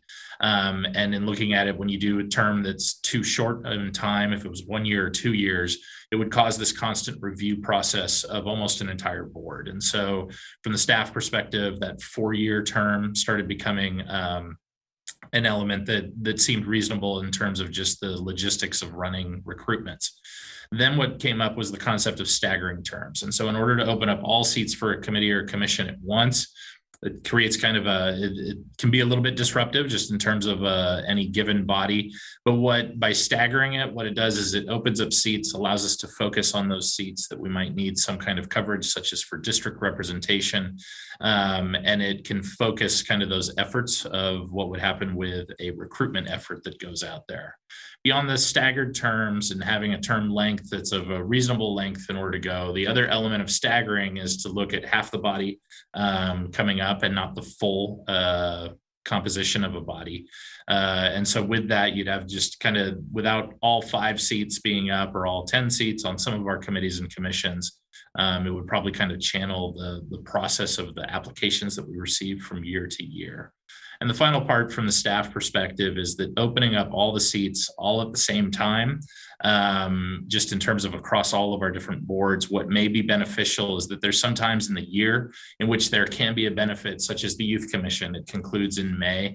And so having a recruitment effort that happens in that June, July timeframe could be beneficial, as well as we have several of our committees and commissions that review items during the budget preparation process. So having recruitments that occur and having new board members come on right as they're making decisions on future budget processes that typically happen at the beginning of the year Those were considerations that staff saw, that maybe pairing a couple of committees in the first few months of a year after we have an election season may work to kind of sequence when committees and commissions are at the highest levels of their activity, and when they have natural breaks, when it may be a good time to have an open recruitment and have an opportunity for onboarding, or just for folks to be able to kind of reflect and see about their own service as time moves forward. So really that staff report just kind of encompasses those elements of consideration from the staff management side of dealing with a transition of recruitments going into terms, but having these on a regular basis going forward. Of course, this element of terms is really set for a review process. So even with terms, it doesn't mean that any current standing members would be removed from their offices. It opens up the opportunity, and I think we follow a similar pattern that we did with the Planning Commission, in which the process saw that those standing commission members stay on in their service, and it's not until after the appointment consideration process that's when a transition would occur. And so it gives that opportunity for folks to continue to serve while they're still reapplying for if we're implementing terms of service. Some of the last elements of this is that we would still have open recruitments that would come for unscheduled vacancies. So in the event that somebody steps down from an office, we would still be having those unscheduled vacancies and filling those seats as quickly as we could. But with terms, what this would do is enter us into a sequence in which we have kind of a regular basis for which we're seeing appointment considerations and opening up for recruitments. So with that, I will turn it to what public comments we have on the item, and to council if you have any questions, I'm available to answer any questions. All right, so we'll go ahead and open up the public comment opportunity. And for public comment, just on this item, we didn't receive any prior written comments, and none of our participants in the Zoom environment have used the raise hand function. So we do not have any public comments on this item. Okay, then I will go ahead and close the public comment opportunity. And before I open it up for council deliberations and direction, Mr. Lindgren, what would be, since you would be the one managing this, what is your preferred mechanism of handling this so that it's not going to overwhelm or inundate you in terms of process? You've provided many options, but I would love to hear your feedback. Yeah. And in the staff report, the staff recommendation really comes direct from me, which is to consider 4-year terms. You stagger those so that every 2 years you're doing a review of half of the board that comes up, and then to have these considerations occur after the election season. Part of it is during an election year. That's a year of higher activity in the city clerk's office. And so when we get past the election season and we start looking into the new year, which would be the odd numbered years. So in this case, we're in 2021. This would be the ideal time to look at appointments to regional boards, to our city committees and commissions. And so those 4-year terms, you stagger and look at half of the membership, and then open up recruitments, and then do a couple of recruitments at a time, such as we just recently had, the Planning Commission, and we did have 2 other committees, but it was only for 1 seat each. And I think if we had more seats open, it generally gets a little bit more activity in terms of folks, because there's more opportunities to be appointed. And so if we did a couple of the committees and commissions throughout the first part of the odd numbered years, that would be more than manageable, just in terms of the workload that would come in. And I think it's also fair to applicants. It gets kind of hard if all of the committees open at the same time. Sometimes what we see is a whole bunch of applicants that throw in their hat to all the rings. And in some ways that can kind of throw off sometimes what they're targeting to do. Right. Okay, I appreciate that feedback. So I'll turn it over for council comments direction. We'll start with Council Member Hume. Okay, I wasn't expecting to be first out of the gate on this one. It seems like every couple of years we weigh this issue, and we recognize that the current way of appointing commission members, and I'm speaking mostly to the Planning Commission. The other ones kind of work themselves out by attrition and by levels of interest. But for the Planning Commission, there's always seems to be a push-pull struggle of how we go about appointments and whether or not people ought to have terms. And one of the things in considering all those different options that the city clerk just went through in reading the staff report is, you know, we could end up in a situation where you have newly elected council members weighing in and opining on either established commission members or would-be new commission members. And so again, I guess what I'm having a long way of saying a short idea is there's no elegant solution, and everything has a downside to it. So I'm interested to hear what my colleagues say, but I have not seen anything compelling me to think that trying something different is going to work out the problem. I don't know the solution for the problem we're trying to solve, I guess is what Councilmember Sun. Thank you, Mayor. Yeah, I was struggling with the same thing. Definitely the main issue of this topic seems to always be the Planning Commission. I mean, we could literally leave all the other committees alone as we have, and we would be okay, and then figure out what to do with the Planning Commission. But one of the things that had crossed my mind was back in the days when Councilmember Hume, you were a planning commissioner, and it was, you know, we had a rotating mayor back then. And so I remember when a new council member was elected, that commissioner, it was understood. They turned in their resignation. And of course, if that council member chose to, you know, keep that commissioner, that would be, you know, their prerogative, but it was understood. And so I just was thinking maybe that would be a little bit of a smoother transition, in that there'd be no expectation of continuing on after an election. But again, I'm just brainstorming here. So that I don't have a strong opinion one way or the other right now. Councilmember Spies. Okay, well, so I'd have to mostly align myself with Councilmember Hume. In short, I'm not terribly interested in changing the current structure. I think the problem is specific to the Planning Commission, as both Councilman Sun and Councilman Hume have said. I feel as though it's a solution in search of a problem, right? Because a lot of people completely misunderstand how the Planning Commission works. It's not like the Supreme Court. I've heard that a lot. Oh, it's like the Supreme Court. It's a lifetime appointment. Fundamentally, completely, and totally untrue, right? Any commissioner can be removed at any time. It takes 3 votes from council, or it takes a quiet conversation from a mayor to the commissioner saying, hey, you know, we'd like to take the Planning Commission in a different direction, right? Allow people to exit gracefully, right? So I'm not supportive of changing anything relative to this. And Vice Mayor Nguyen. Sorry, I couldn't get it to unmute. Yeah, I feel like we have this conversation every single time, and we always end up not doing anything and going back to keeping it the way it is. And somehow it works. I'm in favor of just keeping it and having, hopefully the new commissioners can understand that it's not a lifetime appointment, and there needs to be change in some point in time. And, you know, after folks have been there on for some time, leadership is not about being there forever, but leadership is about taking your time and then grooming others to kind of take over, right? And so we hope that maybe some of the new commissioners that are coming on can understand that and not be there for an entire lifetime, right? Easier said than done.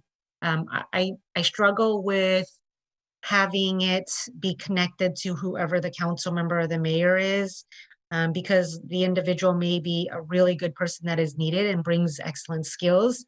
And if that elected official is out, that person may be out as well too, and it makes it really unfair. So I'm in favor of keeping it as is until we can think of something else better.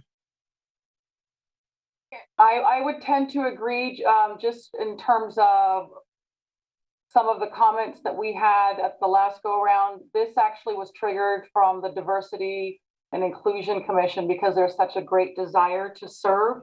And we have members in there that have been there since the beginning. So I just as a trigger, it wasn't really related so much to Planning Commission, although that was at the beginning a part of it. But we did discuss, and in terms of specifics, was to look at how do we want to look at even the Diversity and Inclusion Commission, because that desire to serve is so great. And so I struggle with this because I always want to be receptive to the community wanting to serve. And if there are placeholders there that have been there for years, are there benchmarks in there like the Youth Commission that was created of the number of attendance and participation, and maybe looking at things that way to see if we have folks that are just placeholders and aren't actually showing up to serve.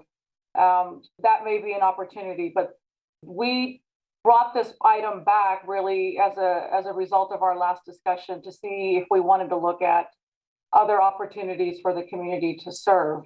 So we can continue that conversation. Jason, one of the things that I would look at is maybe applying a layer of scrutiny, if anything, and that scrutiny being attendance.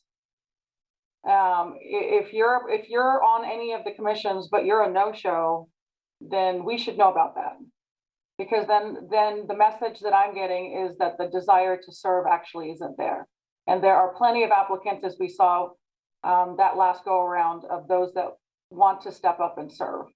So I would suggest if we can maybe look at something like that, nothing that we need to implement immediately, but if you can provide us a report and just going back to the minutes, just so that we have something to look at. And then maybe that will trigger another discussion for an action at a future time. But if anything, if I can get, I would love to see a report on attendance. I think Councilmember Spies has his hand raised. Oh, yep. Yeah, it might be melding in with the back of the. It is. It totally looks like you're like a frame or something. Okay, so late. It's too late for humor. Yeah, and I don't think that it's necessarily bad to have some sort of metrics, right? But again, I think that as leaders, right, as a mayor, right, I think if you look at the attendance and they're not attending, I think a quiet conversation of, hey, Joe Bob, you missed 50 of the last, or half of the last meetings. I think it's time for you to tender your resignation, because in the end, nobody really wants to go to council to be removed, right? So you allow them a graceful exit. They go, I don't think I have the time for this. Maybe I need to move on, right? So I think those metrics are good, but I think in the end, it's on us to make those removals. Yeah. So yeah, I think just getting that data would be helpful. I think that would be easy enough to provide those reports. What we can do is pull up the information just in terms of the past few years, and then we could just make it a regularly scheduled kind of review of the year, and just or as whatever frequency would be needed. But I think we can give you those numbers. That would be easy to circulate around to the council.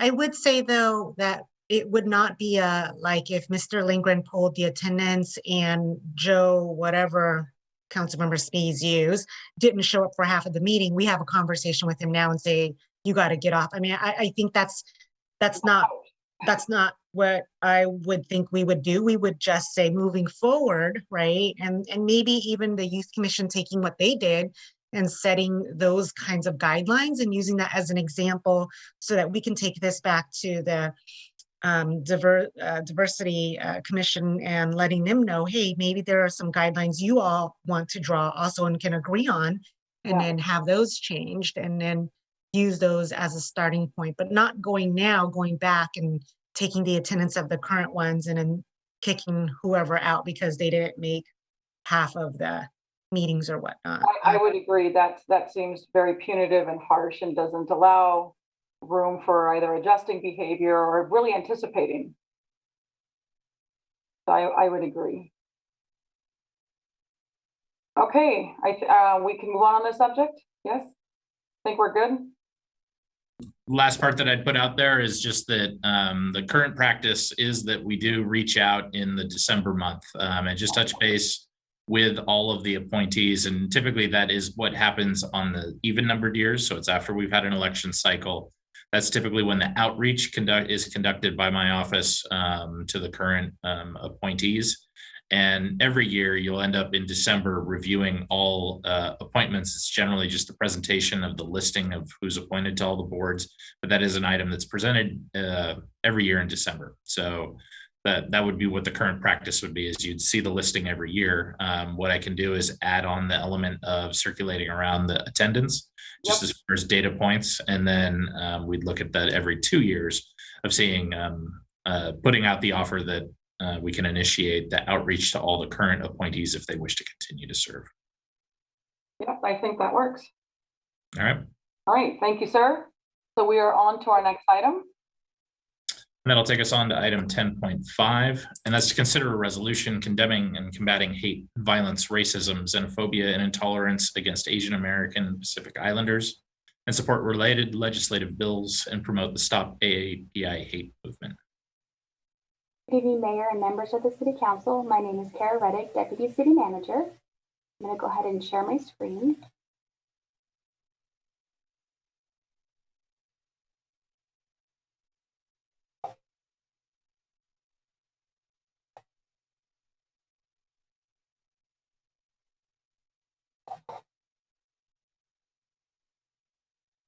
Okay, Jason Lindgren, is that coming across okay? Indeed, I can see the presentation. I can, and you're coming through on the audio. There is kind of a little bit of a sound that's going on, but that might just be some of the residual sound effects out there. But if other folks can mute any devices, that might assist with that. Okay. Okay, so tonight's presentation is regarding stopping Asian American Pacific Islander hate. On February 24th, the mayor and the city council directed staff to return with an item denouncing AAPI hate and support legislative bills. So as we all know, Elk Grove is a very diverse community that celebrates and embraces our various race ethnicities who call Elk Grove home. More than 30% of the city's residents are AAPI. And in 2016, the city council proclaimed Elk Grove has no place for hate. We took this resolution to the city's Diversity Inclusion Commission on March 16th for their review and comment. There was also a city press event today denouncing AAPI hate and supporting resources. So the action tonight is to adopt a resolution condemning and combating hate violence, racism, xenophobia, and intolerance against Asian American and Pacific Islanders. I'd also like to talk about some related bills. AB 886, a Bonta bill, is regarding hate violence and victim support. This bill would fund community-based organizations that facilitate culturally competent and mental health services for victims of hate violence and restorative justice programs. It would also expand the eligibility for victims of hate violence to access victim compensation funds and not be denied solely because the victim did not file a police report. I'd also like to take a moment to talk about AB 266, which is Assemblymember Cooper bill regarding violent felonies and hate crimes. This bill would reclassify the most violent incidents of hate crime convictions from nonviolent to violent. Individuals convicted and sent to state prison for the most heinous acts of hate would no longer be eligible for early release in some cases. So the city proposes to write letters of support for both of these bills. Another related bill is the AB 85 budget trailer bill. This included funding in the amount of $1.4 million to bolster research and reporting work, really around the Stop AAPI Hate Center movement. This organization is tracking AAPI hate incidents, which have increased during the COVID-19 pandemic. So the Stop AAPI Hate website, this was created in March of 2020. So there's a full year of data on the reporting incidents.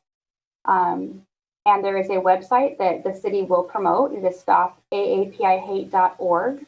And the center tracks and responds to incidents. And through our social media channels, we will be encouraging the awareness of this website and encouraging people to utilize it. So staff's recommendation is to adopt a resolution condemning and combating hate violence, racism, xenophobia, and intolerance against Asian American Pacific Islanders. Direct staff to write letters of support for the related bills I mentioned, as well as any other ones that come up in the legislative session. And to promote the Stop AAPI Hate website through the city's Diversity Inclusion Commission members, as well as through the city's website and social media channels.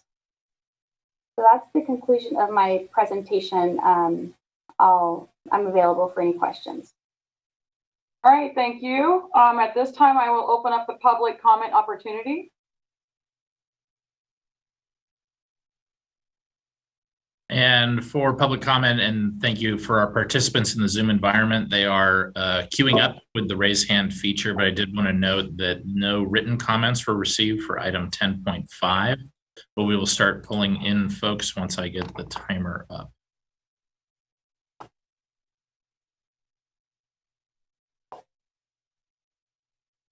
And the timer is up. Mia Foster, you may unmute your line and go ahead. You have 3 minutes. Elk Grove Hmong Americans held a press conference yesterday to announce the recall process against the mayor due to the anti-Asian hate she instigated against the Hmong community last summer and her refusal to take responsibility for the harm she caused. As we stated yesterday and many times before, Bobby continues to ridicule our pain and dismiss our concerns. She proved again yesterday when she responded by delegitimizing our concerns, stating that it did not merit a on-camera response. And then, in standard Bobby fashion, she strutted out a long list of her API associates. Bobby, if your experiences in working with issues of racism and discrimination is anything that you've indicated it to be, you would know that tokenizing your API friends in response to our concerns of your anti-Asianism is covert racism. Tokenism gives those in power the appearance of being non-racist and even champions of diversity because they recruit and use people of color as racialized props. Secondly, you continue to deflect from the actual issue by labeling us as politically motivated. But the only one who's trot out the politicians in all of this is you. Those you've inserted in this issue are all political actors whose entire lives are a political agenda. If you want to impress us, speak to the everyday individual in the community, those on the ground living the results of the danger that your words put us in. Out of touch politicians do not impress us. Try talking to the people, not just your friends. Third, I'd like to raise the issue of Bobby sending her supporters after people in the community. After we issued our demand letter for Bobby to resign, one of the women leading the recall efforts against Bobby received a horrifying phone call from a restricted number. A man on the other end of the line said, "I heard you were raped. Would you like to be raped by a priest or a politician?" She's not the only woman who's received threatening phone calls after speaking up against Bobby. Bobby, I have never contested your story of harassment, which you released last summer, but your silence on this unnerving phone call from one of your supporters to a woman in the community really makes me wonder if your Me Too story last summer was just a political tool to get you into the mayor's seat. And this leads me to the anti-Asian hate resolution being proposed tonight. While I appreciate that one of you are finally speaking up about anti-Asian hate, your silence on Bobby's attacks on the Hmong community has been deeply and disturbingly noted.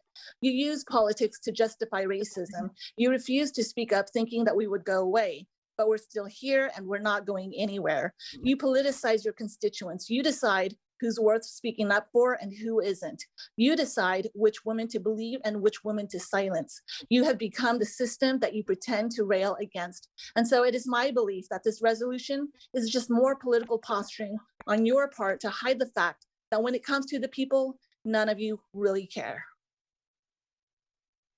Thank you for calling. Next caller, please. David Famavong, you may unmute your line and go ahead. You have 3 minutes. Okay, great. Can you hear me okay? We can. Okay, thank you so much. You're welcome. Okay. After I read an article from Elk Grove News Media on March 18th titled, "In Aftermath of Georgia Killings and Increased Anti-Asian Hate, Asian Resource Conducts Unity Conference." In this article, Asian Resource Executive Director Stephanie Nguyen says, and I quote, "As a daughter of a refugee, I was always taught to keep your head down, not to speak out, and not to go with the flow. Today that ends. Today I'm pledging and I'm asking all of you to go back to your friends, your family, to pledge these three things. See something, do something, say something. I was inspired, unquote. I was inspired by a call to action, especially with the recent mass shooting in Atlanta, Georgia. I was targeted last year, but I didn't have the courage to speak out. I thought it was an isolated incident, but recently I saw a tweet from Elk Grove Hmong Americans, and I will read the tweet to you. EGHA was just notified by an API woman in Elk Grove that a man from out of town with ties to Mayor Singh Allen called her tonight and demanded that we immediately cease our intent to recall the mayor. Elk Grove PD, heads up. This is not the first time BSA sent men after people, unquote. I feel compelled to speak up now because it's becoming clear that I'm not the only target.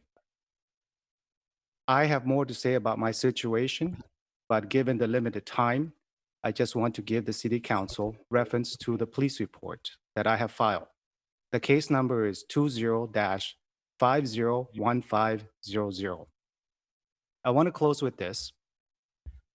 Vice Mayor Stephanie Nguyen, Darren Soon, I'm disappointed in you as API leaders.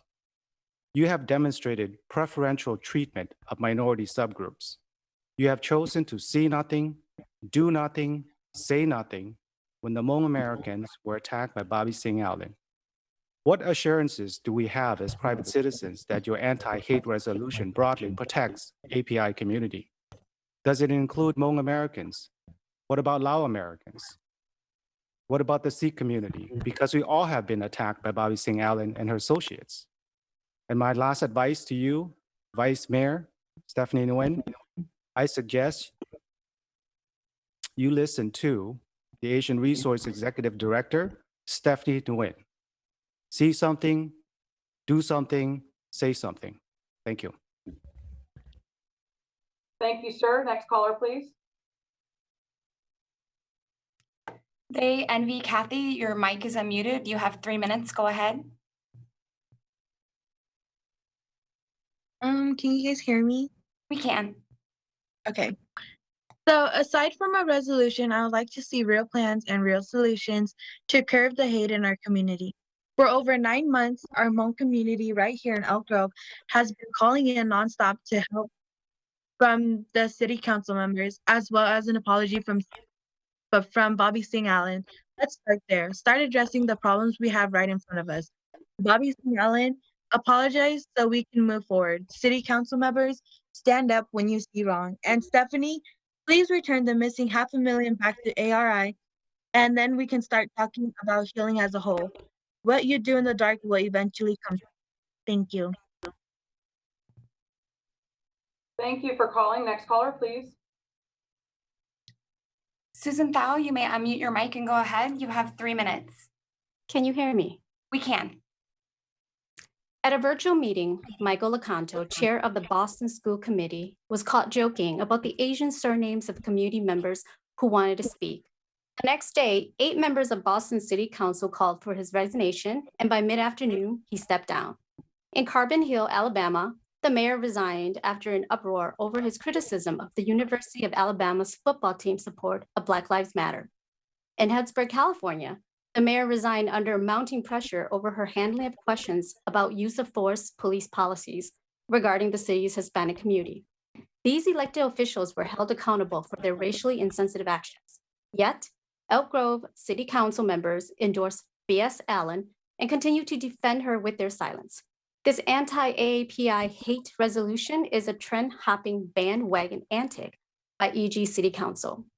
B.S. Allen stated, "It is tragic that they are scapegoating real Asian hate crimes to advance their political agenda and personal vendettas.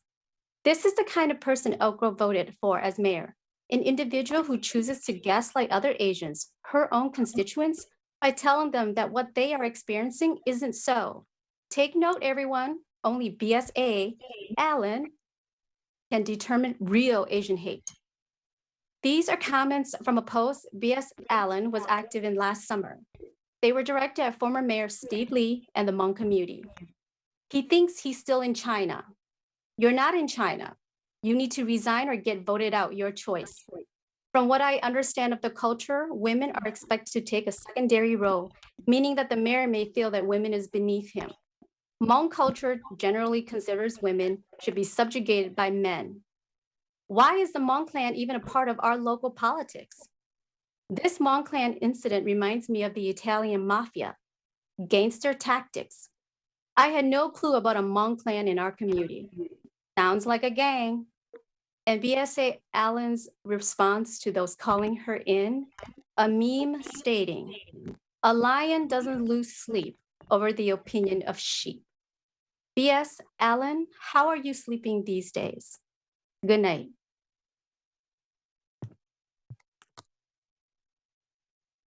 Thank you for calling in. Next caller, please. Saivane, you may unmute your mic. You have 3 minutes. Hello, Bobby.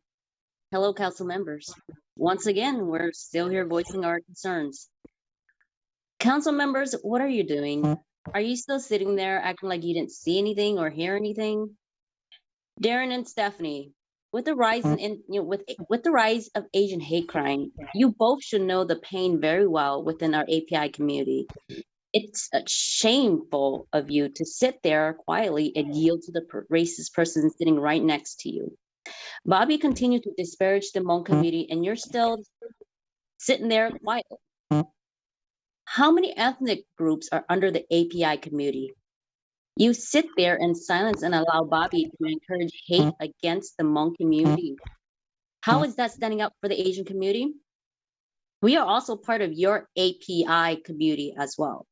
Stand up for it now or don't stand up at all. To all you council members, do you think that by adopting the anti-Asian hate resolution does anything? If you want to do it right, at least start off by acknowledging the racist person next to you. I said it last time and I will say it again. Just because Bobby is Asian does not make her immune to being a racist. What she is doing is causing a division within the community even more by stereotyping us. And Bobby, why do you continue to perpetuate the hate against the Hmong community? Isn't it funny that you claim to be silenced by the patriarchy system, yet you sit in silence while your campaign manager, Pablo, speaks out to silent women like myself, trying to invalidate our pain? You and Pablo continue to broadcast that this is all political. You said it yourself that the election is over. We made it clear from the beginning there is nothing political about this. You once said racial injustice is not political. So why are you and Pablo trying to publicize our pain as political? We're not some sour grapes who are upset of the outcome of the election. We're upset because of you and your actions alone. Oh, an honest question, Bobby. How do you determine that we're Steve Lee supporters? Is it our prominent Hmong features, our last names, our accent? I'm truly curious to know how you would label me as such without even knowing me. If you truly meant what you said about your words being taken out of context, why haven't you reached out to us to resolve this? Why haven't you respond to any of us so that we can all heal and move forward? A piece of advice for you, let go of your pride. If you haven't even made an attempt to resolve this issue with us, what makes you qualified to resolve issues for the city of Elk Grove? I do hope you reach out to one place.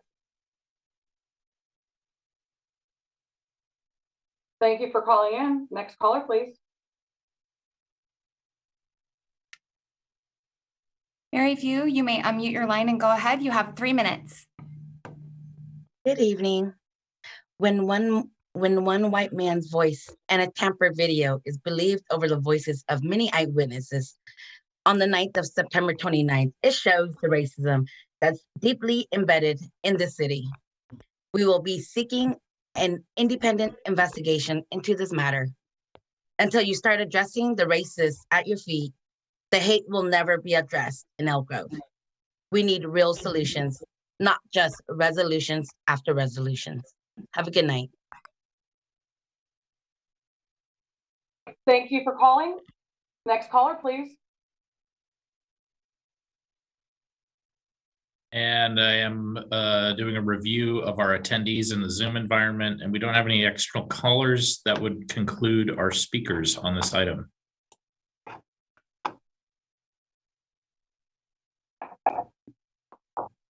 Okay. All right, then we will go ahead and close the public comment opportunity. and open it up for council comments and deliberation and direction. We will start with Councilmember Soon.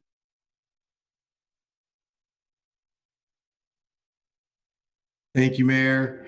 I stand by this resolution. I think, you know, I think the press conference today was really reinforced the need for this resolution, and I wholeheartedly support it. So I'm very, you know, disheartened about the things that are happening throughout the nation, but I know that it's not prevalent in Elk Grove, but I feel like this will give our residents some peace of mind, and look forward to supporting this. Thank you. Councilmember Spies. Thank you, Madam Mayor. Let me get my notes. Okay. In short, I support this item. As I mentioned last Sunday, I attended an anti-AAPI hate rally at the corner of Bruceville and Laguna. I prefer to do a lot more listening than I do talking, right? But I also, after all of the listening, I did a lot of thinking. So I'm going to make this as succinct as possible. Hate against Asian American Pacific Islanders is not acceptable. It is not acceptable against anyone. And so for those people in the back of the room who may not be listening, or for those who may need to hear this that aren't currently present, need to understand that mocking, marginalizing, assaulting, and killing is not cute, funny, or cool. Hate and any resulting violence, insofar as governed by the law, should be prosecuted to the fullest extent possible. Let's treat each other with peace, love, and respect. Thank you, Madam Mayor. Thank you, sir. Councilmember Hume. Thank you, Madam Mayor. I'll pick up right where my colleague, Mr. Spees, left off. I'm against hate against anyone, anywhere, at any time. So I support this resolution. Thank you. Succinct and perfect. Vice Mayor Wynn. I want to thank staff for working on this and bringing this back. This has definitely been my world the last couple of weeks here, one right after another. As I mentioned earlier, it's been going on. We've always been a target. It just hasn't been until recently that there's been more awareness brought to this, and there needs to be more awareness. The reporting facts aren't necessarily accurate because we continue to not report, and so I definitely support this. Thank you for your words, Councilmember Spies and Councilmember Hume. And I look forward to doing more than just this resolution here. Thank you, Vice Mayor. I couldn't agree more.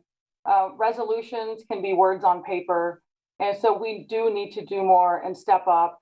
And I'm proud to say that this morning during our press conference, we were able to announce at least some level of comfort for our community that might be too afraid to go to the grocery store, too afraid to run errands, too afraid to make phone calls. The Chief of Police has launched a new hotline for anybody who wants to have a conversation, to report any fears or concerns. They're there to listen. So I'm very proud that our Chief of Police is heeding that call and stepping up. We've also identified a partnership with our local nonprofits to essentially create a buddy program.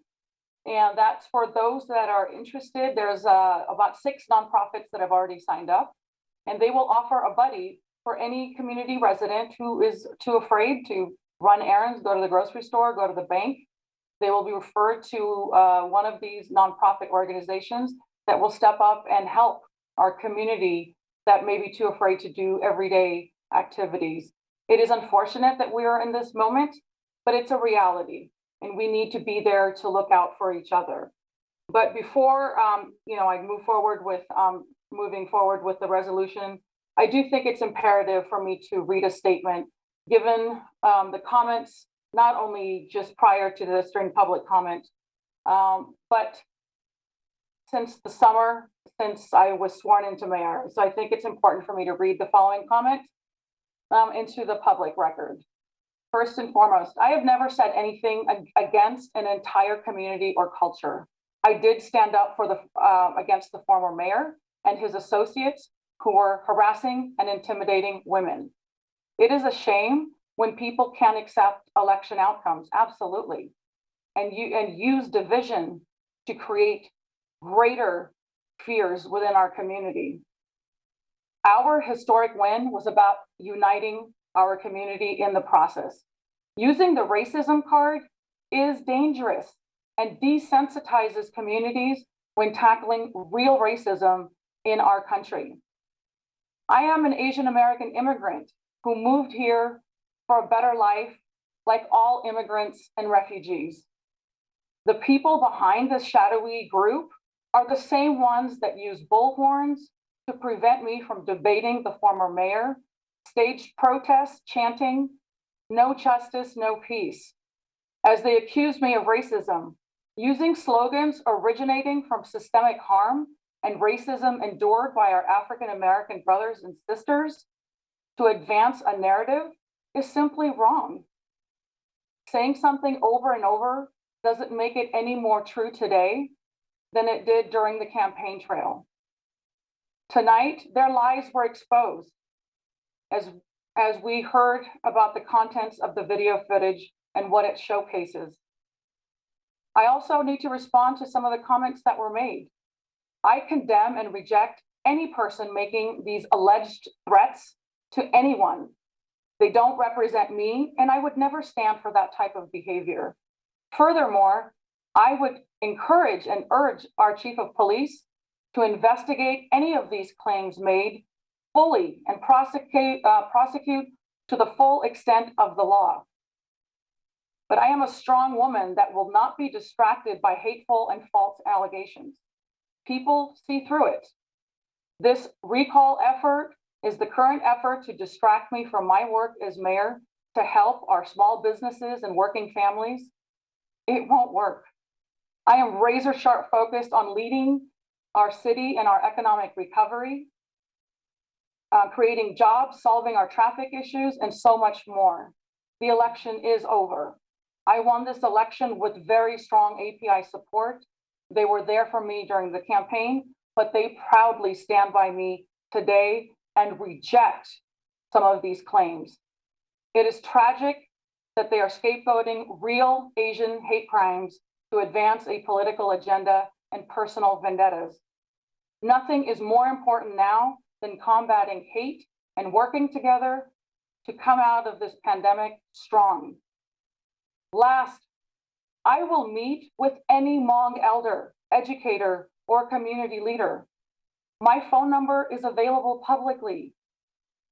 I'm available to meet with anyone, but I can tell you no one has reached out to me to want to have this meeting. A group of people trying to scapegoat an entire community is unfortunate, but I am here and I am willing to listen to anybody's concerns, but I will not respond further to those that create further division, not only in Elk Grove, but amongst their own community. So I stand by what I've said, and I just want to thank all of my colleagues. I know it's been challenging listening to this over and over and over again, but I'm here to listen like I always have been. My 8 years of service as a school board member, I've always been there as an ally to the community. I'm an immigrant woman. I know what pain looks like. I've been a victim of hate crimes. My family has been victims of hate crimes. I know all well how ugly racism is. So I want to thank you for the opportunity to share these words. I felt it was important to get this on the record. So with that, I would like to move the motion. Did we already have a motion to move the resolution? I'll move the resolution. Thank you, sir. So we have a motion from Councilmember Soon. Second. Second, Councilmember Hume. The roll call vote on the resolution. I will start with Councilmember Spies. Yes. Councilmember Hume. Aye. Councilmember Suen. Aye. Vice Mayor Nguyen. Aye. And Mayor Singh Allen. Aye. The resolution of item 10.5 will pass 5-0. All right. Well, thank you. Thank you to everyone for tuning in. This concludes our city council meeting. I will officially adjourn. It is 11:07 p.m. Have a safe night. Good night, everybody.